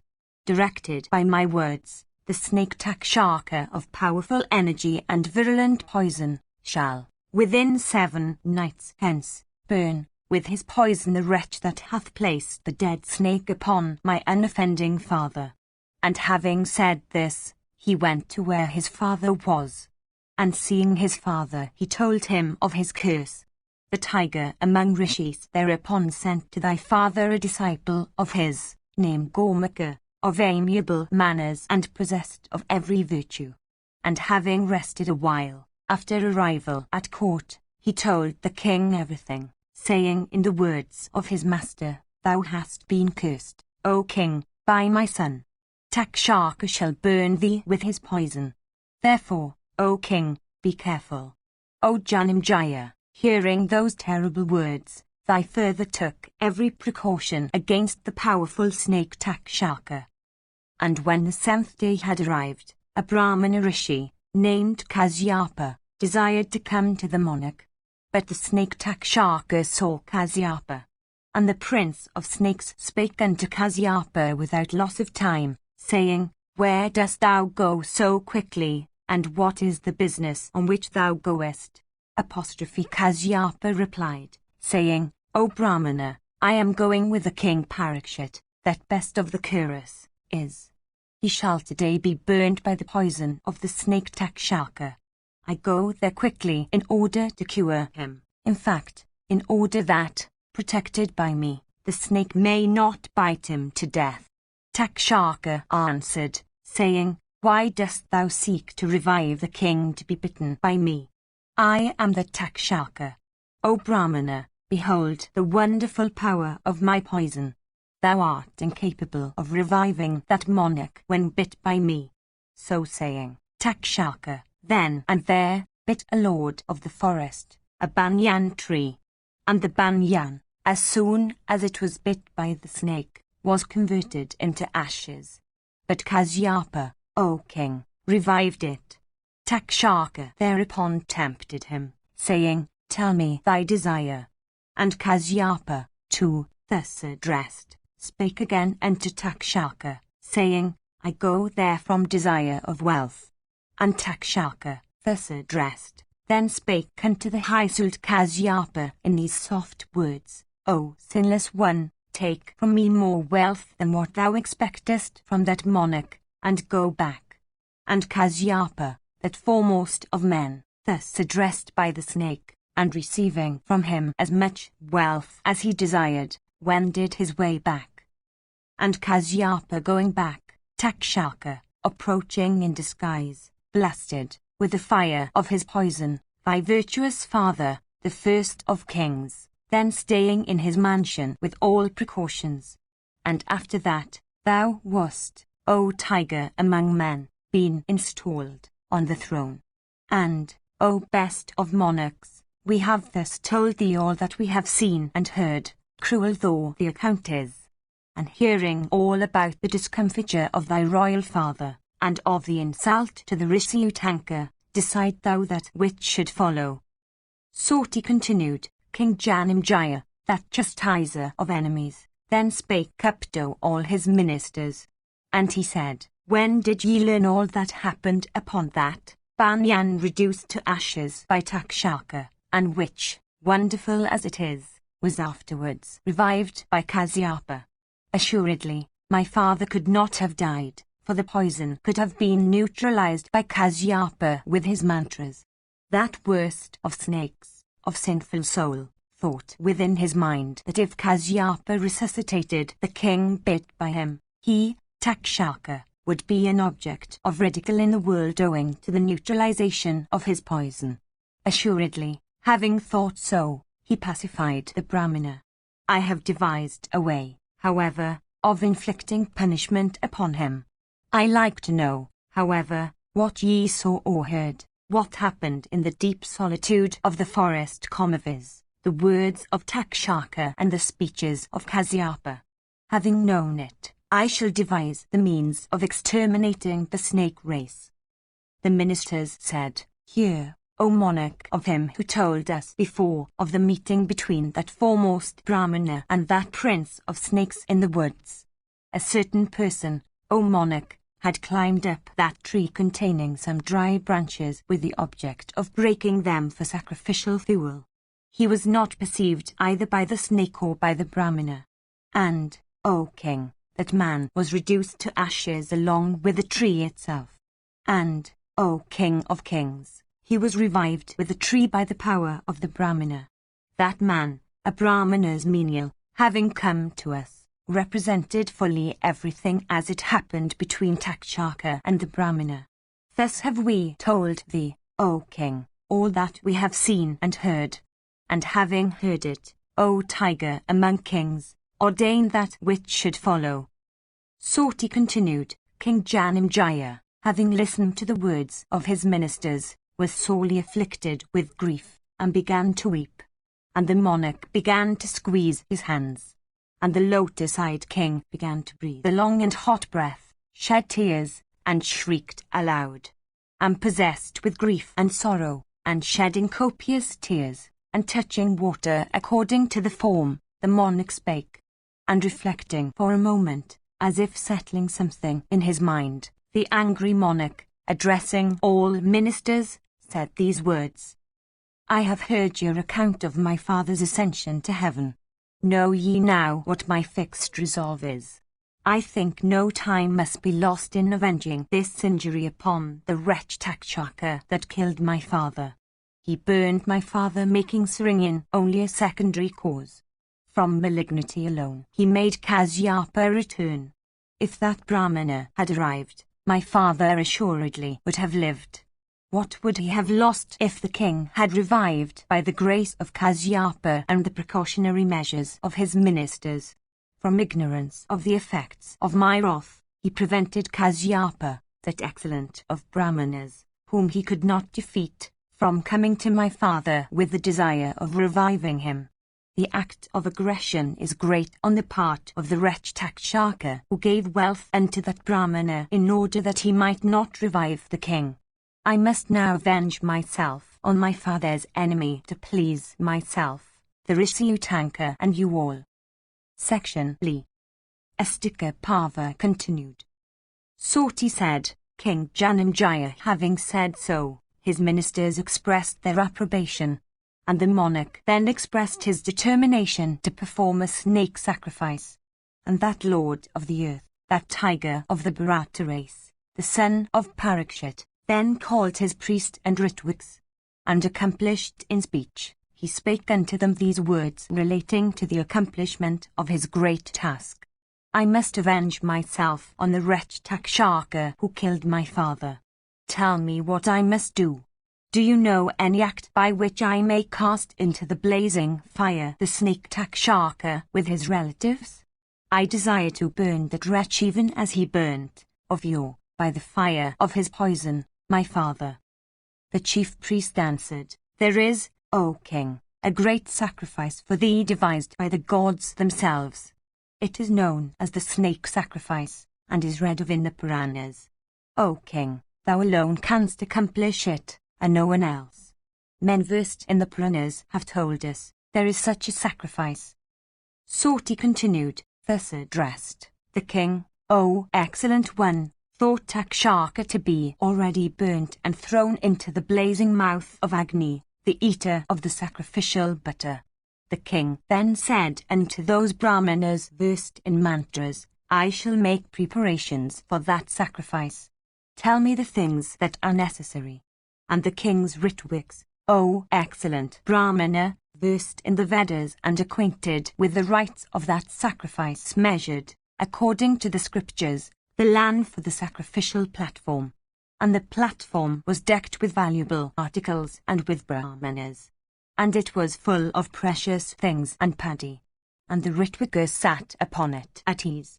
And after the sacrificial platform had been thus constructed according to rule and as desired, they installed the king at the snake sacrifice for the attainment of its object. And before the commencement of the snake sacrifice that was to come, there occurred this very important incident foreboding obstruction to the sacrifice. For, when the sacrificial platform was being constructed, a professional builder of great intelligence and well-versed in the knowledge of laying foundations, a suitor by caste, well acquainted with the Puranas, said, the soil upon which and the time at which the measurement for the sacrificial platform has been made, indicate that this sacrifice will not be completed, a Brahmana becoming the reason thereof. Hearing this, the king, before his installation, gave orders to his gatekeepers not to admit anybody without his knowledge. Section Astika Parva continued. Soti said, the snake sacrifice then commenced according to due form, and the sacrificial priests, competent in their respective duties according to the ordinance, clad in black garments and their eyes red from contact with smoke, poured clarified butter into the blazing fire, uttering the appropriate mantras, and causing the hearts of all the snakes to tremble with fear, they poured clarified butter into the mouth of Agni, uttering the names of the snakes. And the snakes thereupon began to fall into the blazing fire, benumbed and piteously calling upon one another, and swollen and breathing hard, and twining each other with their heads and tails, they came in large numbers and fell into the fire. The white, the black, the blue, the old and the young, all fell alike into the fire, uttering various cries. Those measuring a kroza, and those measuring a yojana, and those of the measure of a gokana, fell continuously with great violence into that first of all fires.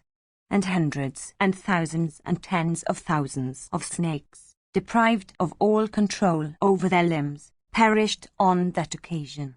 And amongst those that perished, there were some that were like horses, other like trunks of elephants, and others of huge bodies and strength like maddened elephants of various colours and virulent poison, terrible and looking like maces furnished with iron spikes, of great strength, ever inclined to bite. The snakes, afflicted with their mother's curse, fell into the fire.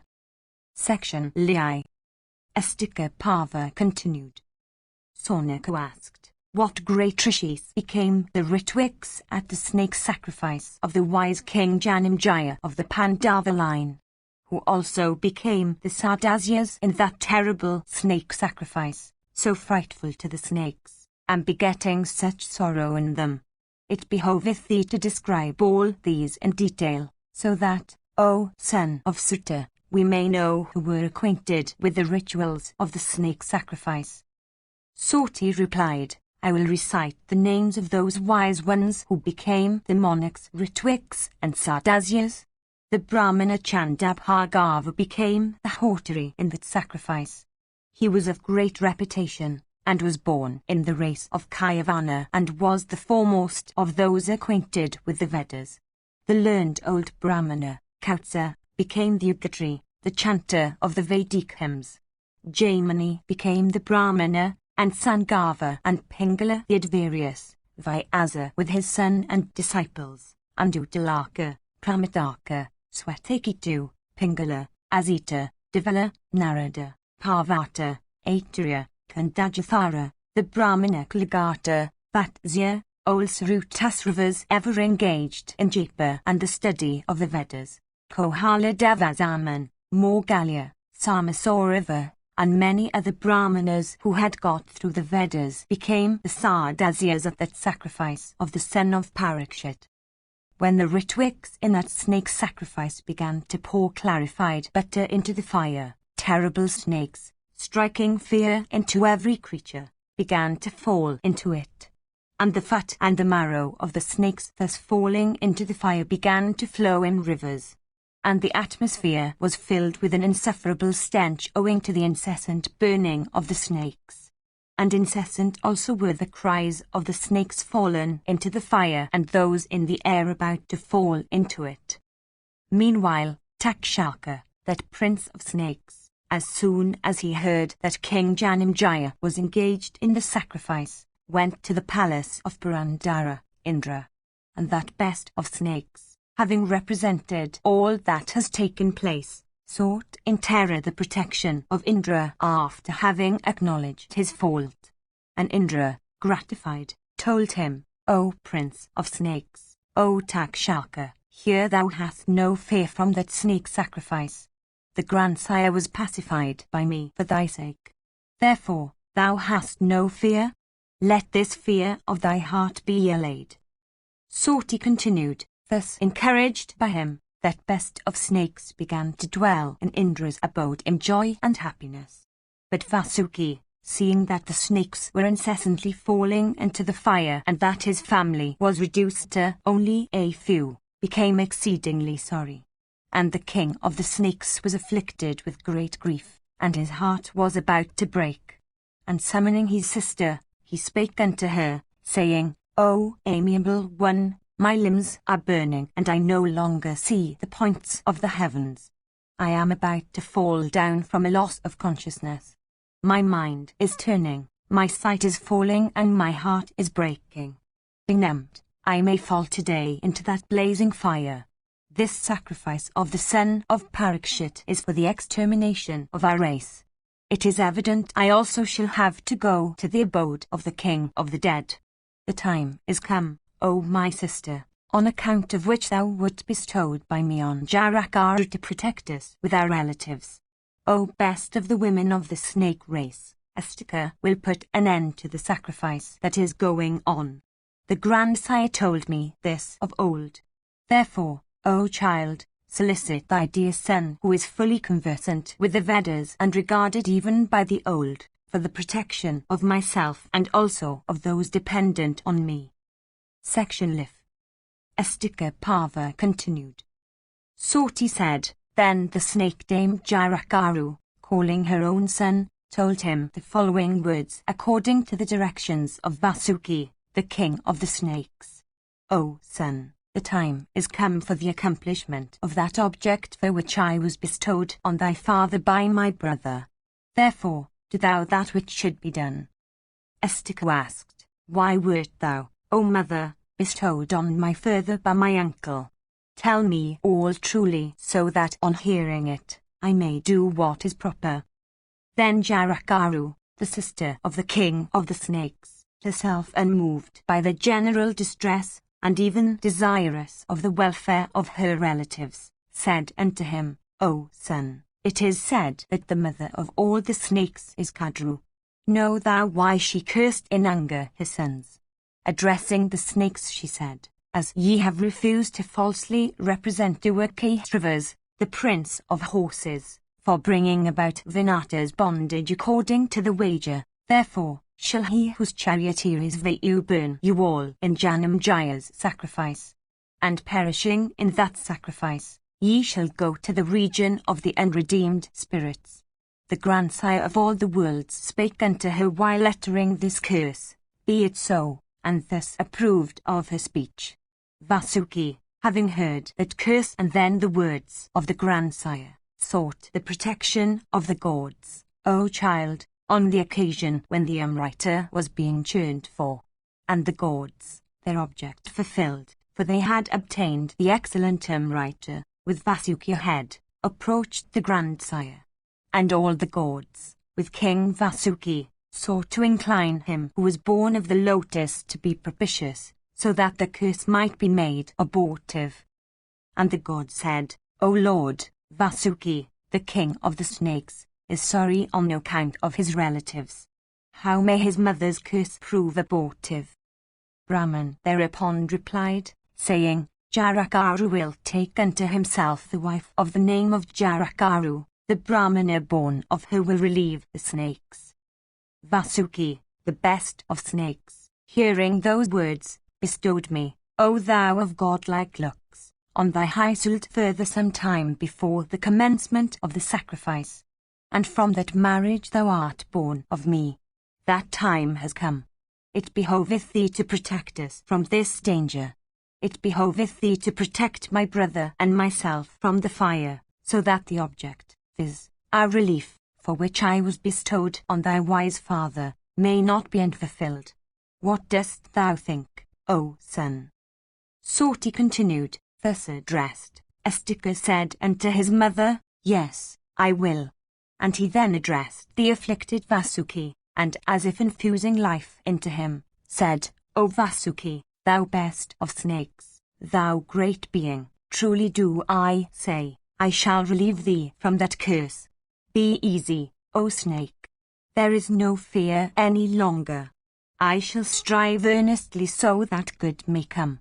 Nobody hath ever said that my speech, even in jest, hath proved false.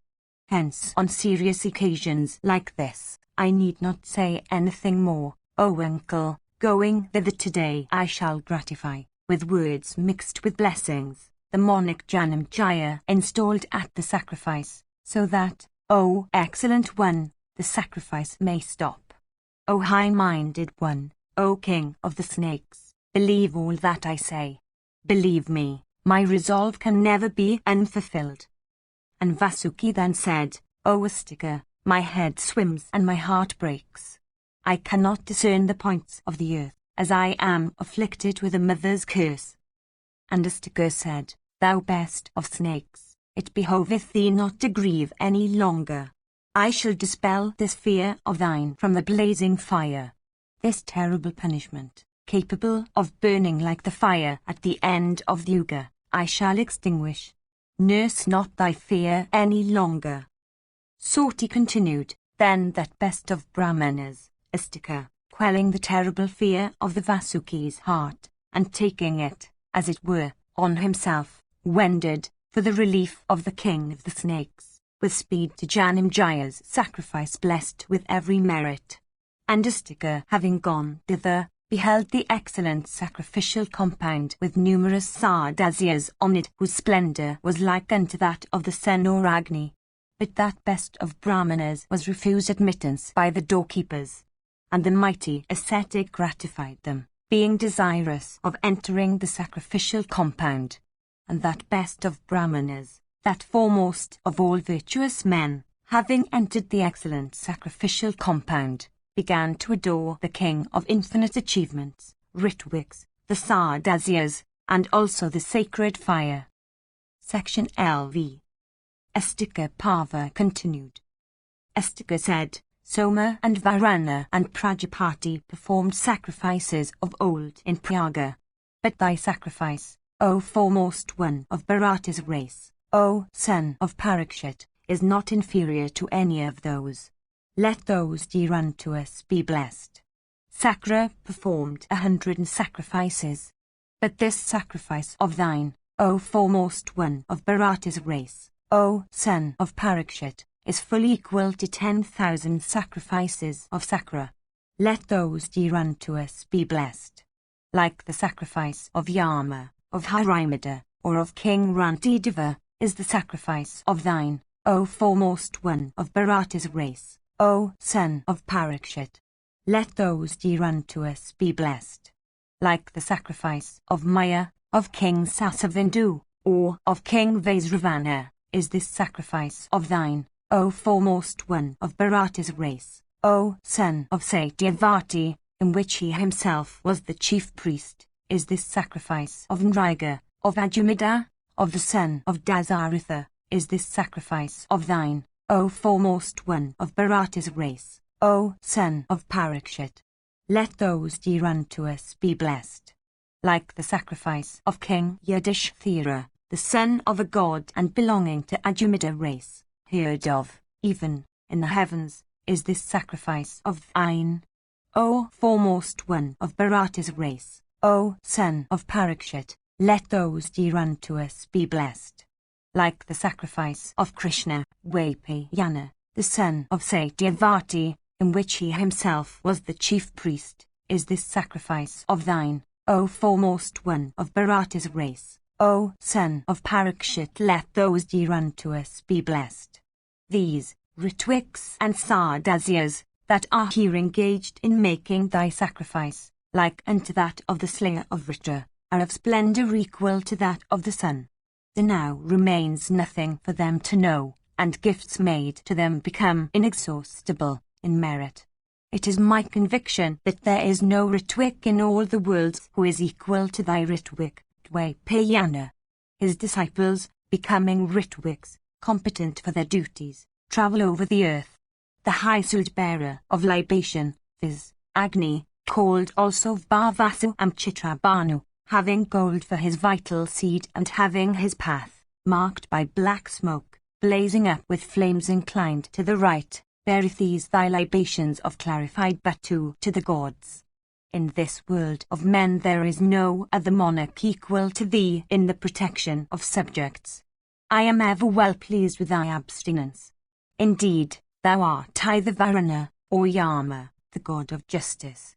Like Sakra himself, thunderbolt in hand, thou art, in this world, the protector of all creatures. In this earth there is no man so great as thou and no monarch who is thy equal in sacrifice. Thou art like Katwanga, Nabhaga, and Dilipa. In prowess thou art like Yayati and Mandatory. In splendour equal to the sun, and of excellent vows, thou art, O monarch, like Bhishma. Like Valmiki thou art of energy concealed. Like Vasishta thou hast controlled thy wrath. Like Indra is thy lordship. Thy splendour also shines like that of Narayana. Like Yama art thou conversant with the dispensation of justice. Thou art like Krishna adorned with every virtue. Thou art the home of the good fortune that belongs to the Vasas. Thou art also the refuge of the sacrifices. In strength thou art equal to Damvadbhava. Like Rama, the son of Jamadani, thou art conversant with the scriptures and arms. In energy thou art equal to Ova and Trita. Thou inspirest terror by thy looks like Bhagrita. Soti said, Astika, having thus adored them, gratified them all, viz., the king, the Sardasyas, the Ritwiks and the sacrificial fire. And King Janamejaya, beholding the signs and indications manifested all around, addressed them as follows.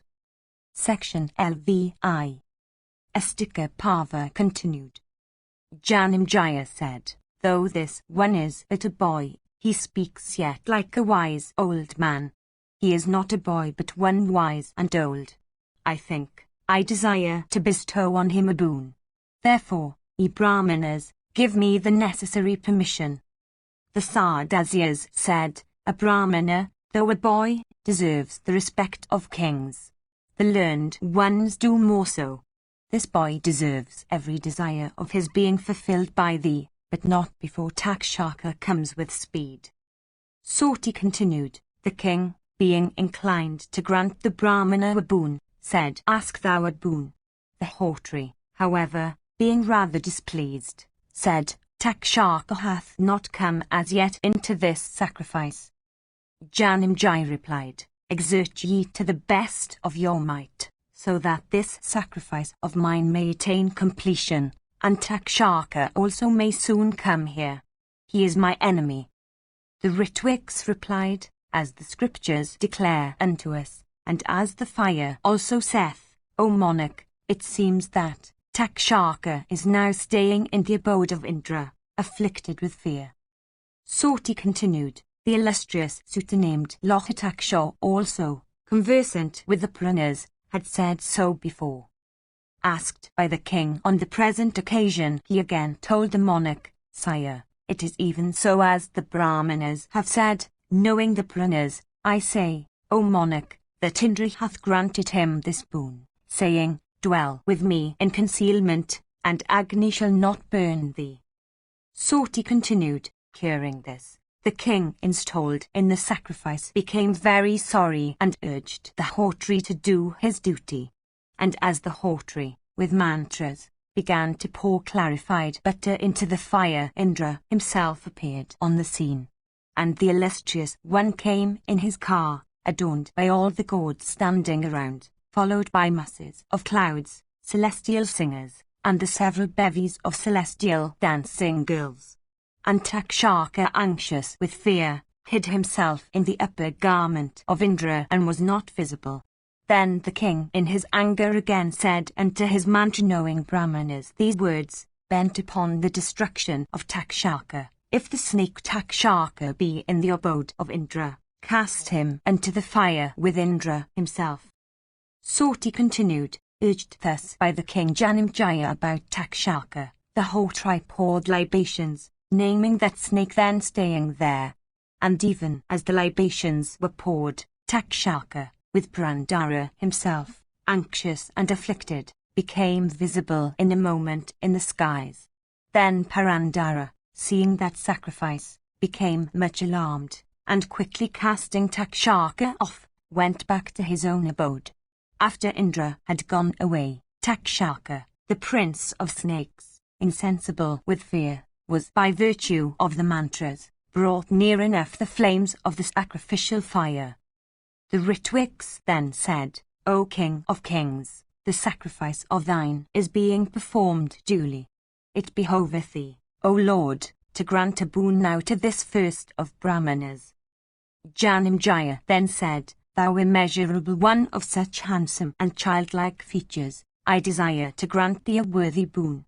Therefore, ask thou that which thou desirest in thy heart. I promise thee that I will grant it even if it be ungrantable. The Ritwiks said, O monarch, behold, Takshaka is soon coming under thy control. His terrible cries and loud roar is being heard. Assuredly, the snake hath been forsaken by the wielder of thunder. His body being disabled by your mantras, he is falling from heaven. Even now, rolling in the skies, and deprived of consciousness, the prince of snakes cometh, breathing loudly. Soti continued, while Takshaka, the prince of snakes, was about to fall into the sacrificial fire. During those few moments Siddhika spoke as follows, O Janamjaya, if thou wouldest grant me a boon, let this sacrifice of thine come to an end, and let no more snakes fall into the fire. O Brahmana, the son of Parikshit, being thus addressed by Astika, became exceedingly sorry and replied unto Astika thus, O illustrious one, gold, silver, kine, whatever other possessions thou desirest I shall give unto thee. But let not my sacrifice come to an end. Astika thereupon replied, Gold, silver or kine, I do not ask of thee, O monarch. But let thy sacrifice be ended so that my maternal relations be relieved. Soti continued, the son of Parikshit, being thus addressed by Astika, repeatedly said this unto that foremost of speakers, best of the Brahmanas, ask some of the boon. O, blessed be thou. But, O thou of Bruga's race, he did not beg any other boon. Then all the Sardasyas conversant with the Vedas told the king in one voice, let the Brahmana receive his boon. Section VI. Astika Parva continued. Sonaka said, O son of Asuta, I desire to hear the names of all those snakes that fell into the fire of this snake sacrifice.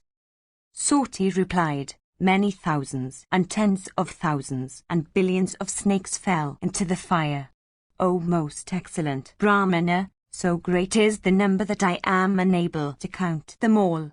So far, however, as I remember, hear the names I mention of the principal snakes cast into the fire. Hear first the names of the principal ones of Vasuki's race alone, of color blue, red and white, of terrible form and huge body and deadly poison. Helpless and miserable and afflicted with their mother's curse, they fell into the sacrificial fire like libations of butter.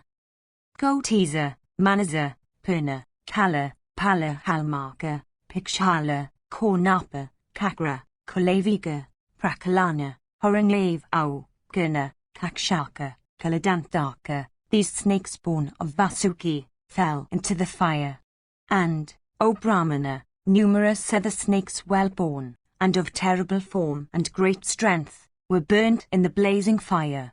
I shall now mention those born in the race of Takshaka. Hear thou their names. Pakandaka, Mandalaka, Pindaskri, Ravanaka, Uchikika, Karava, Banas, Villajas, Virahana, Sili, Saligara, Muka, Sakamara, Ravpana, Madgara and Sisuruman, Suruman and Mahahanu. These snakes born of Takshaka fell into the fire. And Parivata, Parijata, Pandara, Harina, Krisa, Vihanga, Saraba, Meda, Pramoda, Sohadapana, these born in the race of Viravata fell into the fire. Now hear, O best of Brahmanas, the names of the snakes I mentioned born in the race of Kauravya, Iraka, Kandalaveni, Veniskanda, Kumaraka, Vahuka, Sringavra, Tirthaka, Pratara and Astaka. The born in the race of Kauravya fell into the fire.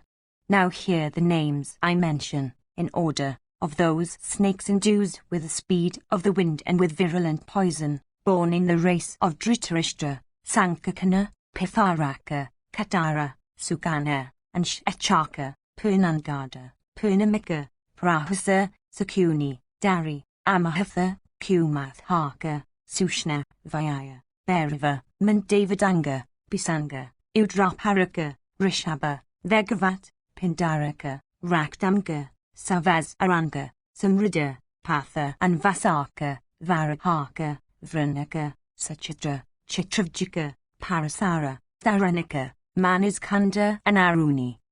O Brahmana, thus I have recited the names of the principal snakes known widely for their achievements. I have not been able to name all, the number being countless. The sons of these snakes, the sons of those sons that were burnt having fallen into the fire, I am unable to mention. They are so many. Some of 3 heads, some of 7, others of 10, of poison like unto the fire at the end of the Yuga, and terrible in form, they were burnt by thousands. Many others, of huge bodies, of great speed, tall as mountain summits, of the length of a yama, of a yojana, and of 2 yojanas, capable of assuming at will any form and of mastering at will any degree of strength, of poison like unto blazing fire, afflicted by the curse of a mother, were burnt in that great sacrifice. Section VI. Astika Parva continued. Soti said, listen now to another very wonderful incident in connection with Astika. When King Janamejaya was about to gratify Astika by granting the boon, the snake, Takshaka, thrown off Indra's hands, remained in mid-air without actually falling. King Janamejaya thereupon became curious, for Takshaka, afflicted with fear, did not at once fall into the fire, although libations were poured in proper form into the blazing sacrificial agni in his name. Sonaka said, was it, O Sutta, that the mantras of those wise Brahmanas were not potent, since Takshaka did not fall into the fire? Soti replied unto the unconscious Takshaka that best of snakes, after he had been cast off Indra's hands, Astika had thrice said, "Stay, stay, stay," and he succeeded in staying in the skies, with afflicted heart, like a person somehow staying between the welkin and the earth. The king then, on being repeatedly urged by his Sardasyas, said, "Let it be done as Astika hath said. Let the sacrifice be ended, let the snakes be safe, let this Astika also be gratified, O Suta, thy words also be true." When the boon was granted to Astika, plaudits expressive of joy rang through the air. Thus the sacrifice of the son of Parikshit, that king of the Pandava race, came to an end. The king Janamejaya of the Bhatta race was himself pleased, and on the Ritwiks with the Sardasyas, and on all who had come there, the king bestowed money by hundreds and thousands. And unto Sutalohidaksha, conversant with the rules of building and foundations, who had at the commencement said that a Brahmana would be the cause of the interruption of the snake sacrifice, the king gave much wealth. The king, of uncommon kindness, also gave him various things, with food and wearing apparel, according to his desire, and became very much pleased. Then he concluded his sacrifice according to the prescribed rites, and after treating him with every respect, the king in joy sent home the wise Astika exceedingly gratified, for he had attained his object. And the king said unto him, "Thou must come again to become a Sardasya in my great horse sacrifice." And Astika said, "Yes," and then returned home in great joy, having achieved his great end after gratifying the monarch. And returning in joy to his uncle and mother and touching their feet, he recounted to them everything as it had happened. Soti continued, hearing all he had said, the snakes that had come thither became very much delighted, and their fears were allayed. They were much pleased with Astika and asked him to solicit a boon, saying, "O learned one, what good shall we do unto thee? We have been very much gratified, having been all saved by thee. What shall we accomplish for thee, O child?" Astika said, "Let those Brahmanas and other men, who shall, in the morning or in the evening, cheerfully and with attention, read the sacred account of this my act, have no fear from any of you." And the snakes in joy thereupon said, "O nephew, in the nature of thy boon, let it be exactly as thou sayest. That which thou askest we all shall cheerfully do, O nephew. And those also that call to mind Astika, Artaman and Sunitha, in the day or in the night, shall have no fear of snakes. He again shall have no fear of snakes who will say, I call to mind the famous Astika born of Jarakaru, that Astika who saved the snakes from the snake sacrifice. Therefore, ye snakes of great good fortune, it behoveth you not to bite me. But go ye away, blessed be ye, or go away thou snake of virulent poison, and remember the words of Astika after the snake sacrifice of Janamejaya. That snake who does not cease from biting after hearing such mention of Astika, shall have his head divided 100-fold like the fruit of Sinza tree. Soti continued, that first of Brahmanas, thus addressed by the foremost of the chief snakes assembled together, was very much gratified. And the high-souled one then set his heart upon going away. And that best of Brahmanas, having saved the snakes from the snake sacrifice, ascended to heaven when his time came, leaving sons and grandsons behind him. Thus have I recited to thee this history of Astika exactly as it happened. Indeed, the recitation of this history dispelleth all fear of snakes. Soti continued, O Brahmanas, O foremost one of Bhrigu's race, as thy ancestor Pramati had cheerfully narrated unto his inquiring son Uru, and as I had heard it, thus have I recited this blessed history, from the beginning, of the learned Astika. And, O Brahmana, O oppressor of all enemies, Having heard this holy history of Istika that increaseth virtue, and which thou hadst asked me about after hearing the story of the Dunjuga, let thy ardent curiosity be satisfied. Section Lix. Adai van Savidarina Pava.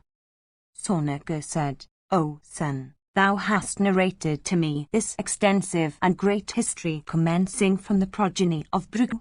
O son of Sutta, I have been much gratified with thee. I ask thee again to recite to me, O son of Sutta, the history composed by Vyasa, the varied and wonderful narrations that were recited amongst those illustrious Sardasyas assembled at the sacrifice, in the intervals of their duties of that long-extending ceremony, and the objects also of those narrations, I desire to hear from thee, O son of Sutta. Recite therefore all those to me fully. Soti said, the Brahmanas, in the intervals of the duties, spoke of many things founded upon the Vedas. But Vyasa recited the wonderful and great history called the Bharata. Sonaga said, that sacred history called the Mahabharata, spreading the fame of the Pandavas, which Krishnadwapayana, asked by Janamejaya, caused to be duly recited after the completion of the sacrifice. I desire to hear duly. That history hath been born of the ocean-like mind of the great Rishi of soul purified by yoga. Thou foremost of good men, recite it unto me. For, O son of Sutta, my thirst hath not been appeased by all thou hast said. Soti said, I shall recite to thee from the beginning of that great and excellent history called the Mahabharata composed by Vyasa. O Brahmana, listen to it in full, as I recite it. I myself feel a great pleasure in reciting it. Section LX. Adai van Savidarana Pava continued. Soti said, hearing that Janamejaya was installed in the snake sacrifice, the learned Rishi Krishnadwapayana went thither on the occasion. And he, the grandfather of the Pandavas, was born in an island of the Yamuna, of the Virgin Kali by Sakti's son, Parasara. And the illustrious one developed by his will alone his body as soon as he was born, and mastered the Vedas with their branches, and all the histories. And he readily obtained that which no one could obtain by asceticism, by the study of the Vedas, by vows, by fasts, by progeny, and by sacrifice. And the first of Veda-knowing ones, he divided the Vedas into 4 parts. And the Brahmana Rishi had knowledge of the Supreme Brahma, knew the past by intuition, was holy, and cherished truth. Of sacred deeds and great fame, he begot Bandhu and Dhritarashtra and Vidura in order to continue the line of Santanu.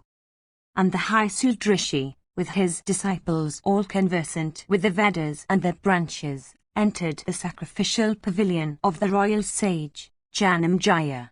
And he saw that the king Janamejaya was seated in the sacrificial region like the god Indra, surrounded by numerous Sardasyas, by kings of various countries whose coronal locks had undergone the sacred bath, and by competent Ritwiks like unto Brahman himself. And that foremost one of Bharata's race, the royal sage Janamejaya, beholding the Rishi come, advanced quickly with his followers and relatives in great joy. And the king, with the approval of his Sardasyas, gave the Rishi a golden seat as Indra did to Vrihaspati. And when the Rishi, capable of granting boons and adored by the celestial Rishis themselves, had been seated, the King of Kings worshipped him according to the rites of the scriptures. And the king then offered him, his grandfather Krishna, who fully deserved them, water to wash his feet and mouth, and the arghya, and kine. And accepting those offerings from the Bandava Janamejaya and ordering the kine also not to be slain, Vyasa became much gratified. And the king, after those adorations, bowed to his great-grandfather, and sitting in joy asked him about his welfare. And the illustrious Rishi also, casting his eyes upon him and asking him about his welfare, worshipped the Sardasyas, having been before worshipped by them all. And after all this, Janamejaya, with all his Sardasyas, questioned that first of Brahmanas, with joined palms as follows. O Brahmana, thou hast seen with thy own eyes the acts of the Kuras and the Pandavas. I am desirous of hearing thee recite their history. What was the cause of the disunion amongst them that was fruitful of such extraordinary deeds? Why also did that great battle, which caused the death of countless creatures, occur between all my grandfathers, their clear sense overclouded by fate? O excellent Brahmana, tell me all this in full as everything had happened. Hearing those words of Janamejaya, Krishnadvapayana directed his disciple Vaisampayana seated by his side, saying, the discord that happened between the Kuras and the Pandavas of old, narrate all to the king even as thou hast heard from me. Then that blessed Brahmana, at the command of his preceptor, recited the whole of that history unto the king, the Sardasyas, and all the chieftains there assembled. And he told them all about the hostility and the utter extinction of the Kuras and the Pandavas. Section LXI. Adivan Savadharana Parva continued. Vaisampayana said, bowing down in the first place to my preceptor with the 8 parts of my body touching the ground, with devotion and reverence, and with all my heart, worshipping the whole assembly of Brahmanas and other learned persons, I shall recite in full what I have heard from the high suit and great Rishi Vyasa, the first of intelligent men in the 3 worlds. And having got it within thy reach, O monarch, thou also art a fit person to hear the composition called Bharata. Encouraged by the command of my preceptor, my heart feeleth no fear. Hear, O monarch, why that disunion occurred between the Kuras and the Pandavas, and why also that exile into the woods immediately proceeding from the game at dice prompted by the desire of the Kuras for rule. I shall relate all to thee who askest it, thou best of the Bharata race.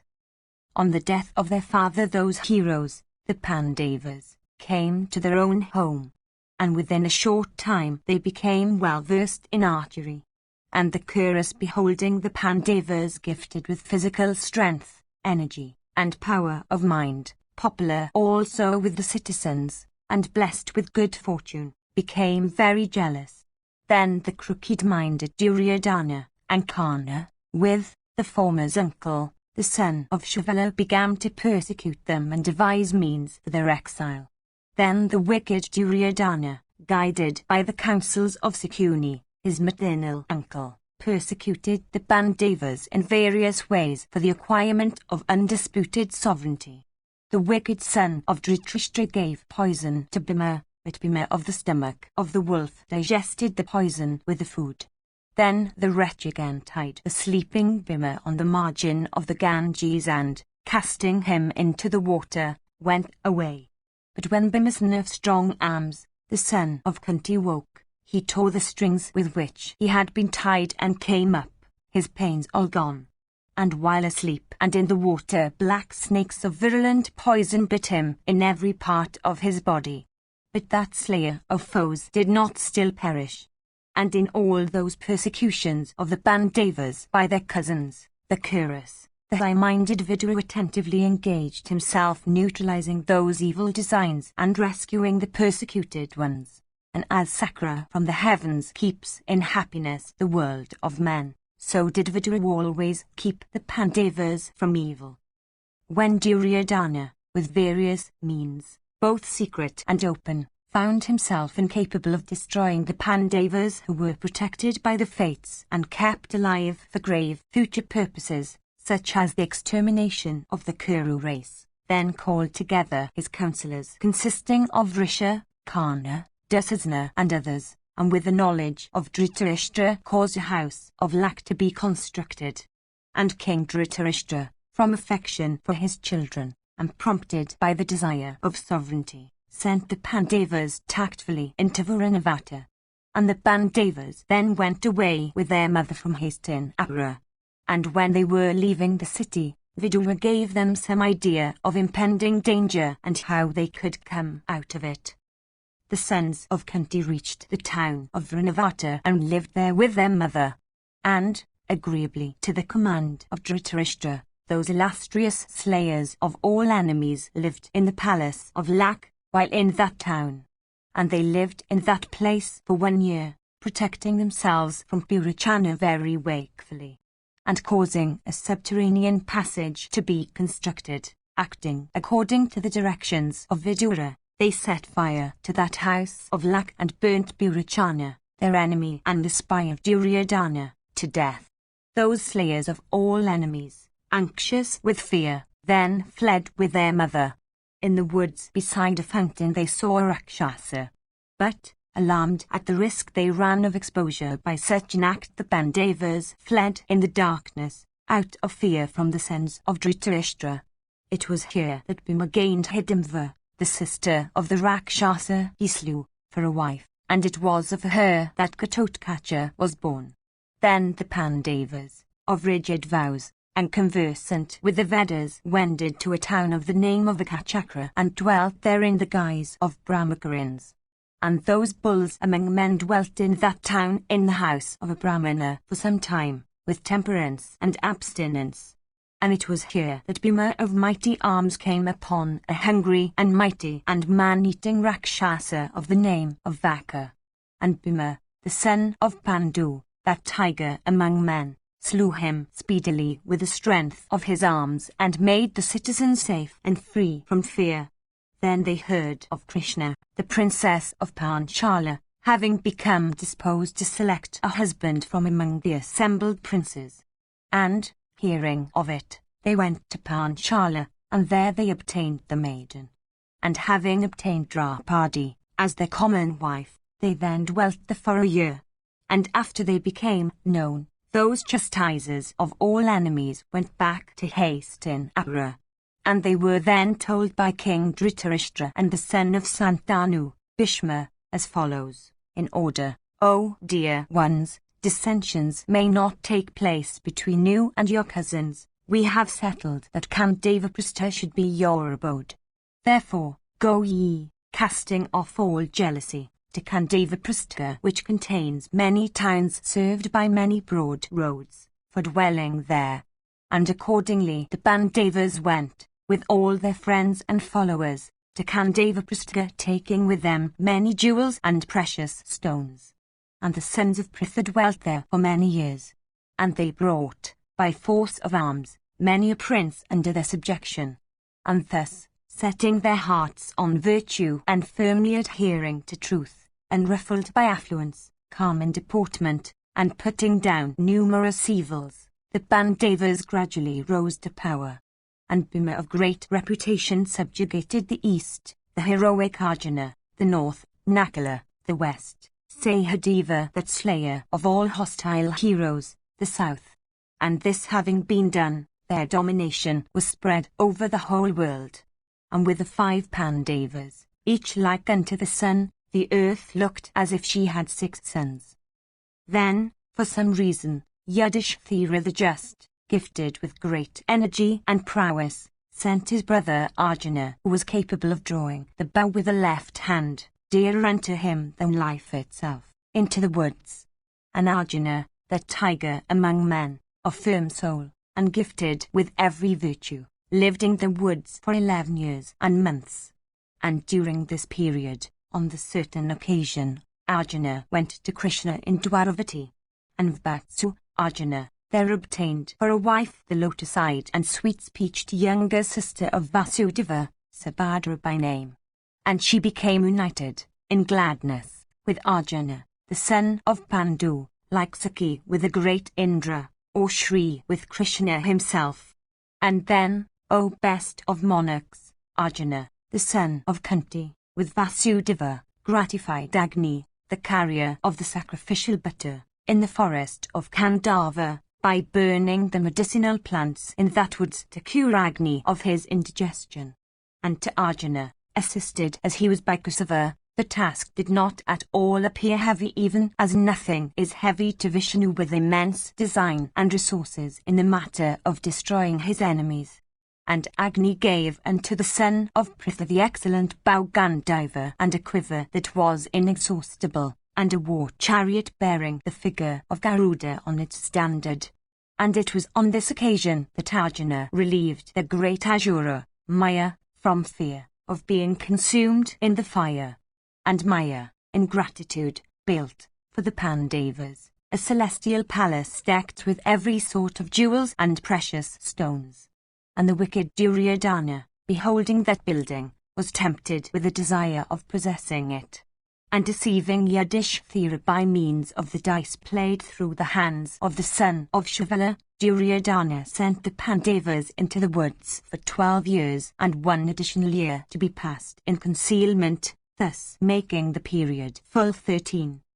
And the 14th year, O monarch, when the Pandavas returned and claimed their property, they did not obtain it. And thereupon war was declared, and the Pandavas, after exterminating the whole race of Kshatriyas and slaying King Duryodhana, obtained back their devastated kingdom. This is the history of the Pandavas who never acted under the influence of evil passions, and this the account, O first of victorious monarchs of the disunion that ended in the loss of the kingdom by the Kurus and the victory of the Pandavas. Section XCI. Adivan Savadharana Parva continued. Janamejaya said, O excellent Brahmana, thou hast, indeed, told me, in brief, the history, called Mahabharata, of the great acts of the Kurus. But, O thou of ascetic wealth, recite now that wonderful narration fully. I feel a great curiosity to hear it. It behoveth thee to recite it, therefore, in full. I am not satisfied with hearing in a nutshell the great history. That could never have been a trifling cause for which the virtuous ones could slay those whom they should not have slain, and for which they are yet applauded by men. Why also did those tigers among men, innocent and capable of avenging themselves upon their enemies, calmly suffer the persecution of the wicked Kurus? Why also, O best of Brahmanas, did Bhima of mighty arms and of the strength of 10,000 elephants control his anger, though wronged? Why also did the chaste Krishna, the daughter of Drupada, wronged by those wretches and able to burn them, not burn the sons of Dhritarashtra with her wrathful eyes? Why also did the 2 other sons of Pritha, Bhima and Arjuna, and the 2 sons of Madri, Nakula and Sahadeva, themselves injured by the wretched Kurus, follow Yudhishthira, who was greatly addicted to the evil habit of gambling? Why also did Yudhishthira, that foremost of all virtuous men, the son of Dharma himself, fully acquainted with all duties, suffer that excess of affliction? Why also did the Pandava Dhananjaya, having Krishna for his charioteer, who by his arrows sent to the other world that dauntless host of fighting men, suffer such persecution? O thou of ascetic wealth, speak to me of all these as they took place, and everything that those mighty charioteers achieved. Vaisampayana said, O monarch, appoint thou a time for hearing it. This history told by Krishna Dvaipayana is very extensive. This is but the beginning. I shall recite it. I shall repeat the whole of the composition in full, of the illustrious and great Rishi Vyasa of immeasurable mental power, and worshipped in all the worlds. This Bharata consists of 100,000 sacred slokas composed by the son of Satyavati, of immeasurable mental power. He that reads it to others, and they that hear it read, attain to the world of Brahman and become equal to the very gods. This Bharata is equal unto the Vedas, is holy and excellent, is the worthiest of all to be listened to, and is a Purana worshipped by the rishis. It contains much useful instruction on artha and karma, profit and pleasure. This sacred history maketh the heart desire for salvation. Learned persons, by reciting this Veda of Krishna Dvaipayana to those that are liberal, truthful and believing, earn much wealth. Sins, such as killing the embryo in the womb, are destroyed assuredly by this. A person, however cruel and sinful, by hearing this history, escapes from all his sins like the sun from Ra'u, after the eclipse is over. This history is called Jaya. It should be heard by those desirous of victory. A king by hearing it may bring the whole world under subjection and conquer all his foes. This history in itself is a mighty act of propitiation, a mighty sacrifice productive of blessed fruit. It should always be heard by a young monarch with his queen, for then they beget a heroic son or a daughter to occupy a throne.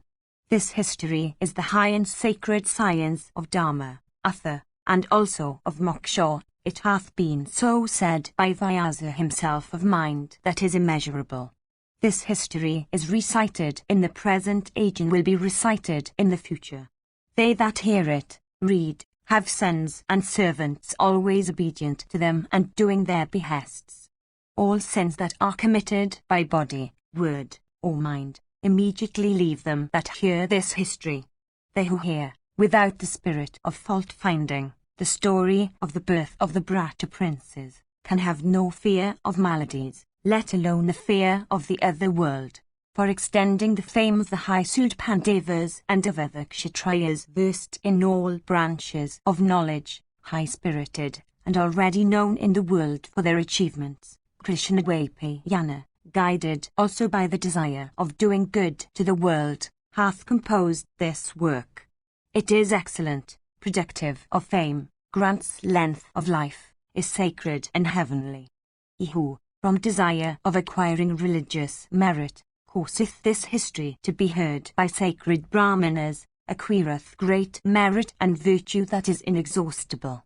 He that reciteth the famous generation of the Kuras becometh immediately purified and acquireth a large family himself, and becometh respected in the world. That Brahmana who regularly studies this sacred Bharata for the 4 months of the rainy season is cleansed from all his sins. He that has read the Bharata may be regarded as one acquainted with the Vedas. This work presents an account of the gods and royal sages and sacred regenerate rishis, the sinless Kesava, the god of gods, Mahadeva and the goddess Parvati, the birth of Kartikeya who sprang from union of Parvati with Mahadeva and was reared by many mothers, the greatness of Brahmanas and of kine. This Bharata is a collection of all the Srutis, and is fit to be heard by every virtuous person. That learned man who reciteth it to Brahmanas during the sacred luminations, becometh cleansed of all sins, and, not caring for heaven as it were, attaineth to a union with Brahma. He that causeth even a single foot of this poem to be heard by Brahmanas during the performance of a Sarada, maketh that Sarada inexhaustible, the biterous becoming ever gratified with the articles once presented to them. The sins that are committed daily by our senses or the mind, those that are committed knowingly or unknowingly by any man, are all destroyed by hearing the Mahabharata. The history of the exalted birth of the Bharata princes is called the Mahabharata. He who knoweth this etymology of the name is cleansed of all his sins. And as this history of the Bharata race is so wonderful, that, when recited, it assuredly purifieth mortals from all sins. The sage Krishnadvapayana completed his work in 3 years, rising daily and purifying himself and performing his ascetic devotions. He composed this Mahabharata. Therefore, this should be heard by Brahmanas with the formality of a vow. He who reciteth this holy narration composed by Krishna, Vyasa, for the hearing of others, and they who hear it, in whatever state he or they may be, can never be affected by the fruit of deeds, good or bad. The man desirous of acquiring virtue should hear it all. This is equivalent to all histories, and he that heareth it always attaineth to purity of heart. The gratification that one deriveth from attaining to heaven is scarcely equal to that which one deriveth from hearing this holy history. The virtuous man who with reverence heareth it or causeth it to be heard, obtaineth the fruit of the Rajasuya and the horse sacrifice. The Bharata is said to be as much a mine of gems as the vast ocean or the great mountain Meru. This history is sacred and excellent, and is equivalent to the Vedas, worthy of being heard, pleasing to the ear, sin cleansing, and virtue increasing. O monarch, He that giveth a copy of the Bharata to one that asketh for it doth indeed make a present of the whole earth with her belt of seas. O son of Parikshit, this pleasant narration that giveth virtue and victory I am about to recite in its entirety. Listen to it.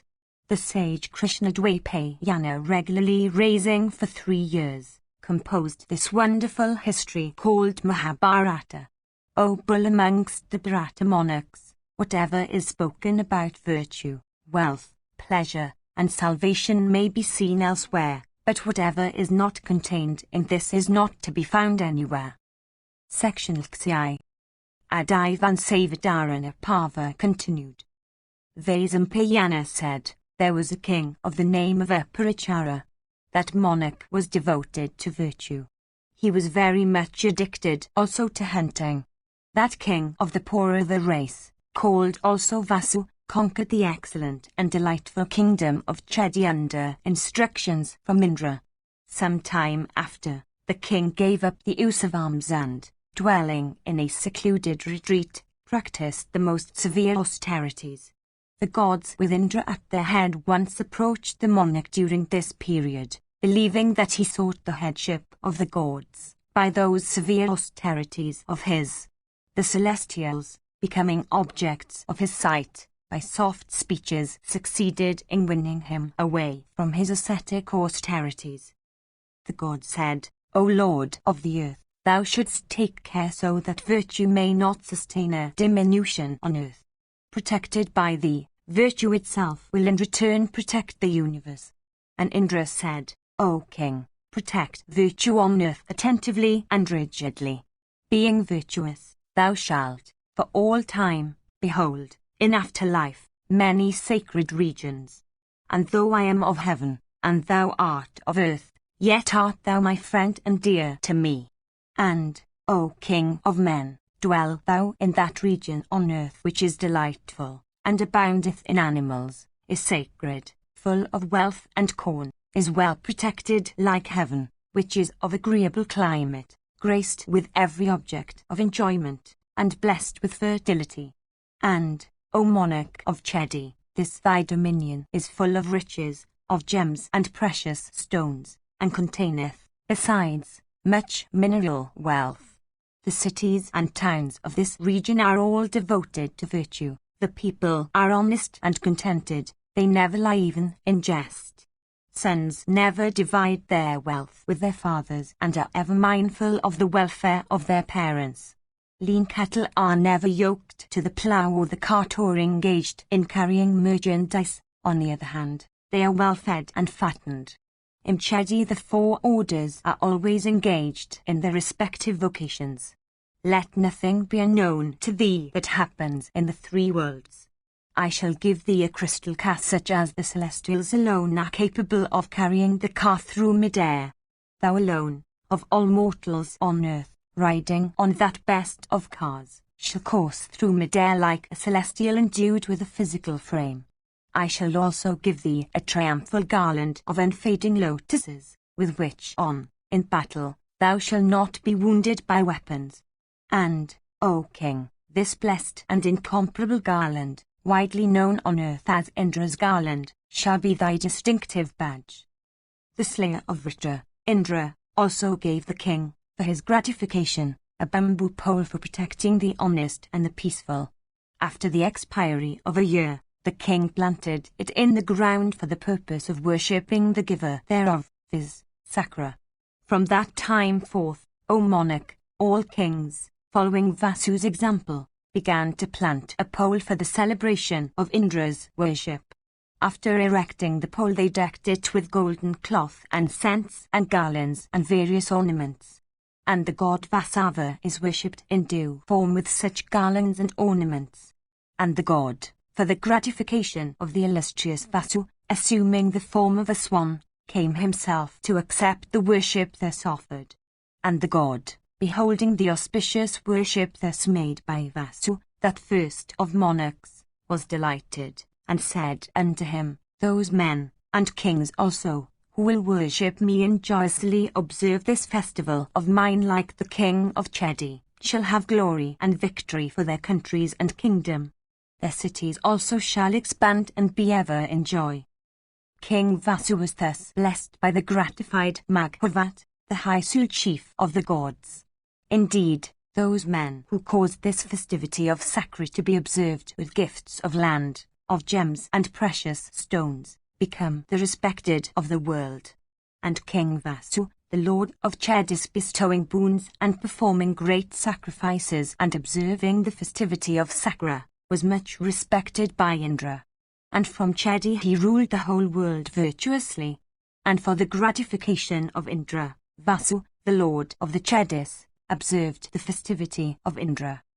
And Vasu had 5 sons of great energy and immeasurable prowess. And the emperor installed his sons as governors of various provinces. And his son Vrihadratha was installed in Magadha and was known by the name of Mahabharata. Another son of his was Pratigraha, and another, Kausamva, who was also called Manivahana. And the 2 others were Mavla and Yadu, of great prowess and invincible in battle. These, O monarch, were the sons of that royal sage of mighty energy. And the 5 sons of Vasu planted kingdoms and towns after their own names and founded separate dynasties that lasted for long ages. And when King Vasu took his seat in that crystal car, with a gift of Indra, and coursed through the sky, he was approached by Gandharvas and Apsaras, the celestial singers and dancers. And as he coursed through the upper regions, he was called Aparachara. And by his capital flowed a river called Saktamati. And that river was once attacked by a life-endued mountain called Kolahala, maddened by lust. And Vasu, beholding the foul attempt, struck the mountain with his foot. And by the indentation caused by Vasu's stamp, the river came out of the embraces of Kolahala. But the mountain begat on the river 2 children that were twins. And the river, grateful to Vasu for his having set her free from Kolahala's embraces, gave them both to Vasu.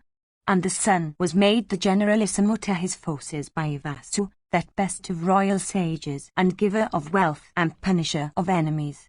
And the daughter called Girika was wedded by Vasu. And Girika, the wife of Vasu, after her menstrual course, purifying herself by a bath, represented her state unto her lord. But that very day the Beatrice of Vasu came unto that best of monarchs and foremost of wise men, and asked him to slay deer for their sraddha. And the king, thinking that the command of the Beatrice should not be disobeyed, went a-hunting, thinking of Girika alone, who was gifted with great beauty and like unto another Shri herself. And the season being the spring, the woods within which the king was roaming had become delightful, like unto the gardens of the king of the Gandharvas himself. There were husikas and champakas and chutas and itamuktas in abundance, and there were panagas and kankaras and vakalas and divya patalas and narikelas and chandanas and arjunas and similar other beautiful and sacred trees resplendent with fragrant flowers and sweet fruits. And the whole forest was maddened by the sweet notes of the kokla and echoed with the hum of maddened bees. And the king became possessed with desire, and he saw not his wife before him. Maddened by desire he was roaming hither and thither, when he saw a beautiful asoka decked with dense foliage, its branches covered with flowers. And the king sat at his ease in the shade of that tree. And excited by the fragrance of the season and the charming odors of the flowers around, and excited also by the delicious breeze, the king could not keep his mind away from the thought of the beautiful Girika. And beholding that a swift hawk was resting very near to him, the king, acquainted with the subtle truths of Dharma and Artha, went unto him and said, Amiable one, carry thou this semen for my wife Girika and give it unto her. Her season hath arrived. The hawk, swift of speed, took it from the king and rapidly coursed through the air. While thus passing, the hawk was seen by another of his species. Thinking that the first one was carrying meat, the second one flew at him. The 2 fought with each other in the sky with their beaks. While they were fighting, the seed fell into the waters of the Yamuna. and in those waters dwelt an Apsara of the high rank, known by the name of Adrika, transformed by a Brahmana's curse into a fish. As soon as Vasu's seed fell into the water from the claws of the hawk, Adrika rapidly approached and swallowed it at once. That fish was, some time after, caught by the fisherman. And it was the 10th month of the fish's having swallowed the seed. From the stomach of that fish came out a male and a female child of human form. The fisherman wondered much, and wending unto King Aparichara, for they were his subjects, told him all. They said, O king, these two beings of human shape have been found in the body of a fish. The male child amongst the two was taken by Aparichara. That child afterwards became the virtuous and truthful monarch Matsya. After the birth of the twins, the Apsara herself became freed from her curse. For she had been told before by the illustrious one, who had cursed her, that she would, while living in her pescatorial form, give birth to 2 children of human shape and then would be freed from the curse. Then, according to these words, having given birth to the 2 children, and been killed by the fisherman, she left her fish form and assumed her own celestial shape. The Apsara then rose up on the path trodden by the Siddhas, the Rishis and the Charanas. The fish-smelling daughter of the Apsara in her pescatorial form was then given by the king unto the fisherman, saying, Let this one be thy daughter. That girl was known by the name of Satyavati, and gifted with great beauty and possessed of every virtue. She of agreeable smiles, owing to contact with fishermen, was for some time of the fishy smell. Wishing to serve her foster, further she plied a boat on the waters of the Yamuna. While engaged in this vocation, Satyavati was seen one day by the great Rishi Parasara, in course of his wanderings. As she was gifted with great beauty, an object of desire even with an anchorite, and of graceful smiles, the wise sage, as soon as he beheld her, desired to have her. And that bull amongst Munis addressed the daughter of Vasu of celestial beauty and tapering thighs, saying, Accept my embraces, O blessed one. Satyavati replied, O holy one, behold the rishis standing on either bank of the river. Seen by them, how can I grant thy wish? Thus addressed by her, the ascetic thereupon created a fog, which existed not before and which enveloped the whole region in darkness. And the maiden, beholding the fog that was created by the great Rishi, wondered much. And the helpless one became suffused with the blushes of bashfulness. And she said, O holy one, note that I am a maiden under the control of my father. O sinless one, by accepting your embraces my virginity will be sullied. O best of Brahmanas, my virginity being sullied, how shall I, O Rishi, be able to return home? Indeed, I shall not then be able to bear life. Reflecting upon all this, O illustrious one, do that which should be done. That best of Rishis, gratified with all she said, replied, Thou shalt remain a virgin even if thou grantest my wish. And, O timid one, O beauteous lady, solicit the boon that thou desirest. O thou of fair smiles, my grace hath never before proved fruitless. Thus addressed, the maiden asked for the boon that her body might emit a sweet scent, instead of the fish odour that it had. And the illustrious Rishi thereupon granted that wish of her heart. Having obtained her boon, she became highly pleased, and her season immediately came. And she accepted the embraces of the Rishi of wonderful deeds. And she thenceforth became known among men by the name of Gandhavati, the sweet-scented one. And men could perceive her scent from the distance of a yojana. And for this she was known by another name which was Yojnagandha, one who scatters her scent for a yojana all around. And the illustrious Parasara, after this, went to his own asylum.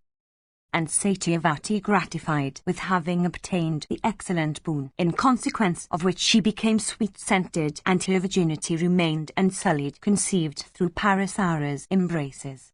And she brought forth the very day, on an island in the Yamuna, the child begot upon her by Parasara and gifted with great energy.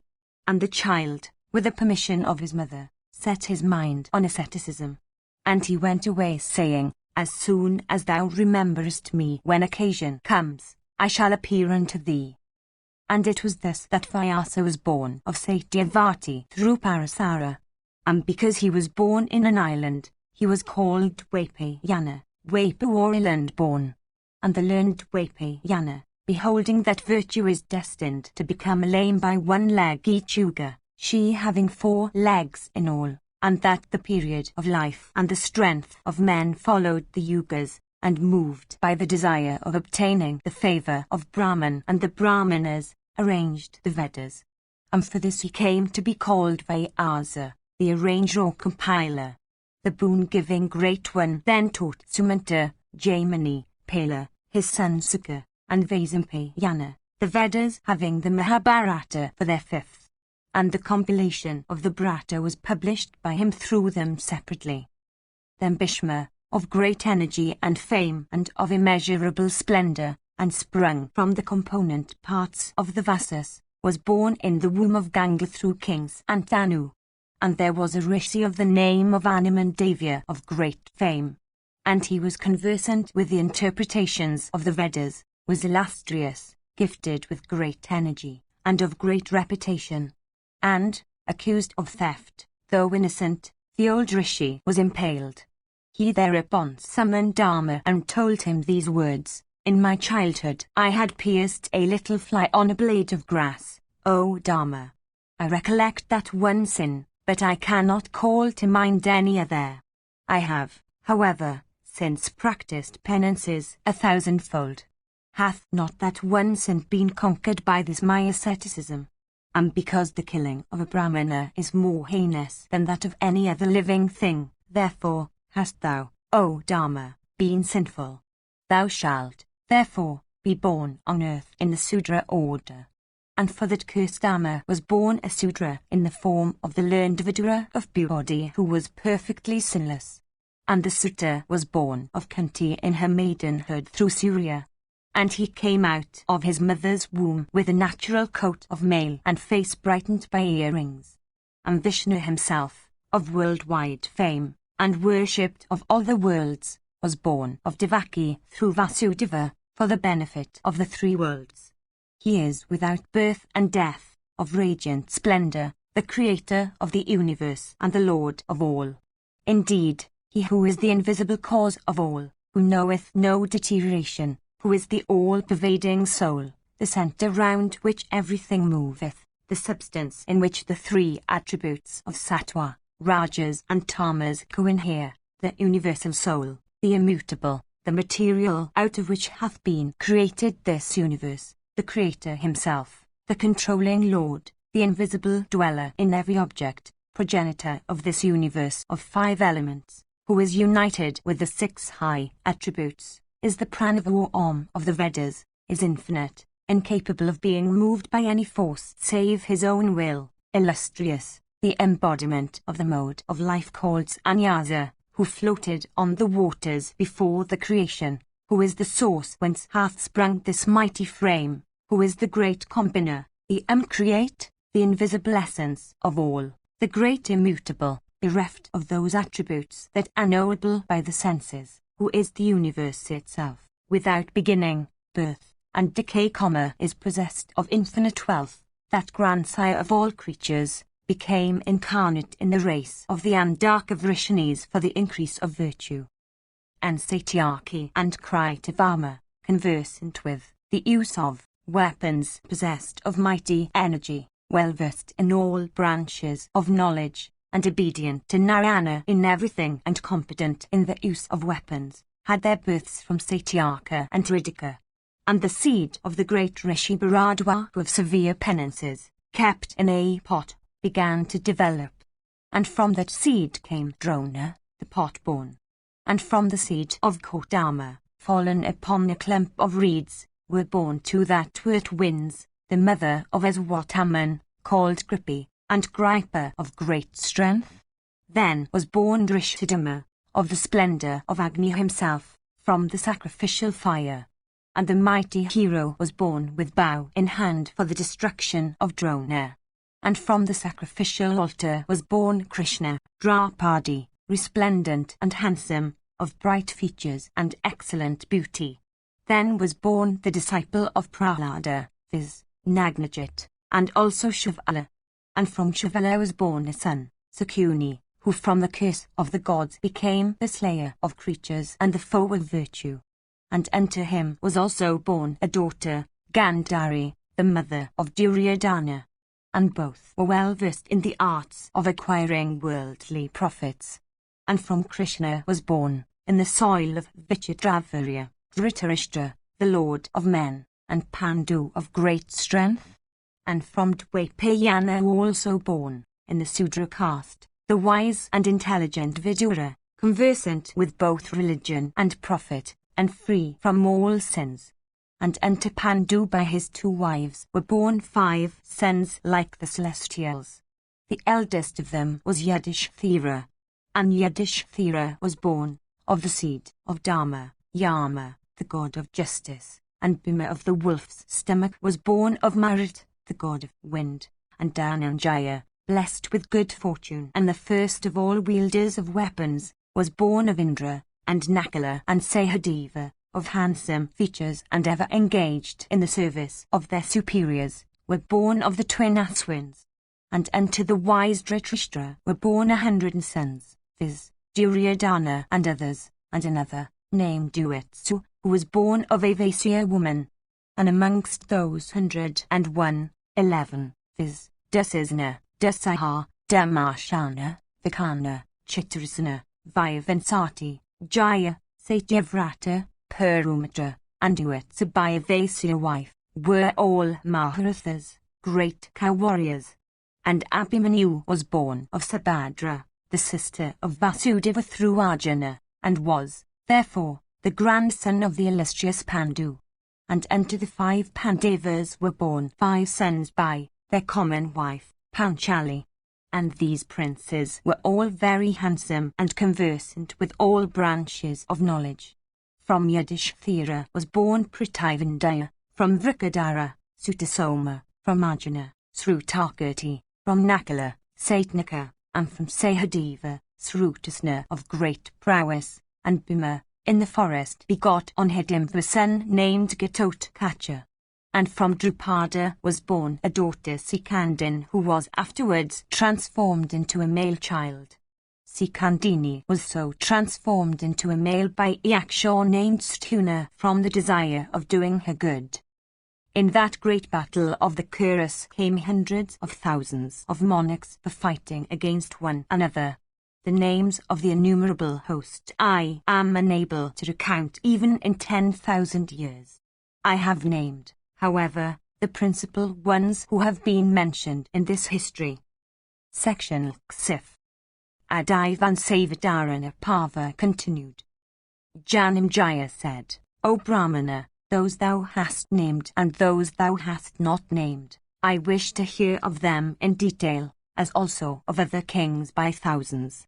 And, O thou of great good fortune, it behoveth thee to tell me in full the object for which those Maharathas, equal unto the celestials themselves, were born on earth. Vaisampayana said, It hath been heard by us, O monarch, that what thou askest is a mystery even to the gods. I shall, however, speak of it unto thee, after bowing down to the self-born. The son of Jamadani, Parashurama, after 21 times making the earth bereft of Kshatriyas, went to that best of mountains, Mahendra, and there began his ascetic penances. And at that time when the earth was bereft of Kshatriyas, the Kshatriya ladies, desirous of offspring, used to come, O monarch, to the Brahmanas, and Brahmanas of rigid vows had connection with them during the womanly season alone, but never, O king, lustfully and out of season. And Kshatriya ladies by thousands conceived from such connection with Brahmanas. Then, O monarch, were born many Kshatriyas of greater energy, boys and girls, so that the Kshatriya race might thrive. and thus sprang the Kshatriya race from Kshatriya ladies by Brahmanas of ascetic penances. And the new generation, blessed with long life, began to thrive in virtue. And thus were the 4 orders having Brahmanas at the head re-established. And every man at that time went in unto his wife during her season, and never from lust and out of season. And, O bull of the Brahta race, in the same way, other creatures also, even those born in the race of birds, went in unto their wives during the season alone. And, O protector of the earth, hundreds of thousands of creatures were born, and all were virtuous and began to multiply in virtue, all being free from sorrow and disease. And, O thou of the elephant's tread, this wide earth, having the ocean for her boundaries, with her mountains and woods and towns, was once more governed by the Kshatriyas. And when the earth began to be again governed virtuously by the Kshatriyas, the other orders having Brahmanas for their first were filled with great joy.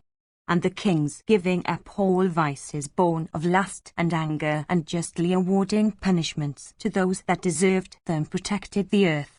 And he of 100 sacrifices, possessed also of 1,000 dyes, beholding that the Kshatriya monarchs ruled so virtuously, poured down vivifying showers at proper times and places, and blessed all creatures. Then, O king, no one of immature years died, and none knew a woman before attaining to age.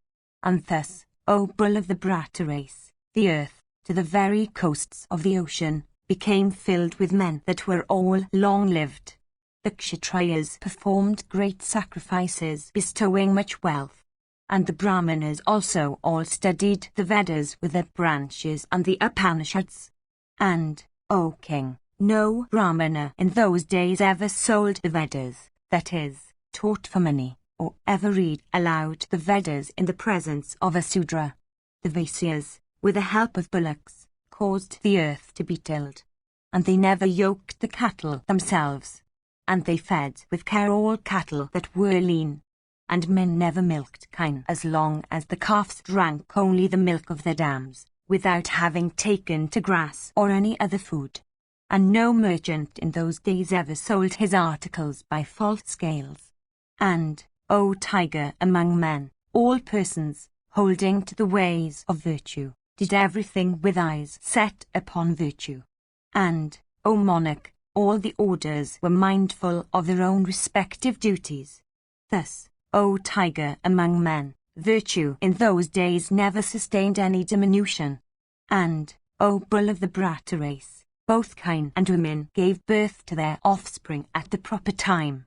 And trees bore flowers and fruit duly according to the seasons. And thus, O king, the cry to age having then duly set in, the whole earth was filled with numerous creatures.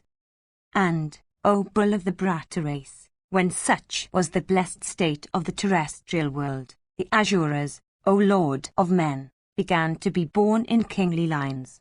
And the sons of deities, being repeatedly defeated in war by the sons of Aditi, celestials, and deprived also of sovereignty and heaven, began to be incarnated in the earth. And, O king, the Asuras, being possessed of great powers, and desirous of sovereignty, began to be born on earth amongst various creatures, such as kine, horses, asses, camels, buffaloes, among creatures such as Rakshasas and others, and among elephants and deer. And, O protector of the earth, owing to those already born and to those that were being born, the earth became incapable of supporting herself. And amongst the sons of Dati and of Danu, cast out of heaven, some were born on the earth as kings of great pride and insolence. Possessed of great energy, they covered the earth in various shapes. Capable of oppressing all foes, they filled the earth, having the ocean for its boundaries. And by their strength they began to oppress Brahmanas and Kshatriyas and Vaisyas and Sudras and all other creatures also. Terrifying and killing all creatures, they traversed the earth, O king, in bands of the hundreds and thousands. Devoid of truth and virtue, proud of their strength, and intoxicated with the wine of insolence, They even insulted the great rishis in their hermitages. And the earth, thus oppressed by the mighty Asuras, endued with great strength and energy and possessed of abundant means, began to think of waiting on Brahman. The united strength of the creatures, such as Seshur, the tortoise, and the huge elephant, and of many Seshas too, became capable of supporting the earth with her mountains, burdened as she was with the weight of the Danavas. And then, O king, the earth, oppressed with weight and afflicted with fear, sought the protection of the grandsire of all creatures.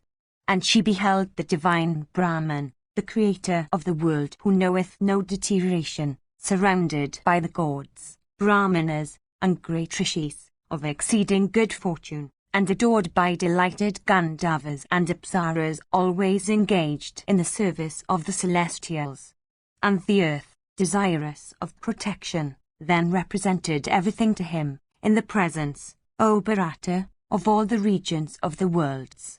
But, O king, the earth's object had been known beforehand to the omniscient, self-create, and supreme Lord. And, O Bharata, creator as he is of the universe, why should he not know fully what is in the minds of his creatures, including the very gods and the Asuras? O king, the Lord of the earth, the creator of all creatures, also called Isa, Sambhu, Prajapati, then spake unto her. And Brahman said, O holder of wealth, for the accomplishment of the object for which thou hast approached me, I shall appoint all the dwellers in the heavens. Vaisampayana continued, having said so unto the earth, O king, the divine Brahman bade her farewell. And the Creator then commanded all the gods, saying, to ease the earth of her burden, go ye and have your births in her according to your respective parts, and seek ye strife with the Asuras already born there. And the Creator of all, summoning also all the tribes of the Gandharvas and the Apsaras, spake unto them these words of deep import, go ye and be born amongst men according to your respective parts and forms that ye like. Apostrophe. And all the gods with Indra, on hearing these words of the Lord of the Celestials, words that were true, desirable under the circumstances, and fraught with benefit, accepted them. And they all, having resolved to come down on earth in their respected parts, then went to Narayana, the slayer of all foes, at Vaikuntha, the one who has the discus and the mace in his hands, who is clad in purple, who is of great splendor, who hath the lotus on his navel, who is the slayer of the foes of the gods, who is of eyes looking down upon his wide chest, in yoga attitude, who is the Lord of the Prajapati himself, the sovereign of all the gods, of mighty strength, who hath the mark of the auspicious whirl on his breast, who is the mover of every one's faculties, and who is adored by all the gods. Him, Indra, the most exalted of persons, addressed, saying, be incarnate. And Hari replied, let it be. Section LXV. Sambhava Pava. Vaisampayana said, then Indra had a consultation with Narayana about the latter's descent on the earth from heaven with all the gods according to their respective parts. And, having commanded all the dwellers in heaven, Indra returned from the abode of Narayana. And the dwellers in heaven gradually became incarnate on earth for the destruction of the Asuras and for the welfare of the three worlds. And then, O tiger among kings, the celestials had their births, according as they pleased, in the races of Brahmarshis and royal sages. And they slew the Danavas, Rakshasas, Gandharvas and snakes, other man-eaters, and many other creatures. And, O bull in the Bharata race, the Danavas, Rakshasas and Gandharvas and snakes, could not slay the incarnate celestials even in their infancy, so strong they were. Janamejaya said, I desire to hear from the beginning of the births of the gods, the Danavas, the Gandharvas, the Apsaras, men, Yakshas and Rakshasas. Therefore, it behoveth thee to tell me about the births of all creatures. Vaisampayana said, indeed, I shall, having bowed down to the self-create, tell thee in detail the origin of the celestials and other creatures. It is known that Brahman hath 6 spiritual sons, viz., Marichi, Atri, Angiras, Pulastya, Pulaha and Gratu.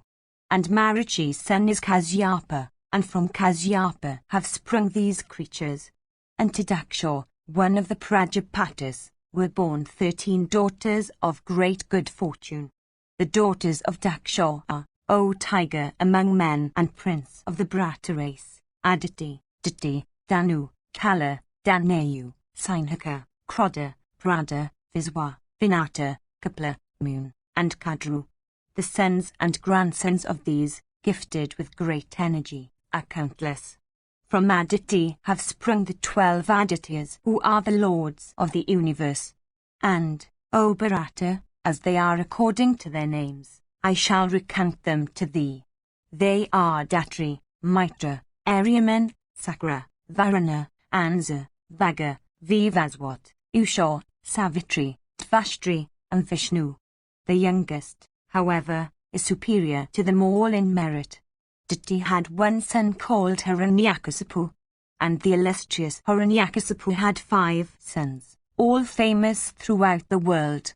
The eldest of them all was Prahlada, the next was Sarada, the third was Anuruddha, and after him was Sivi and Vashkala. And, O Bharata, it is known everywhere that Prahlada had 3 sons. They were Virachana, Kama, and Nikama.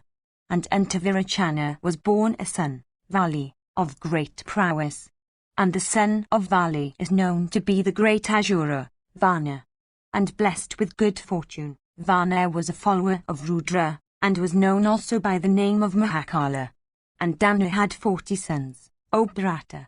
The eldest of them all was Viprashati of great fame Samvara, and Namachi and Poloman, Eslaman, and Kesi and Dajaya. Aiasiras, as were Cyrus, and the powerful as Wasanku, also Gaganamadgan, and Vegavat, and he called Ketumat, Swarbanu, Aswapati, Vrishapavan, and then Ajaka, and as Wagriva, and Sakshama, and 200 of great strength, Ekapada, Anikachakra, Virupaksha, Mahodara, and Nikandra, and Nikama, Kupata, and then Kapata, Saraba, and Sulabha, Surya, and then Chandramas. These in the race of Danu are stated to be well known.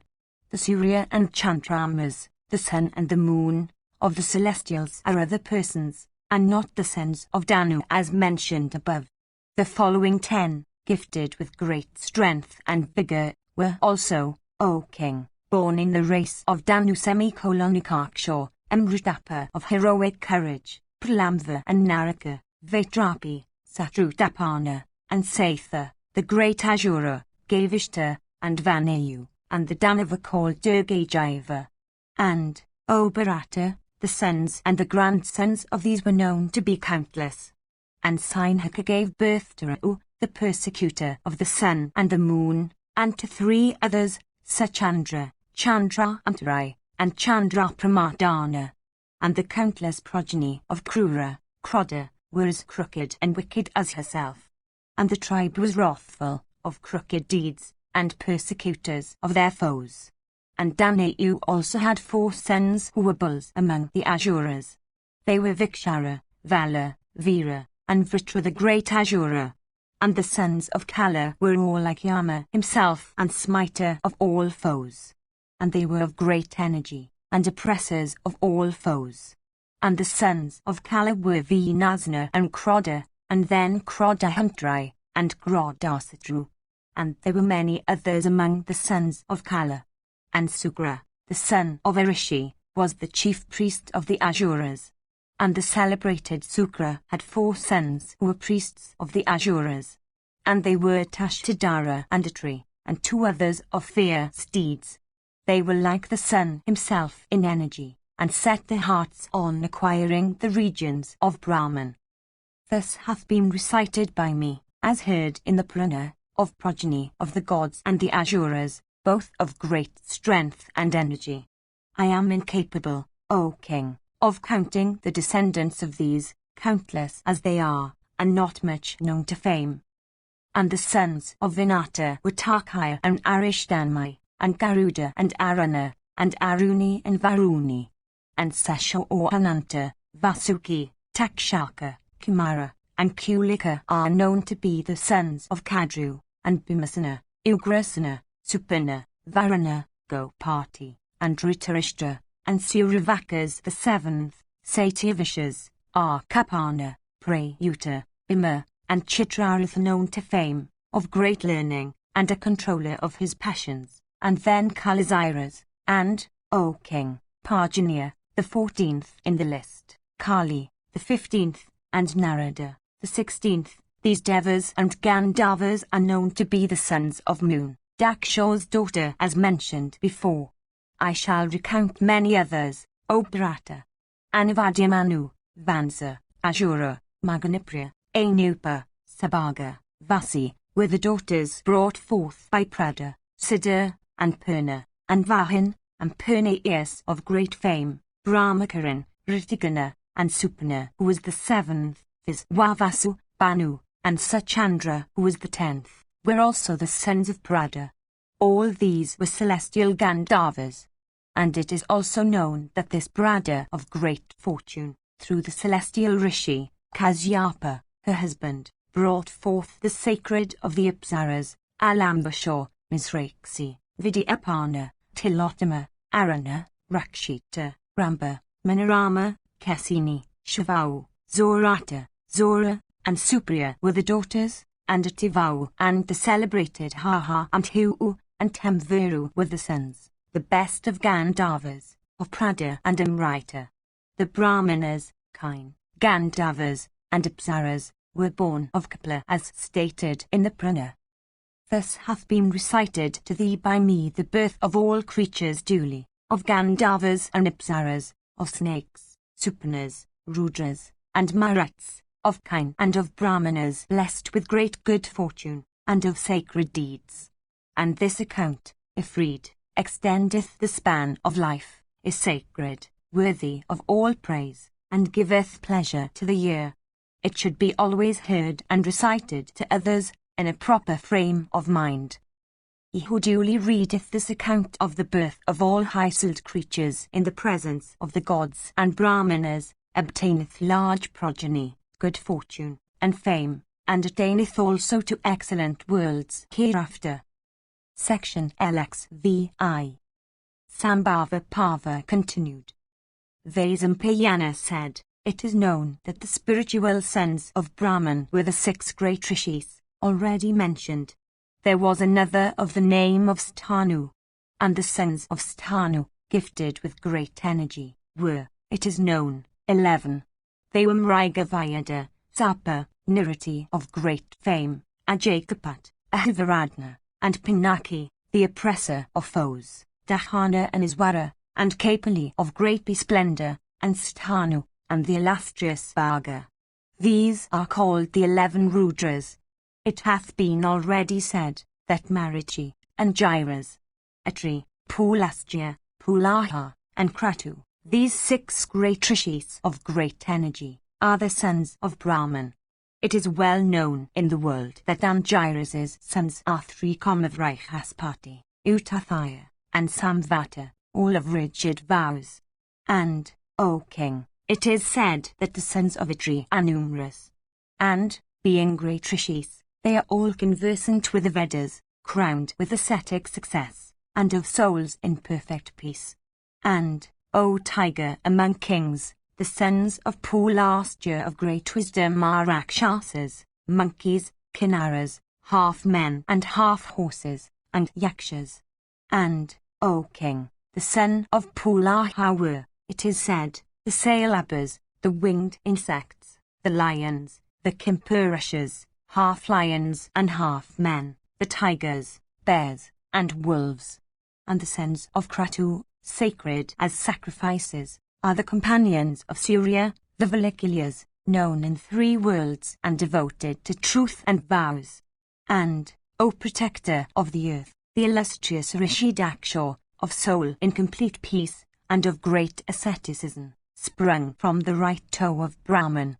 And from the left toe of Brahman sprang the wife of the high soul Daksha.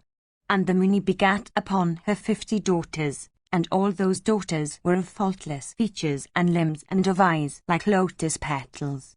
And the Lord Daksha, not having any sons, made those daughters his putrikas, so that their sons might belong both to himself and to their husbands. And Daksha bestowed, according to the sacred ordinance, 10 of his daughters on Dharma, 27 on Chandra, the moon, and 13 on Kasyapa. Listen as I recount the wives of Dharma according to their names. They are 10 in all: Kirti, Lakshmi, Dhriti, Medha, Pushti, Sarada, Kriya, Buddhi, Laja, and Mali. These are the wives of Dharma as appointed by the Self-Create. It is known also throughout the world that the wives of Soma, moon, are 27. And the wives of Soma, all of sacred vows, are employed in indicating time, and they are the Nakshatras and the Yoginis, and they became so for assisting the courses of the worlds. And Brahman had another son named Manu, and Manu had a son of the name of Prajapati. And the sons of Prajapati were 8 and were called Vasas, whom I shall name in detail. They were Dara, Dhruva, Soma, Aha, Anla, Pratasha, and Prabhasa. These 8 are known as the Vasas. Of these, Dara and the truth-knowing Dhruva were born of Chamra, Chandramas, Soma, and Swasna. Anla were born of the intelligent Swasa. Aha was the son of Rata, and Hutasana, Anla, of Sandilya, and Pratasha and Prabhasa were the sons of Prabhata. And Dara had 2 sons, Dravina and Hutahavya. And the son of Dhruva is the illustrious Kala, time, the destroyer of the worlds. And Soma's son is the resplendent Vakas. And Vakas begot upon his wife Manohara 3 sons, Sisira, and Ramana. And the son of Ahawaj Yotik, Sama, Santa, and also Muni. And the son of Agni is the handsome Kumara born in a forest of reeds. And he is also called Kartikya because he was reared by Kritika and others. And, after Kartikya, there were born his 3 brothers Saka, Visaka, Nagamiya. And the wife of Anla is Shiva, and Shiva's son were Manajava and Avijnatugati. These 2 were the sons of Anla. The son of Pratasha, you must know, is the rishi named Devala, and Devala had 2 sons who were both exceedingly forgiving and of great mental power. And the sister of Rihaspati, the first of women, uttering the sacred truth, engaged in ascetic penances, roamed over the whole earth, and she became the wife of Prabhasa, the 8th Vasu. And she brought forth the illustrious Viswakarman, the founder of all arts. And he was the originator of 1,000 arts, the engineer of the immortals, the maker of all kinds of ornaments, and the first of artists. And he it was who constructed the celestial cars of the gods, and mankind are enabled to live in consequence of the inventions of that illustrious one. And he is worshipped, for that reason, by men. And he is eternal and immutable, this Viswakarman. And the illustrious Dharma, the dispenser of all happiness, assuming a human countenance, came out through the right breast of Brahman. And Ahasta, Dharma, hath 3 excellent sons capable of charming every creature. And they are Sama, Karma, Harsha, peace, desire, and joy. And by their energy they are supporting the worlds. And the wife of Karma is Rati, of Sama is Prapti, and the wife of Harsha is Nanda. And upon them, indeed, are the worlds made to depend. And the son of Marichi is Kasyapa. And Kasyapa's offspring are the gods and the Asuras. And, therefore, is Kasyapa, the father of the worlds. And Tvashtri, of the form of Vadava, Amaya, became the wife of Savitri. And she gave birth, in the skies, to 2 greatly fortunate twins, the Aswins. And, O king, the sons of Aditi are 12 with Indra heading them all. And the youngest of them all was Vishnu upon whom the worlds depend. These are the 33 gods, the 8 Vasas, the 11 Rudras, the 12 Adityas, Prajapati, and Vashakara. I shall now recount their progeny according to their Pakshas, Kulas, and Ganas. The Rudras, the Sadhyas, the Maruts, the Vasas, the Bhargavas, and the Viswadevas are each reckoned as a Paksha. Garuda the son of Vinata and the mighty Aruna also, and the illustrious Vrihaspati are reckoned among the Adityas. The twin Aswins, all annual plants, and all inferior animals, are reckoned among the Gaikas. These are the Ganas of the gods recited to thee, O king. This recitation washes men of all sins. The illustrious Bhrigu came out, ripping open the breast of Brahman. The learned Sukra is Bhrigu's son, and the learned Sukra becoming a planet and engaged according to the command of the self-existent in pouring and withholding rain, and in dispensing and remitting calamities, traverses, for sustaining the lives of all the creatures in the 3 worlds, through the skies. And the learned Sukra, of great intelligence and wisdom, of rigid vows, leading the life of the Brahmacharin, divided himself in twain by power of asceticism, and became the spiritual guide of both the deities and the gods. And after Sukra was thus employed by Brahman in seeking the welfare of the gods and the Asuras, Bhrigu begot another excellent son. This was Kayavana, who was like the blazing sun, of virtuous soul, and of great fame. And he came out of his mother's womb in anger and became the cause of his mother's release, O king, from the hands of the Rakshasas. And Arashi, the daughter of Manu, became the wife of the wise Kayavana. And on her was begotten Ova of great reputation.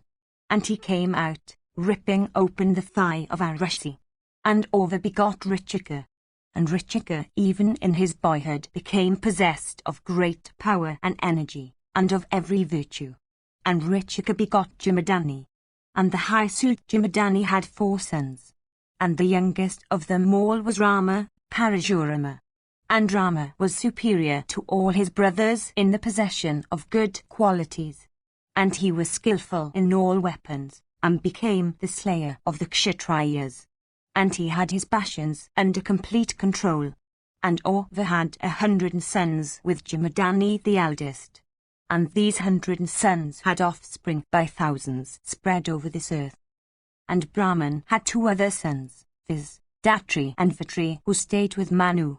Their sister is the auspicious Lakshmi, having her abode amid lotuses. And the spiritual sons of Lakshmi are the sky-ranging horses. And the daughter born of Sukra, named Devi, became the eldest wife of Varuna. Of her were born a son named Vala and a daughter named Zura, wine, to the joy of the gods. And Adama, sin, was born when creatures, from want of food, began to devour one another. And Adama always destroys every creature. And Adama hath Nirati for his wife, whence the Rakshasas who are called Nritis, offspring of Nirati. And she hath also 3 other cruel sons always engaged in sinful deeds. They are Bhaya, fear, Mahabhaya, terror, and Mritu, death, who is always engaged in slaying every created thing. And, as he is all-destroying, he hath no wife, and no son. And Tamra brought forth 5 daughters known throughout the worlds. They are Kaki, Crow, Sayani, Hawk, Vasi, Hen, Dhritarashtra, Goose, and Suki, Parrot. And Kaki brought forth the crows, Sayani, the hawks, the cocks and vultures, Dhritarashtra, all ducks and swans. And she also brought forth all Chakravakas, and the fair Suki, of amiable qualities, and possessing all auspicious signs brought forth all the parrots. And Kroda gave birth to 9 daughters, all of wrathful disposition. And their names were Mrigi, Mrigamanda, Hari, Badramina, Matanji, Sajalai, Sweta, Zorabi, and the agreeable Zorasa blessed with every virtue. And, O foremost of men, the offspring of Mrigi are all animals of the deer species. And the offspring of Mrigamanda are all animals of the bear species, and those called Srimara, sweet-footed. And Bhadramana begot the celestial elephants, Airavata. And the offspring of Hari are all animals of the simian species endued with great activity, so also all the horses. And those animals also, that are called Golangla, the cow-tailed, are said to be the offspring of Hari. And Sajalai begot lions and tigers in numbers, and also leopards and all other strong animals. And, O king, the offspring of Matanji are all the elephants. And Sweta begat the large elephant known by the name of Sweta, endued with great speed. And, O king, Zurabi gave birth to 2 daughters, the amiable Rohini and the far-famed Gandavi. And, O Bharata, she had also 2 other daughters named Vimala and Anla. From Rohini have sprung all kine, and from Gandavi all animals of the horse species. And Anla begat the 7 kinds of trees yielding pulpy fruits. They are the date, the palm, the hintala, the talai, the little date, the nut, and the coconut, and she had also another daughter called Suki, the mother of the parrot species. And Zorasa bore a son called Kanka, a species of long-feathered birds. And Sayani, the wife of Aruna, gave birth to 2 sons of great energy and strength, named Sampati and the mighty Jatayu. Zorasa also bore the Nagas, and Kadru, the Penagas, snakes. And Vinata had 2 sons Garuda and Aruna, known far and wide. And, O king of men, O foremost of intelligent persons, thus hath the genealogy of all the principal creatures been fully described by me. By listening to this, a man is fully cleansed of all his sins, and acquireth great knowledge, and finally attaineth to the first of states in afterlife. Section XVI. Sambhava Parva continued. Janamjaya said, O worshipful one, I wish to hear from thee in detail about the birth, among men, of the gods, the Danavas, the Gandhavas, the Rakshasas, the lions, the tigers, and the other animals, the snakes, the birds, and in fact, of all creatures. I wish also to hear about the acts and achievements of those, in due order, after they became incarnate in human forms. Vaisampayana said, O king of men, I shall first tell thee all about those celestials and Danavas that were born among men. The first of Danavas, who was known by the name of Viprashati, became that bull among men, noted as Jarasandha. And, O king, that son of Dati, who was known as Hiranyakasipu, was known in this world among men as the powerful Sisupala. He who had been known as Samhlada, the younger brother of Prahlada, became among men the famous Salya, that bull amongst Valikas. The spirited Anuhlada, who had been the youngest, became noted in the world as Drishtaketu. And, O king, that son of Dati who had been known as Sivi became on earth the famous monarch Druma. And he who was known as the great Asura Vashkala became on earth the great Bhagadatta. The 5 great Asuras gifted with great energy, Ayasira, Aswasira, the spirited Asanku, Gaganamudgan, and Bhagavat, were all born in the royal line of Kikaya and all became great monarchs.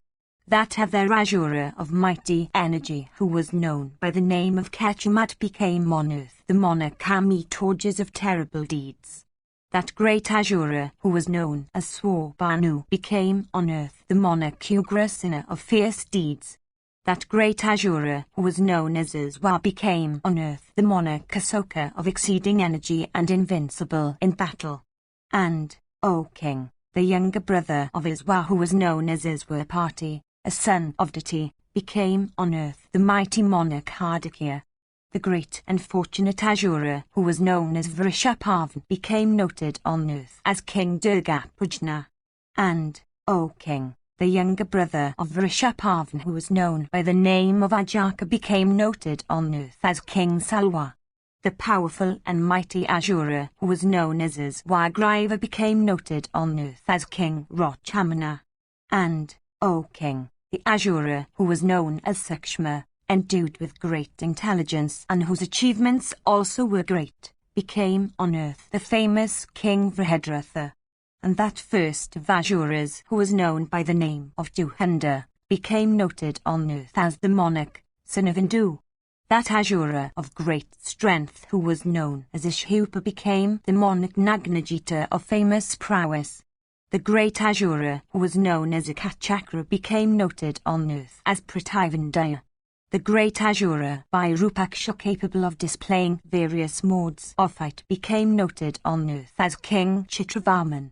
The first of Danavas, the heroic Hara, who humbled the pride of all foes, became on earth the famous and fortunate Shivau.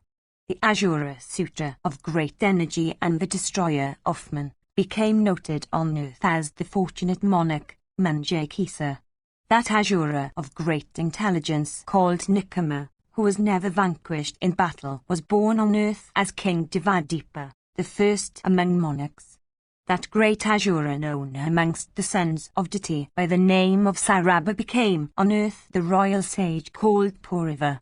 And, O King, the great Asura of exceeding energy, the fortunate Kupatha, was born on earth as the famous monarch Supaswa. The great Asura, O King, who was called Kratha, was born on earth as the royal sage Parvatiya, of form resplendent like a golden mountain. He, amongst the Asura, who was known as Sailaba II, became on earth the monarch Prahlada in the country of the Valikas. The foremost among the sons of Diti, known by the name of Chandra and handsome as the Lord of the Stars himself, became on earth noted as Chandravarman, the king of the Kamvojas. That bull amongst the Danavas, who was known by the name of Akka, became on earth, O King, the royal sage Rishika. That best of Asuras, who was known as Mritapa, became on earth, O best of kings, the monarch Pasamanupaka. That great Asura of surpassing energy, known as Gairishta, became noted on earth as King Drumasana. The great Asura, who was known as Mayura, became noted on earth as the monarch Viswa. He who was the younger brother of Mayura and called Supana became noted on earth as the monarch Kalakirti. The mighty Asura, who was known as Chandraantra, became on earth the royal sage Sunaka. The great Asura, who was called Chandravinasana, became noted on earth as the monarch Janaki. That bull amongst the Danavas, O prince of the Kuru race, who was called Digajiva, became noted on earth as Kazaira. The Graha, who was brought forth by Sinhika and who persecuted the sun and the moon, became noted on earth as the monarch Kratha. The eldest of the 4 sons of Danayu, who was known by the name of Vikshara, became known on earth the spirited monarch Vasumitra. The second brother of Vikshara, the great Asura, was born on earth as the king of the country, called Pandu. That best of Asuras, who was known by the name of Valina, became on earth the monarch Paundramatsyaka. And, O king, that great Asura, who was known as Vritra, became on earth the royal sage known by the name of Manamat. That Asura, who was the younger brother of Vritra and known as Krodahantra, became noted on earth as King Danda. That other Asura, who was known by the name Krodavardhana, became noted on earth as the monarch Dandadara. The 80 sons of the Kailas that were born on earth all became great kings Hindus with the prowess of tigers. The eldest of them all became King Jayatsana in Magadha. The second of them, in prowess, like Indra, became noted on earth as Aparajita. The third of them, endued with great energy and power of producing deception, was born on earth as the king of the Nishadas, gifted with great prowess. That other amongst them, who was known as the 4th, was noted on earth as Srinamat, that best of royal sages. That great Asura amongst them, who was the 5th, became noted on earth as King Mahanjas, the oppressor of enemies. That great Asura, possessing great intelligence, who was the 6th of them, became noted on earth as Abiru, that best of royal sages. The 7th of them became known throughout earth, from the centre to the sea, as King Samudrasana, well acquainted with the truths of the scriptures. The 8th of the Kalas known as Vrihat became on earth a virtuous king ever engaged in the good of all creatures. The mighty Danava known by the name of Kakshi became on earth as Parvatiya from his brightness as of a golden mountain. The mighty Asura Grathana, gifted with great energy, became noted on earth as the monarch Suryaksha. The great Asura of handsome features known by the name of Surya became on earth the monarch of the Valikas by name Darada, that foremost of all kings. And, O king, from the tribe of Asuras called Grodavasa, of whom I have already spoken to thee, were born many heroic kings on earth. Madraka, and Karnavshta, Siddhartha, and also Kitaka, Suvira, and Shivau, and Mahavira, and also Valika, Kratha, Vichitra, Zuratha, and the handsome King Nila, and Chairavasa, and Bhumipala, and Dantavakra, and he who was called Dajaya, the tiger amongst kings named Rakmi, and King Janamjaya, Ashada, and Vayuvga, and also Bruchas, Ekalavya, and Sumatra, Vatadana, and also Gomaka, the tribe of kings called the Karashakas, and also Kamidhati, Sarutayu, and Udvaha, and also Vrihatsna, Kshima, Ugratirtha, the king of the Kalingas, and Matimat, and he was known as King Iswara. These first of kings were all born of the Asura class called Krodavasa. There was also born on earth a mighty Asura known amongst the Danavas by the name of Kalamai, endued with great strength, of grand achievements, and blessed with a large share of prosperity. He became the mighty son of Ugrasena and was known on earth by the name of Kansa. And he who was known among the Asuras by the name of Divaka and was besides in splendor like unto Indra himself, was born on earth as the foremost king of the Gandhavas. And, O monarch, know thou that Drona, the son of Bharadwaja, not born of any woman, sprung from a portion of the celestial Rishi Vrihaspati of grand achievements. And he was the prince of all bowmen, conversant with all weapons, of mighty achievements, of great energy. Thou shouldst know he was also well acquainted with the Vedas and the science of arms. And he was of wonderful deeds and the pride of his race. And, O king, his son heroic as Vardhaman, of eyes like the lotus petals, gifted with surpassing energy, and the terror of all foes, the great oppressor of all enemies, was born on earth, of the united portions of Mahadeva, Yama, Kama, and Kroda. And from the curse of Vasishta and the command also of Indra, the 8 Vasas were born of Ganga by her husband Santanu.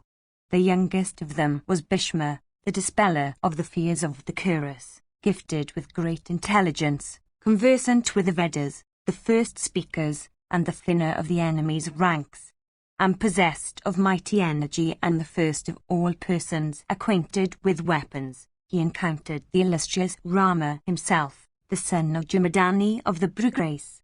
And, O king, that Brahman sage who, on earth, was known by the name of Kripa and was the embodiment of all manliness, was born of the tribe of the Rudras. And the mighty chariot fighter and king who on earth was known by the name of Sakuni, that crusher of foes, thou shouldst know, O king, was Dwapara himself, the 3rd Yuga. And he who was Satyaki of sure aim, that upholder of the pride of Vrishan race, that oppressor of foes, begotten of the potion of gods called the Maruts. And that royal sage Drupada, who on earth was a monarch, the first among all persons bearing arms, was also born of the same tribe of the Celestials. And, O king, thou shouldst also know that Kritavarman, that prince among men, of deeds unsurpassed by any one, and the foremost of all bulls amongst Kshatriyas, was born of the potion of the same Celestials. And that royal sage also, Virata by name, the scorcher of the kingdoms of others, and the great oppressor of all foes, was born of the potion of the same gods. That son of Anishta, who was known by the name of Hansa, was born in the Kuru race and became the monarch of the Gandhavas. He who was known as Dhritarashtra, born of the seed of Krishna Dwapayana, and gifted with long arms and great energy, also a monarch of the prophetic eye, became blind in consequence of the fault of his mother and the wrath of the rishi. His younger brother, who was possessed of great strength and was really a great being known as Pandu, devoted to truth and virtue, was purity's self. And, O king, thou shouldst know that he who was known on earth as Vidura, who was the first of all virtuous men, who was the god of justice himself, was the excellent and greatly fortunate son of the Rishi Atari. The evil-minded and wicked king Duryodhana, the destroyer of the fair fame of the Kurus, was born of a portion of the Kali on earth. He it was who caused all creatures to be slain and the earth to be wasted, and he it was who fanned the flame of hostility that ultimately consumed all. They who had been the sons of Pulastya, the Rakshasas, were born on earth among men of Duryodhana's brothers, that century of wicked individuals commencing with Dushasana as their first. And, O bull among the Bharata princes, Dharmaka, Dasaha, and others whose names I do not mention, who always supported Duryodhana in all his schemes, were, indeed, the sons of Pulastya. And over and above these 100, Dhritarashtra had one son named Yuitsu, born of a Vaisya wife. Janamejaya said, O illustrious one, tell me the names of Dhritarashtra's sons according to the order of their birth, beginning from the eldest. Vaisampayana said, O king, they are as follows: Duryodhana, and Yuitsu, and also Dasasana, Dasaha and Dashala, and then Dharmaka, Vyavansati, and Vikana, Jalasunda, Thulachna, Vinda and Danuvinda, Didhasha, Shavau, Dashpradashana, Damashana, and Dashkana, and Kana, Chitra and Vipachitra, Chitraksha, Charashitra, and Angada, Damada, and Dashpradasha, Vivitsu, Vikata, Sama, Urananaba, and Padmanaba, Nanda and Upanandaka, Anapati, Sushna, Kandadara, Mahodara, Chitravau, and Chitravaman, Shivaman, Devirachana, Avau, Mahavau, Chitrakapa and Sikandala, Bimaviga, Bimavala, Valaki, Bimavikrama, Ugrayuda, Bimira, Kanakayu, Driyuda, Drivaman, Drukshitra Somakirti, Anadara, Jarasunda, Drasunda, Satyasunda, Sahasrava, Ugrasravas, Ugrasana, and Kshimamati, Aprajita, Panditaka, Visalaksha, Duradara, Dribhusta, and Swihasta, Vataviga, and Shivakasa, Aditakitu, Vavasan, Nagadatta and Danu Yena, Nishangi, Kavaki, Dandi, Dandadara, Danugraha, Ugra, Bimarutha, Vira, Viravau, Alalupa, Abaya, and Rodrakarman, also he who was Dridaratha, Anadrishaya, Kandaveda, Viravi, Digalachana, Dirgavau, Mahavau, Vyadhoru, Kanagangana, Kandahu and Chitraka. There was also a daughter named Dasala who was over and above the 100. Anuitsa, who was Dhritarashtra's son by a Vaisya wife, was also over and above the 100. Thus, O king, have I recited the names of the 100 sons and also that of the daughter of Dhritarashtra. Thou hast now known their names according to the order of their births. All of them were heroes and great car warriors, and skilled in the art of warfare. Besides, all of them were versed in the Vedas, and, O king, all of them had got through the scriptures. All of them were mighty in attack and defense, and all were graced with learning. And, O monarch, all of them had wives suitable to them in grace and accomplishments. And, O king, when the time came, the Kaurav monarch bestowed his daughter Dasala on Jayadratha, the king of the Centaurs, agreeably to the counsels of Sikuni. And, O monarch, learn that King Yudhishthira was a portion of Dharma, that Bhimasena was of the deity of wind, that Arjuna was of Indra, the chief of the celestials, and that Nakula and Sahadeva, the handsomest beings among all creatures, and unrivaled for beauty on earth, were similarly portions of the twin Aswins. And he who was known as the mighty Varkas, the son of Soma, became Abhimanyu of wonderful deeds, the son of Arjuna. And before his incarnation, O king, the god Soma had said these words to the celestials: I cannot part with my son.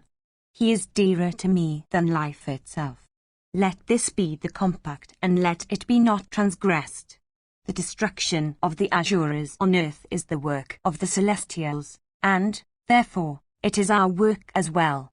Let this Vakas, therefore, go there, but let him not stay there long. Nara, whose companion is Narayana, will be born as Indra's son, and indeed, will be known as Arjuna, the mighty son of Pandu. This boy of mine shall be his son and become a mighty warrior in his boyhood. And let him, ye best of immortals, stay on earth for 16 years. And when he attaineth to his 16th year, the battle shall take place in which all who are born of your portions shall achieve the destruction of mighty warriors. But a certain encounter shall take place without both Nara and Narayana taking any part in it. And, indeed, your portions, ye celestials, shall fight, having made that disposition of the forces which is known by the name of the Chakravyuha. And my son shall compel all foes to retreat before him. The boy of mighty arms, having penetrated the impenetrable array, shall range within it fearlessly and send a fourth part of the hostile force, in course of half a day, into the regions of the king of the dead. Then, when numberless heroes and mighty warriors will return to the charge towards the close of the day, my boy of mighty arms shall reappear before me. And he shall beget one heroic son in his line, who shall continue the almost extinct Arata race. Hearing these words of Soma, the dwellers in heaven replied, So be it. And then all together applauded and worshipped Soma, the king of stars.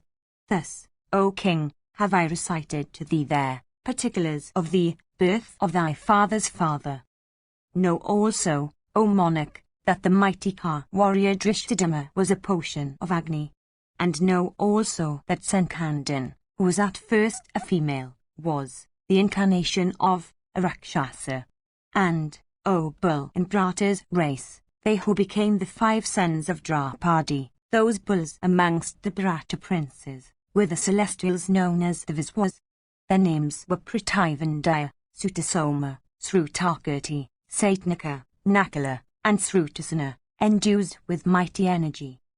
Zura, the foremost of the Eddas, was the father of Vasudeva. He had a daughter called Pritha, who for her beauty was unrivaled on earth. And Zura, having promised in the presence of fire that he would give his firstborn child to Kuntibhoa, the son of his paternal aunt, who was without offspring, gave his daughter unto the monarch in expectation of his favours. Kuntibhoa thereupon made her his daughter, and she became, thenceforth, in the house of her adoptive father, engaged in attending upon brahmanas and guests. One day she had to wait upon the wrathful ascetic of rigid vows, Davasa by name, acquainted with truth and fully conversant with the mysteries of religion. And Pritha with all possible care gratified the wrathful rishi with soul under complete control. The Holy One, gratified with the attentions bestowed on him by the maiden, told her, I am satisfied, O fortunate one, with thee. By this mantra that I am about to give thee, thou shalt be able to summon to thy side whatever celestials thou likest. And, by their grace, shalt thou also obtain children. Thus addressed, the girl, a little while after, seized with curiosity, summoned, during the period of her maidenhood, the god Surya. And the Lord of Light thereupon made her conceive and begot on her a son who became the first of all wielders of weapons. From fear of relatives she brought forth in secrecy the child who had come out with earrings and coat of mail. And he was gifted with the beauty of a celestial infant, and in splendour was like unto the maker of day himself. And every part of his body was symmetrical and well adorned. And Kunti cast the handsome child into the water. that the child thus thrown into the water was taken up by the excellent husband of Radha and given by him to his wife to be adopted by her as their son. And the couple gave him the name of Vasudeva, by which appellation the child soon became known all over the land. And, as he grew up, he became very strong and excelled in all weapons. The first of all successful persons, he soon mastered the sciences. And when the intelligent one, having truth for his strength, recited the Vedas, there was nothing he would not then give to the Brahmanas. At that time Indra, the originator of all things, moved by the desire of benefiting his own son Arjuna, assumed the guise of a Brahmana, came to him, and begged of the hero his earrings and natural armor. And the hero, taking off his earrings and armor, gave them unto the Brahmana. And Sakra, accepting the gift, presented to the giver a dart, surprised at his open-handedness, and addressed him in these words: O invincible one, amongst the celestials, Asuras, men, Gandharvas, Nagas, and Rakshasas, he at whom thou hurlest this weapon, that one shall certainly be slain. And the son of Surya was at first known in the world by the name of Vasudeva. But, for his deeds, he subsequently came to be called Karna. And because that hero of great fame had taken off his natural armor, therefore was he, the first son of Pritha, called Kama. And, O best of kings, the hero began to grow up in the Sutta caste. And, O king, know thou that Kama, the first of all exalted men, the foremost of all wielders of weapons, the slayer of foes, and the best portion of the maker of day, was the friend and counsellor of Duryodhana. And he, called Vasudeva, endued with great valour, was among men a portion of him called Narayana, the god of gods, eternal. And Valadeva of exceeding strength was a portion of the Naga, Seshur. And, O monarch, know that Pradima of great energy was Anat Kumara. And in this way the portion of various of the dwellers in heaven became exalted men in the race of Vasudeva, increasing the glory thereof. And, O king, the portions of the tribe of Apsaras which I have mentioned already, also became incarnate on earth according to Indra's commands, and 16,000 portions of those goddesses became, O king, in this world of men, the wives of Vasudeva. And a portion of Shri herself became incarnate on earth, for the gratification of Narayana, in the line of Bhishmaka. And she was by name the chaste Rukmani. And the faultless Draupadi, slender-waisted like the wasp, was born of a portion of Sakhi, the queen of the celestials, in the line of Drupada. And she was neither low nor tall in stature. And she was of the fragrance of the blue lotus, of eyes large as lotus petals, of thighs fair and round, of dense masses of black curly hair, and endued with every auspicious feature, and of complexion like that of the emerald. She became the charmer of the hearts of 5 foremost of men. And the 2 goddesses Siddhi and Riti became the mothers of those 5, and were called Kunti and Madri. And she who was Mati became the daughter, Gandhari, of Shivala. Thus, O king, have I recited to thee all about the incarnation, according to the respective portions of the gods, the Asuras, the Gandharvas, the Apsaras, and of the Rakshasas. They who were born on earth as monarchs invincible in battle, those high-souled ones who were born in the wide-extended line of the Eddas, they who were born as mighty monarchs in other lines, they who were born as Brahmanas and Kshatriyas and Vaisyas, have all been recited by me duly. And this account of the incarnation of superior beings according to their respective portions, capable of bestowing wealth, fame, offspring, long life, and success, should always be listened to in a proper frame of mind. And having listened to this account of incarnation, according to their portions, of gods, Gandharvas, and Rakshasas, the hero becoming acquainted with the creation, preservation, and destruction of the universe and acquiring wisdom, is never cast down even under the most engrossing sorrows. Section XVI. Sambhava Parva continued. Janamejaya said, O Brahmana, I have, indeed, heard from thee this account of the incarnation, according to their portions, of the gods, the Danavas, the Rakshasas, and also of the Gandharvas and the Apsaras. I, however, again desire to hear of the dynasty of the Kuras from the very beginning. Therefore, O Brahmana, speak of this in the presence of all these regenerate rishis. Vaisampayana said, O exalted one of Bharata's race, the founder of the Paurava line was Dushmanta, gifted with great energy. And he was the protector of the earth bounded by the four seas.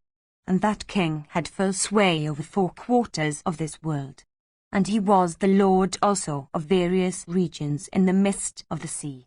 And that great oppressor of all foes had sway over the countries even of the Mlitchas.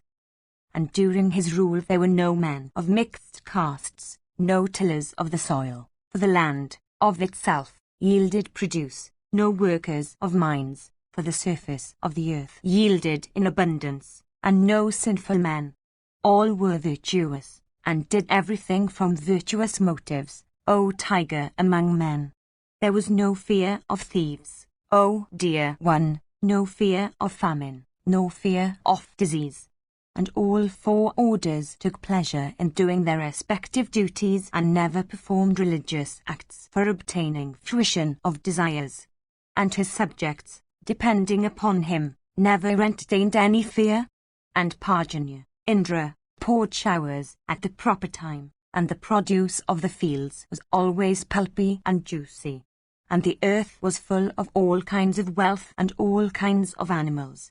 And the Brahmanas were always engaged in their duties, and they were always truthful.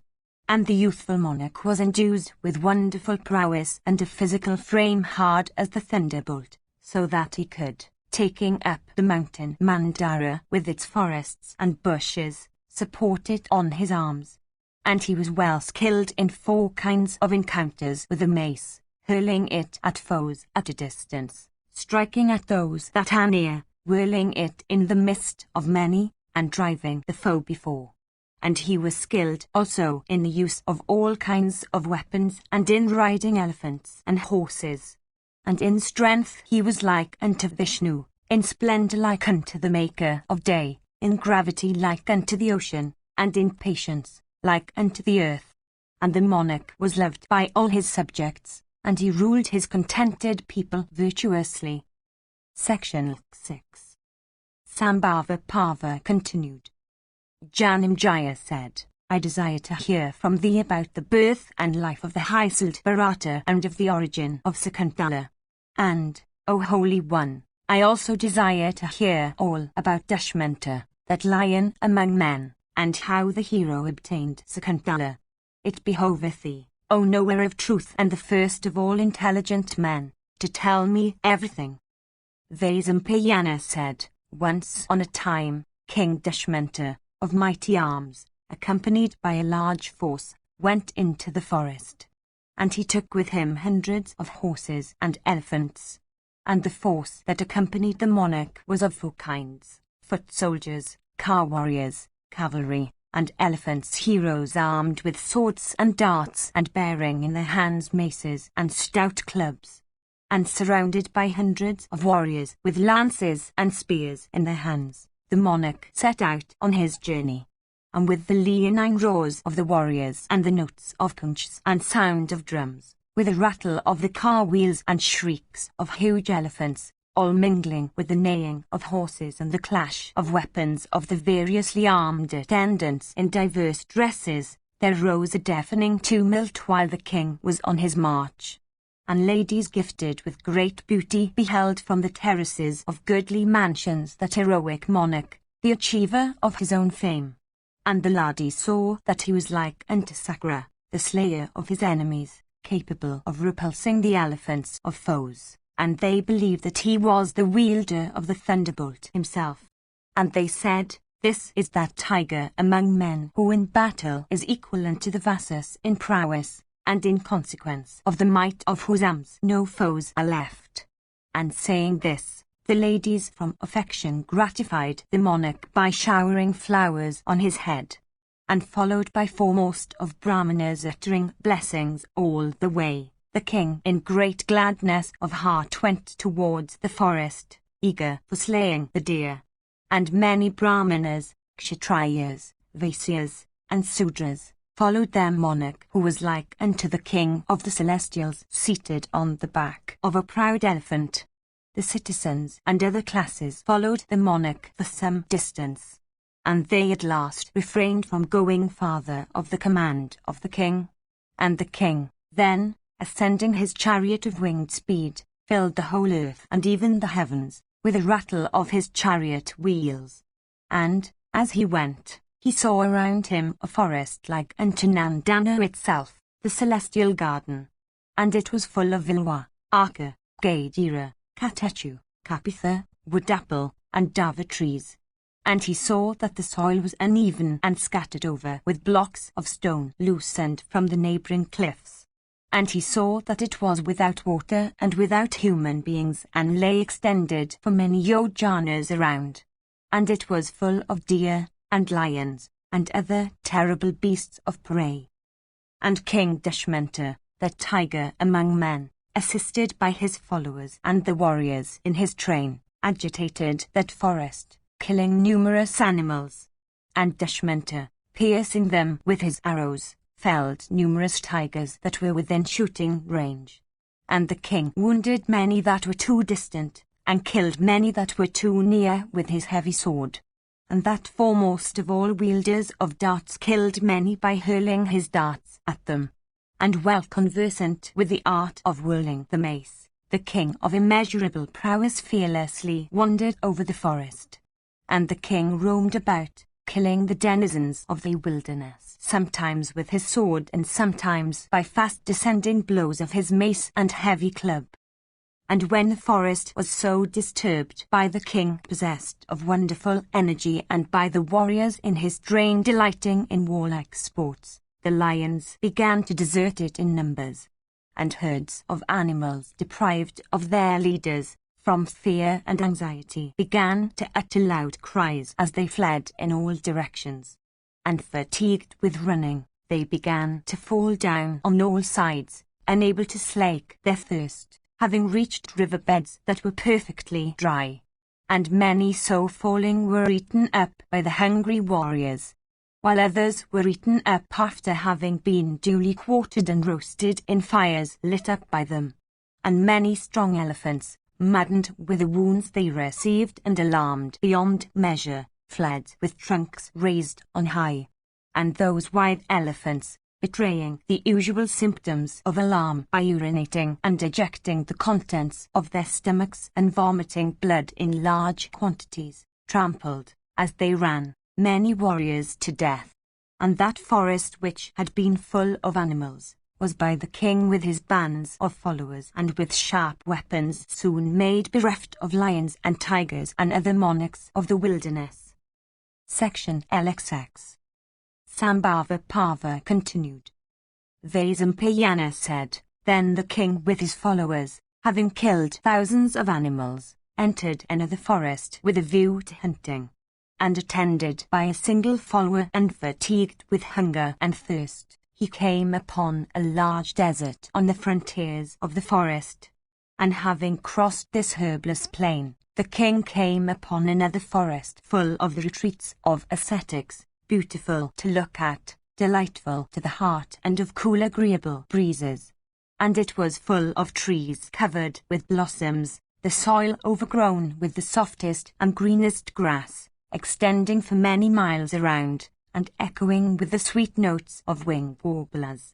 And it resounded with the notes of the male kokla and of the shrill cicala. And it was full of magnificent trees, with outstretched branches forming a shady canopy overhead. And the bees hovered over flowery creepers all around. And there were beautiful bowers in every place. And there was no tree without fruits, none that had prickles on it, none that had no bees swarming around it. And the whole forest resounded with the melody of winged choristers. And it was decked with the flowers of every season. and there were refreshing shades of blossoming trees. Such was the delicious and excellent forest that the great bowman entered, and trees with branches beautified with clusters began to wave gently at the soft breeze and rain their flowers over the monarch's head. And the trees, clad in their flowery attires of all colours, with sweet-throated warblers perched on them, stood there in rows with heads touching the very heavens, and around their branches hanging down with the weight of flowers the bees tempted by the honey hummed in sweet chorus.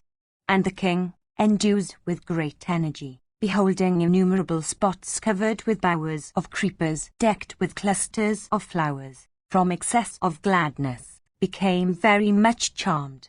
And the forest was exceedingly beautiful in consequence of those trees ranged around with flowery branches twining with each other and looking like so many rainbows for gorgeousness and variety of colour. And it was the resort of bands of siddhas, of the charanas, of tribes of Gandharvas and Apsaras, of monkeys and kinnaras drunk with delight. Delicious cool and fragrant breezes, conveying the fragrance from fresh flowers, blew in all directions as if they had come there to sport with the trees. And the king saw that charming forest gifted with such beauties. And it was situated in a delta of the river, and the cluster of high trees standing together lent the place the look of a gaudy pole erected to Indra's honour. And in that forest, which was the resort of ever cheerful birds, the monarch saw a delightful and charming retreat of the ascetics, and there were many trees around it, and the sacred fire was burning within it, and the king worshipped that unrivalled retreat, and he saw seated in it numerous yotis, Valakalias and other munis, and it was adorned with many chambers containing sacrificial fire, and the flowers dropping from the trees had formed a thick carpet spread over the ground. And the spot looked exceedingly beautiful with those tall trees of large trunks. And by it flowed, O king, the sacred and transparent Molini with every species of waterfowl playing on its bosom. And that stream infused gladness into the hearts of the ascetics who resorted to it for purposes of ablutions. And the king beheld on its banks many innocent animals of the deer species, and was exceedingly delighted with all that he saw. And the monarch, the course of whose chariot no foe could obstruct, then entered that asylum which was like unto the region of the celestials, being exceedingly beautiful all over. And the king saw that it stood on the margin of the sacred stream, which was like the mother of all the living creatures residing in its vicinage. And on its bank sported the Chakravaka, and waves of milk-white foam. And there stood also the habitations of kinnaras, and monkeys and bears too disported themselves in numbers. And there lived also holy ascetics engaged in studies and meditation. And there could be seen also elephants and tigers and snakes. And it was on the banks of that stream that the excellent asylum of the illustrious Kasyapa stood, offering a home to numerous rishis of great ascetic merit. And beholding that river, and also the asylum washed by that river, which was studded with many islands, and which possessed banks of so much beauty, an asylum like unto that of Nara and Narayana lived by the water of the Ganga, the king resolved to enter into that sacred abode. And that bull among men, desirous of beholding the great rishi of ascetic wealth, the illustrious Kanwa of the race of Kasyapa, one who possessed every virtue and who, for his splendour, could be gazed at with difficulty, approached that forest resounding with the notes of madden peacocks and like unto the gardens of the great Gandharva, Chitraratha, himself. And halting his army consisting of flags, cavalry, infantry, and elephants at the entrance of the forest, the monarch spoke as follows: I shall go to behold the mighty ascetic of Kasyapa's race, one who is without darkness. Stay ye here until my return. And the king, having entered that forest which was like unto Indra's garden, soon forgot his hunger and thirst. And he was pleased beyond measure. And the monarch, laying aside all signs of royalty, entered that excellent asylum with but his minister and his priest, desirous of beholding that rishi who was an indestructible mass of ascetic merit. And the king saw that the asylum was like unto the region of Brahman. Here were bees sweetly humming, and there were winged warblers of various species pouring forth their melodies. At particular places that tiger among men heard the chanting of Rik hymns by first-rate Brahmanas according to the just rules of intonation. Other places again were graced with Brahmanas acquainted with ordinances of sacrifice, of the angas and of the hymns of the Ajurveda. Other places again were filled with the harmonious strains of Saman hymns sung by vow-observing rishis. At other places the asylum was decked with Brahmanas learned in the Atharvan Veda. At other places again Brahmanas learned in the Atharvan Veda, and those capable of chanting the sacrificial hymns of the Saman were reciting the Samhitas according to the just rules of voice. And at other places again, other Brahmanas well acquainted with the science of orthoepy were reciting mantras of other kinds. In fact, that sacred retreat resounding with these holy notes was like unto a second region of Brahman himself. And there were many Brahmanas skilled in the art of making sacrificial platforms and in the rules of grammar in sacrifices, conversant with logic and the mental sciences, and possessing a complete knowledge of the Vedas. There were those also who were fully acquainted with the meanings of all kinds of expressions, those that were conversant with all special rites, those also that were followers of moksha dharma, those again that were well skilled in establishing propositions, rejecting superfluous causes, and drawing right conclusions. There were those having a knowledge of the science of words, grammar, of prosody, of nirukta, those again that were conversant with astrology and learned in the properties of matter and the fruits of sacrificial rites, possessing a knowledge of causes and effects, capable of understanding the cries of birds and monkeys, well read in large treatises, and skilled in various sciences. And the king, as he proceeded, heard their voices. And the retreat resounded also with voice of men capable of charming human hearts. And the slayer of hostile heroes also saw around him learned Brahmanas of rigid vows engaged in japa, the repeated muttering of the names of gods, and homa, burnt offering. And the king wondered much on beholding the beautiful carpets which those Brahmanas offered to him respectfully. And that best of monarchs, at the sight of the rites with which those Brahmanas worshipped the gods and the great rishis, thought within himself that he was in the region of Brahman. And the more the king saw that auspicious and sacred asylum of Kasyapa protected by that rishi's ascetic virtues and possessing all the requisites of a holy retreat, the more he desired to see it. In fact, he was not satisfied with his short survey. And the slayer of heroes at last, accompanied by his minister and his priest, entered that charming and sacred retreat of Kasyapa, inhabited all around by rishis of ascetic wealth and exalted vows. Section LXXI. Sambhava Parva continued. Vaisampayana said, the monarch then, as he proceeded, left even his reduced retinue at the entrance of the hermitage. And entering quite alone he saw not the rishi, Kanwa, of rigid vows.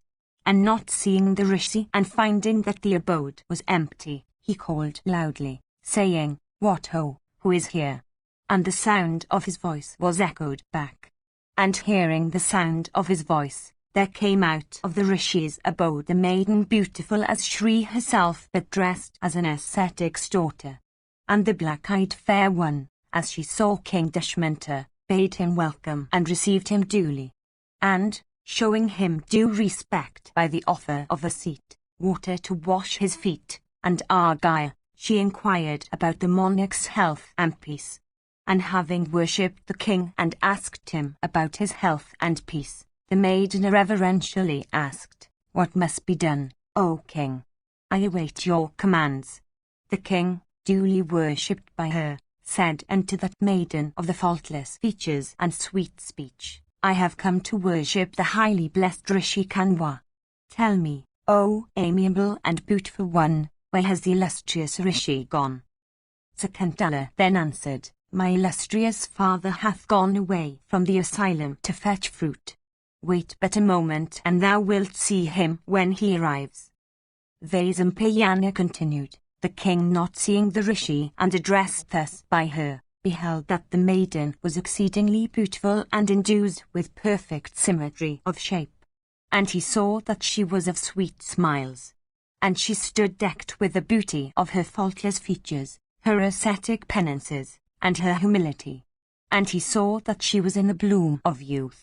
He therefore asked her, Who art thou? And whose daughter, O beautiful one? Why hast thou come into the woods also? O handsome one, gifted with so much beauty and such virtues, whence hast thou come? O charming one, at the very first glance hast thou stolen my heart. I desire to learn all about thee, therefore tell me all. And thus addressed by the monarch, the maiden smilingly replied in these sweet words, O Dushmanta, I am the daughter of the virtuous, wise, high-souled, and illustrious ascetic Kanwa. Dushmanta, hearing this, replied, The universally worshipped and highly blessed Rishi is one whose seed hath been drawn up. Even Dharma himself might fall off from his course, but an ascetic of rigid vows can never fall off so. Therefore, O thou of the fairest complexion, how hast thou been born as his daughter? This great doubt of mine it behoveth thee to dispel. Sakuntala then replied, Hear, O king, what I have learned regarding all that befell me of old and how I became the daughter of the Muni. Once on a time, a rishi came here and asked about my birth. All that the illustrious one, Kanwa, told him, hear now from me, O king. My father Kanwa, in answer to the Rishi's inquiries, said, Viswamitra, of old, having been engaged in the austerest penances, alarmed Indra, the chief of the celestials, who thought that the mighty ascetic of blazing energy would, by his penances, hurl him down from his high seat in heaven. Apostrophe Indra, thus alarmed, summoned Menaka and told her, Thou, O Menaka, art the first of celestial Apsaras. Therefore, O amiable one, do me this service. Hear what I say. This great ascetic Viswamitra, like unto the sun in splendor, is engaged in the most severe of penances. My heart is trembling with fear. Indeed, O slender-waisted Menaka, this is thy business. Thou must see that Viswamitra, of soul wrapped in contemplation and engaged in the austerest penances, who might hurl me down from my seat. Go and tempt him, and frustrating his continued austerities, accomplish my good. Win him away from his penances, O beautiful one, by tempting him with thy beauty, youth, agreeableness, arts, smiles and speech. Hearing all this, Menaka replied, The illustrious Viswamitra is endued with great energy and is a mighty ascetic. He is very short-tempered too, as is known to thee. The energy, penances, and wrath of the high-souled one have made even thee anxious. Why should I not also be anxious? He it was who made even the illustrious Vasish to bear the pangs of witnessing the premature death of his children. He it was who, though at first born as Kshatriya, subsequently became a Brahmana by virtue of his ascetic penances. He it was who, for purposes of his ablutions, created a deep river that can with difficulty be forded, and which sacred stream is known by the name of the Kausiki. It was Viswamitra whose wife, in a season of distress, was maintained by the royal sage Matanga, Trisanku, who was then living under a father's curse as a hunter. It was Viswamitra who, on returning after the famine was over, changed the name of the stream having his asylum from Kausik into Para. It was Viswamitra who, in return for the services of Matanga, himself became the latter's priest for purposes of a sacrifice. The Lord of the Celestials himself went through fear to drink the Soma juice. It was Viswamitra who in anger created a second world and numerous stars beginning with Shravana. He it was who granted protection to Trisanku smarting under a superior's curse. I am frightened to approach him of such deeds. Tell me, O Indra, the means that should be adopted so that I may not be burned by his wrath. He can burn the 3 worlds by his splendor, can, by a stamp of his foot, cause the earth to quake. He can sever the great mew from the earth and hurl it to any distance. He can go round the 10 points of the earth in a moment. How can a woman like me even touch such a one full of ascetic virtues, like unto a blazing fire, and having his passions under complete control? His mouth is like unto a blazing fire, the pupils of his eyes are like the sun and the moon, his tongue is like unto Yama himself. How shall, O chief of the celestials, a woman like me even touch him? At the thought of his prowess Yama, Soma, the great Rishis, the Satyas, the Viswas, the Lakilyas, are terrified. How can a woman like me gaze at him without alarm? Commanded, however, by thee, O king of the celestials, I shall somehow approach that Rishi. But, O chief of the gods, devise thou some plan whereby, protected by thee, I may safely move about that Rishi. I think that when I begin to play before the Rishi, Marat, the god of wind, had better go there and rob me of my dress, and Manmathka, the god of love, had also, at thy command, better help me then. Let also Marat on that occasion bear thither fragrance from the woods to tempt the Rishi. Saying this, and seeing that all she had spoken about had been duly provided, Manaka went to the retreat of the great Kausika. Section XXI. Sambhava Parva continued. Kanwa continued, and Sakra, thus addressed by her, then commanded him who could approach every place, viz., the god of the wind, to be present with Manaka at the time she would be before the Rishi. And the timid and beautiful Manaka then entered the retreat and saw the Viswamitra who had burnt, by his penances, all his sins, and was engaged still in ascetic penances. And saluting the Rishi, she then began to sport before him. And just at that time Marat robbed her of her garments that were white as the moon. And she thereupon ran, as if in great bashfulness, to catch hold of her attire, and as if she was exceedingly annoyed with Marat. And she did all this before the very eyes of Viswamitra, who was endued with energy like that of fire. And Viswamitra saw her in that attitude. And beholding her divested of her robes, he saw that she was of faultless feature. And that best of Munis saw that she was exceedingly handsome, with no marks of age on her person.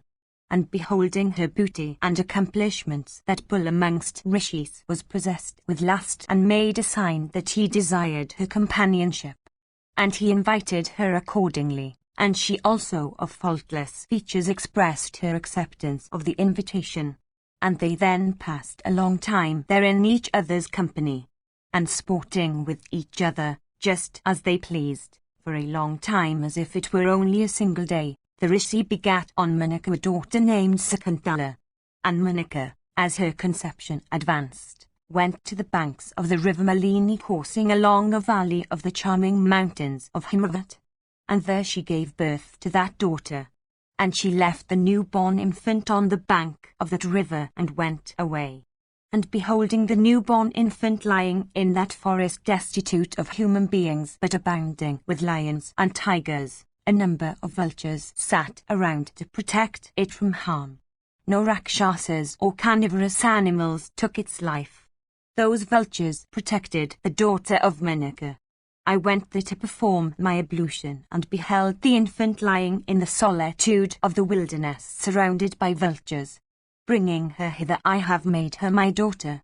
Indeed, the maker of the body, the protector of life, the giver of food, are all three fathers in their order, according to the scriptures. And because she was surrounded in the solitude of the wilderness by Sakuntas, birds, therefore hath she been named by me Sakuntala, bird protected. O Brahman, learn that it is thus that Sakuntala hath become my daughter. and the faultless Sakuntala also regards me as her father.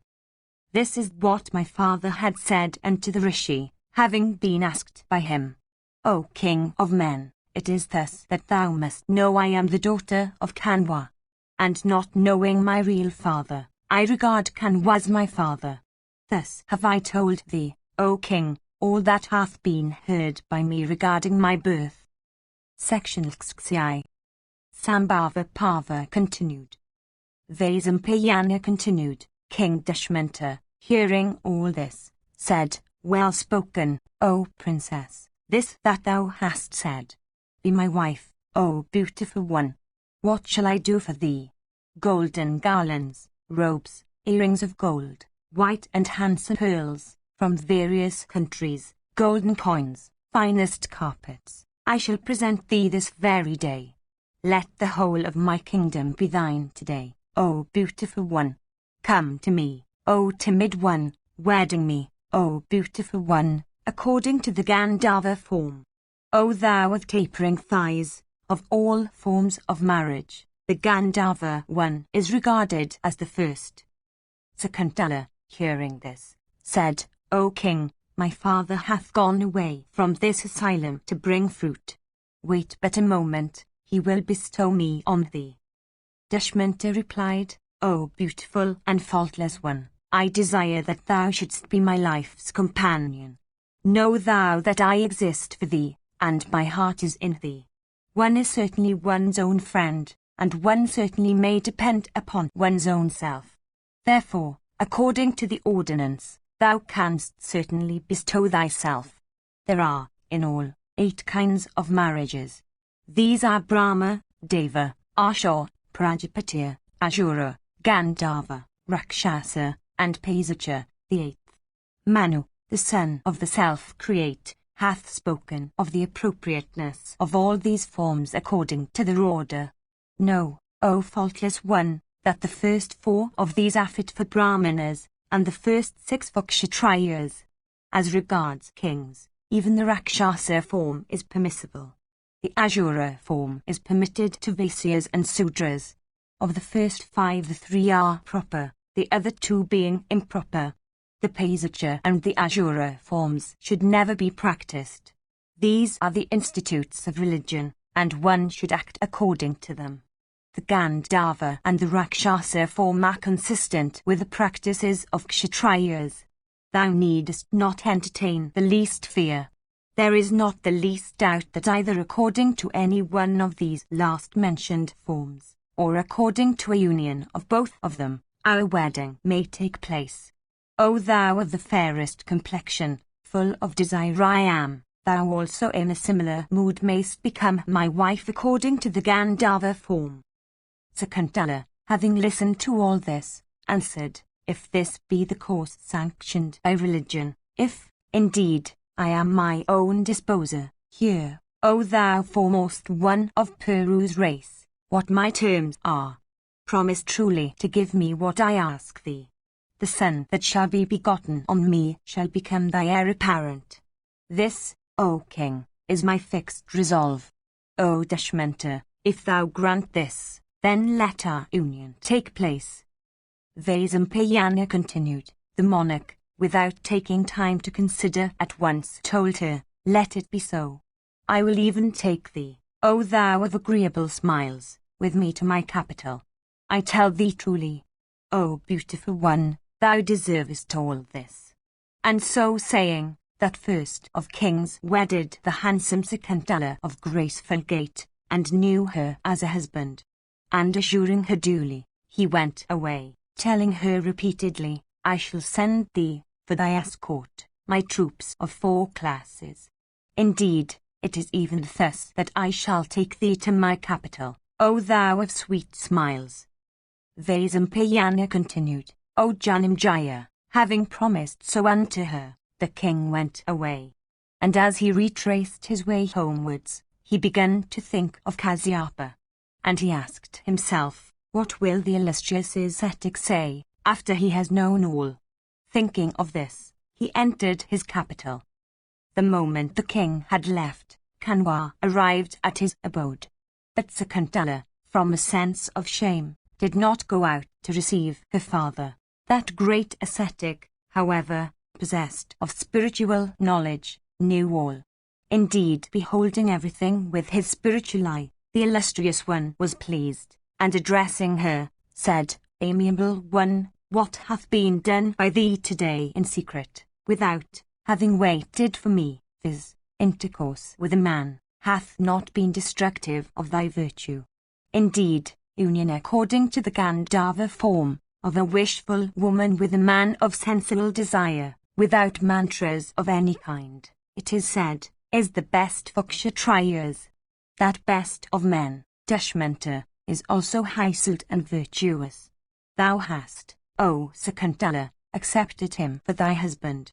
The son that shall be born of thee shall be mighty and illustrious in this world, and he shall have sway over the sea, and the forces of that illustrious King of Kings, while he goeth out against his foes, shall be resistible.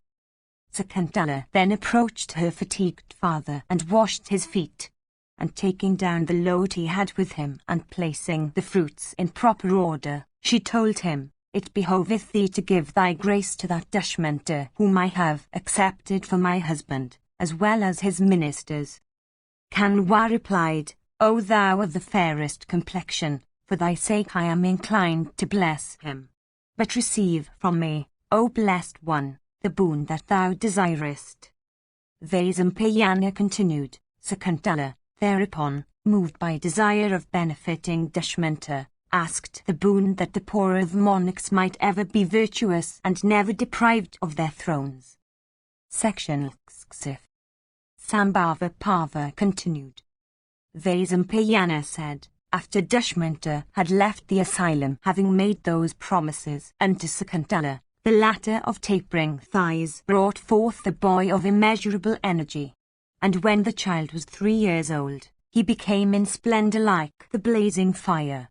And, O Janamjaya, he was possessed of beauty and magnanimity and every accomplishment.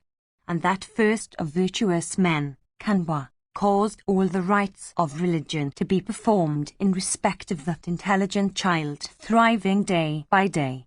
And the boy gifted with pearly teeth and shining locks, capable of slaying lions even then, with all auspicious signs on his palm, and broad expansive forehead, grew up in beauty and strength. And like unto a celestial child in splendor, he began to grow up rapidly. And when he was only 6 years of age, endued with great strength, he used to seize and bind to the trees that stood around that asylum lions and tigers and bears and buffaloes and elephants. And he rode on some animals, and pursued others in sportive mood. The dwellers at Kanwa's asylum thereupon bestowed on him a name. And they said, because he seizes and restrains an animals however strong, let him be called Savadamana, the subduer of all. And it was thus that the boy came to be named Savadamana, endued as he was with prowess, and energy and strength. And the rishi, seeing the boy and marking also his extraordinary acts, told Sakuntala that the time had come for his installation as the heir apparent. And beholding the strength of the boy, Kanwa commanded his disciples, saying, Bear ye without delay this Sakuntala with her son from this abode to that of her husband, blessed with every auspicious sign. Women should not live long in the houses of their paternal or maternal relations. Such residence is destructive of their reputation, their good conduct, their virtue. Therefore, delay not in bearing her hence. These disciples of the rishi thereupon, saying so be it, went towards the city named after an elephant, Hastinapura, with Sakuntala and her son ahead of them. And then she of fair eyebrows, taking with her that boy of celestial beauty, endued with eyes like lotus petals, left the woods where she had been first known by Dushmanta. And having approached the king, she with her boy resembling in splendor the rising sun was introduced to him. And the disciples of the rishi having introduced her, returned to the asylum. And Sakuntala having worshipped the king according to proper form, told him, This is thy son, O king. let him be installed as thy heir apparent. O king, this child, like unto a celestial, hath been begotten by thee upon me. Therefore, O best of men, fulfill now the promise thou gavest me. Call to mind, O thou with great good fortune, the agreement thou hadst made on the occasion of thy union with me in the asylum of Kanwa. The king, hearing these her words, and remembering everything said, I do not remember anything. Who art thou, O wicked woman in ascetic guise? I do not remember having any connection with thee in respect of Dharma, Karma and Arthas. Go or stay or do as thou pleasest. Thus addressed by him, the fair-coloured innocent one became abashed. Grief deprived her of consciousness and she stood for a time like a wooden post. Soon, however, her eyes became red like copper and her lips began to quiver, and the glances she now and then cast upon the king seemed to burn the latter. Her raising wrath, however, and the fire of her asceticism, she extinguished within herself by an extraordinary effort. Collecting her thoughts in a moment, her heart possessed with sorrow and rage, she thus addressed her lord in anger, looking at him, knowing everything, O monarch, how canst thou, like an inferior person, thus say that thou knowest it not? Thy heart is a witness to the truth or falsehood of this matter. Therefore, speak truly without degrading thyself. He who being one thing representeth himself as another thing to others, is like a thief and a robber of his own self. Of what sin is he not capable? Thou thinkest that thou alone hast knowledge of thy deed. But knowest thou not that the ancient, omniscient one, Narayana, liveth in thy heart? He knoweth all thy sins, and thou sinnest in his presence. He that sins thinks that none observes him. But he is observed by the gods and by him also who is in every heart. The sun, the moon, the air, the fire, the earth, the sky, water, the heart, Yama, the day, the night, both twilights, and Dharma, all witness the acts of man. Yama, the son of Surya, takes no account of the sins of him with whom Narayana, the witness of all acts, is gratified. But he with whom Narayana is not gratified is tortured for his sins by Yama. Him who degradeth himself by representing his self falsely, the gods never bless. Even his own soul blesseth him not. I am a wife devoted to my husband. I have come of my own accord, it is true. But do not, on that account, treat me with disrespect. I am thy wife and, therefore, deserve to be treated respectfully. Wilt thou not treat me so, because I have come hither of my own accord? In the presence of so many, why dost thou treat me like an ordinary woman? I am not certainly crying in the wilderness. Dost thou not hear me? But if thou refuse to do what I supplicate thee for, O Dushmanta, thy head this moment shall burst into 100 pieces. The husband entering the womb of the wife cometh out himself in the form of the sun. Therefore is the wife called by those cognizant of the Vedas as Jaya, she of whom one is born. And the son that is so born unto persons cognizant of the Vedic mantras rescueth the spirits of deceased ancestors. And because the son rescueth ancestors from the hell called Put, therefore hath he been called by the self-create himself as Putra, the rescuer from Put. By a son one conquereth the 3 worlds. By a son's son, one enjoyeth eternity. And by a grandson's son great-grandfathers enjoy everlasting happiness. She is a true wife who is skillful in household affairs. She is a true wife who hath borne a son. She is a true wife whose heart is devoted to her lord. She is a true wife who knoweth none but her lord. The wife is a man's half. The wife is the first of friends. The wife is the root of religion, profit, and desire. The wife is the root of salvation. They that have wives can perform religious acts. They that have wives can lead domestic lives. They that have wives have the means to be cheerful. They that have wives can achieve good fortune. Sweet-speeched wives are friends on occasions of joy. They are as fathers on occasions of religious acts. They are mothers in sickness and woe. Even in the deep woods to a traveller a wife is his refreshment and solace. He that hath a wife is trusted by all. A wife, therefore, is one's most valuable possession. Even when the husband leaving this world goeth into the region of Yama, it is the devoted wife that accompanies him thither. A wife going before waits from the husband. But if the husband goeth before, the chaste wife followeth close. For these reasons, O king, doth marriage exist. The husband enjoyeth the companionship of the wife both in this and in the other worlds. It hath been said by learned persons that one is himself born as one's son. Therefore, a man whose wife hath borne a son should look upon her as his mother. Beholding the face of the son one hath begotten upon his wife, like his own face in a mirror, one feeleth as happy as a virtuous man, on attaining to heaven. Men scorched by mental grief, or suffering under bodily pain, feel as much refreshed in the companionship of their wives as a perspiring person in a cool bath. No man, even in anger, should ever do anything that is disagreeable to his wife, seeing that happiness, joy, and virtue, everything dependeth on the wife. A wife is the sacred field in which the husband is born himself. Even rishis cannot create creatures without women. What happiness is greater than what the father feeleth when the son, running towards him, even though his body be covered with dust, claspeth his limbs?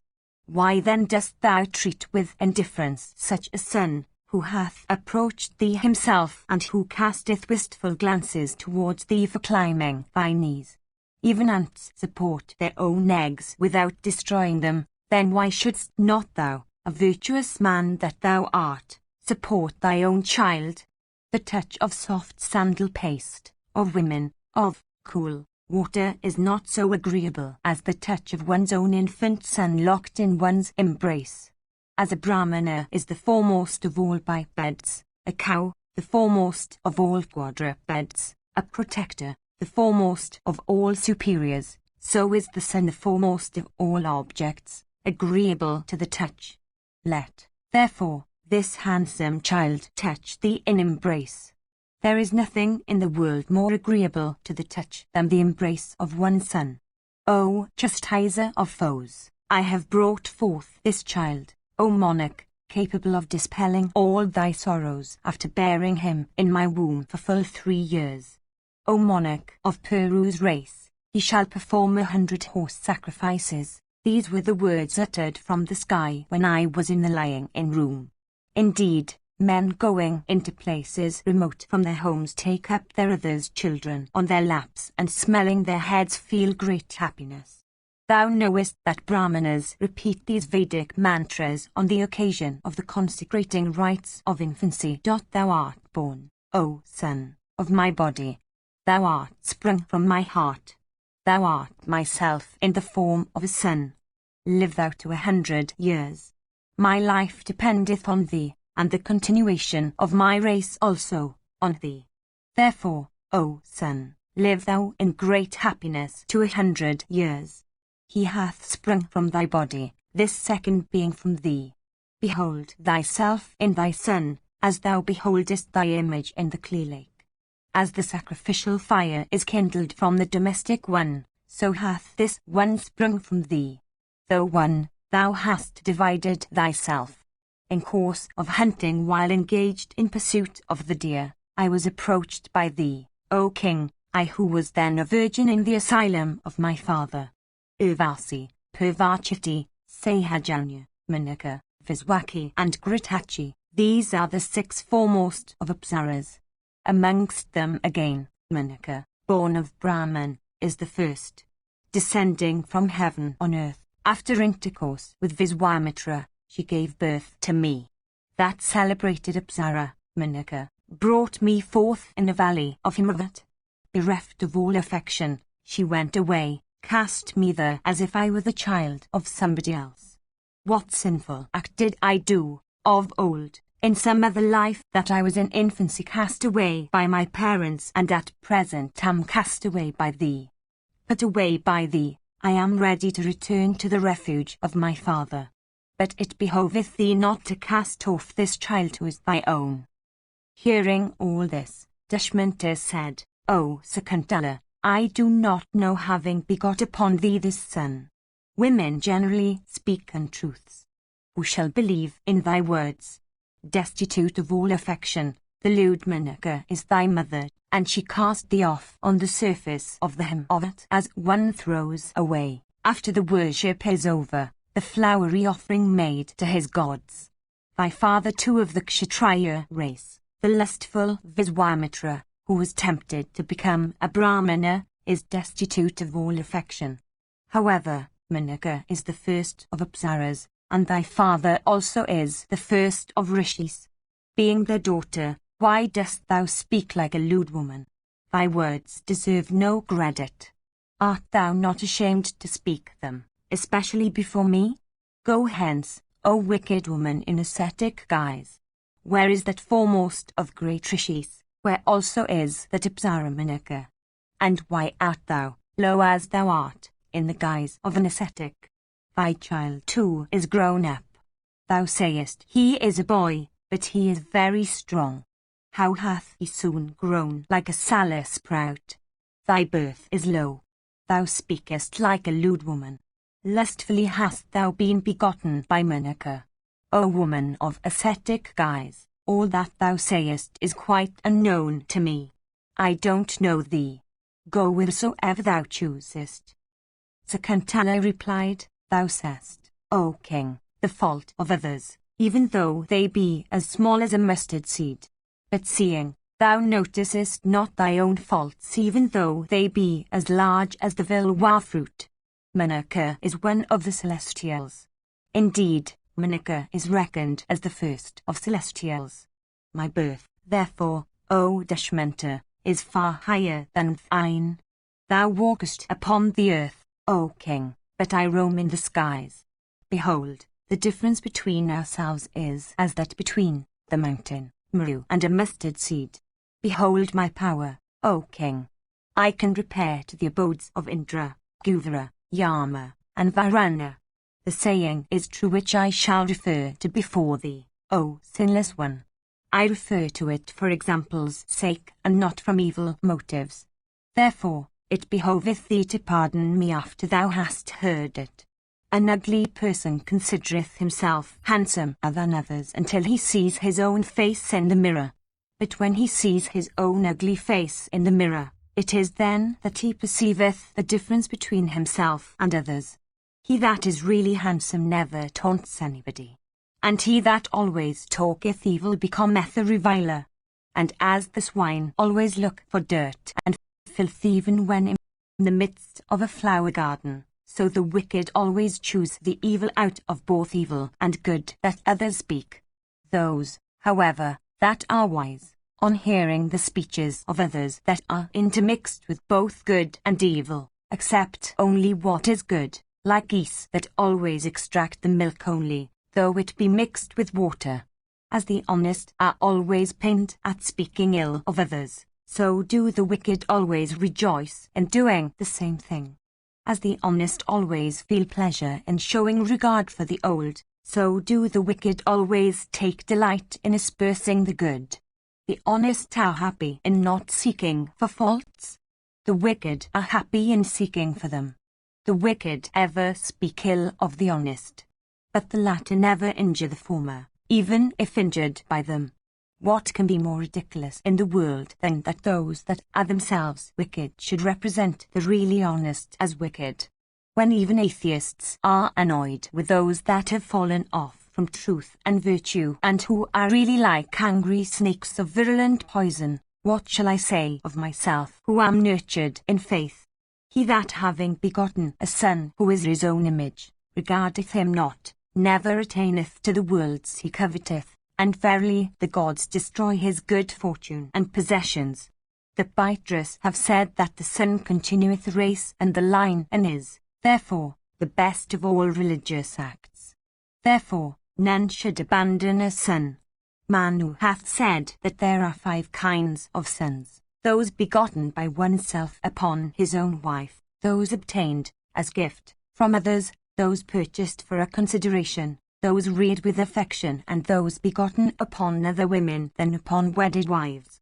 Sons support the religion and achievements of men, enhance their joys, and rescue deceased ancestors from hell. It behoveth thee not, therefore, O tiger among kings, to abandon a son who is such. Therefore, O Lord of earth, cherish thy own self, truth, and virtue by cherishing thy son. O lion among monarchs, it behoveth thee not to support this deceitfulness. The dedication of a tank is more meritorious than that of 100 wells. A sacrifice again is more meritorious than the dedication of a tank. A son is more meritorious than a sacrifice. Truth is more meritorious than 100 sons. 100 horse sacrifices had once been weighed against truth, and truth was found heavier than 100 horse sacrifices. O King, truth, I ween, may be equal to the study of the entire Vedas and ablutions in all holy places. There is no virtue equal to truth. There is nothing superior to truth. O King, truth is God himself. Truth is the highest vow. Therefore, violate not thy pledge, O monarch. Let truth and thee be even united. If thou placest no credit in my words, I shall of my own accord go hence. Indeed, thy companionship should be avoided. But thou, O Dushmanta, that when thou art gone, this son of mine shall rule the whole earth, surrounded by the force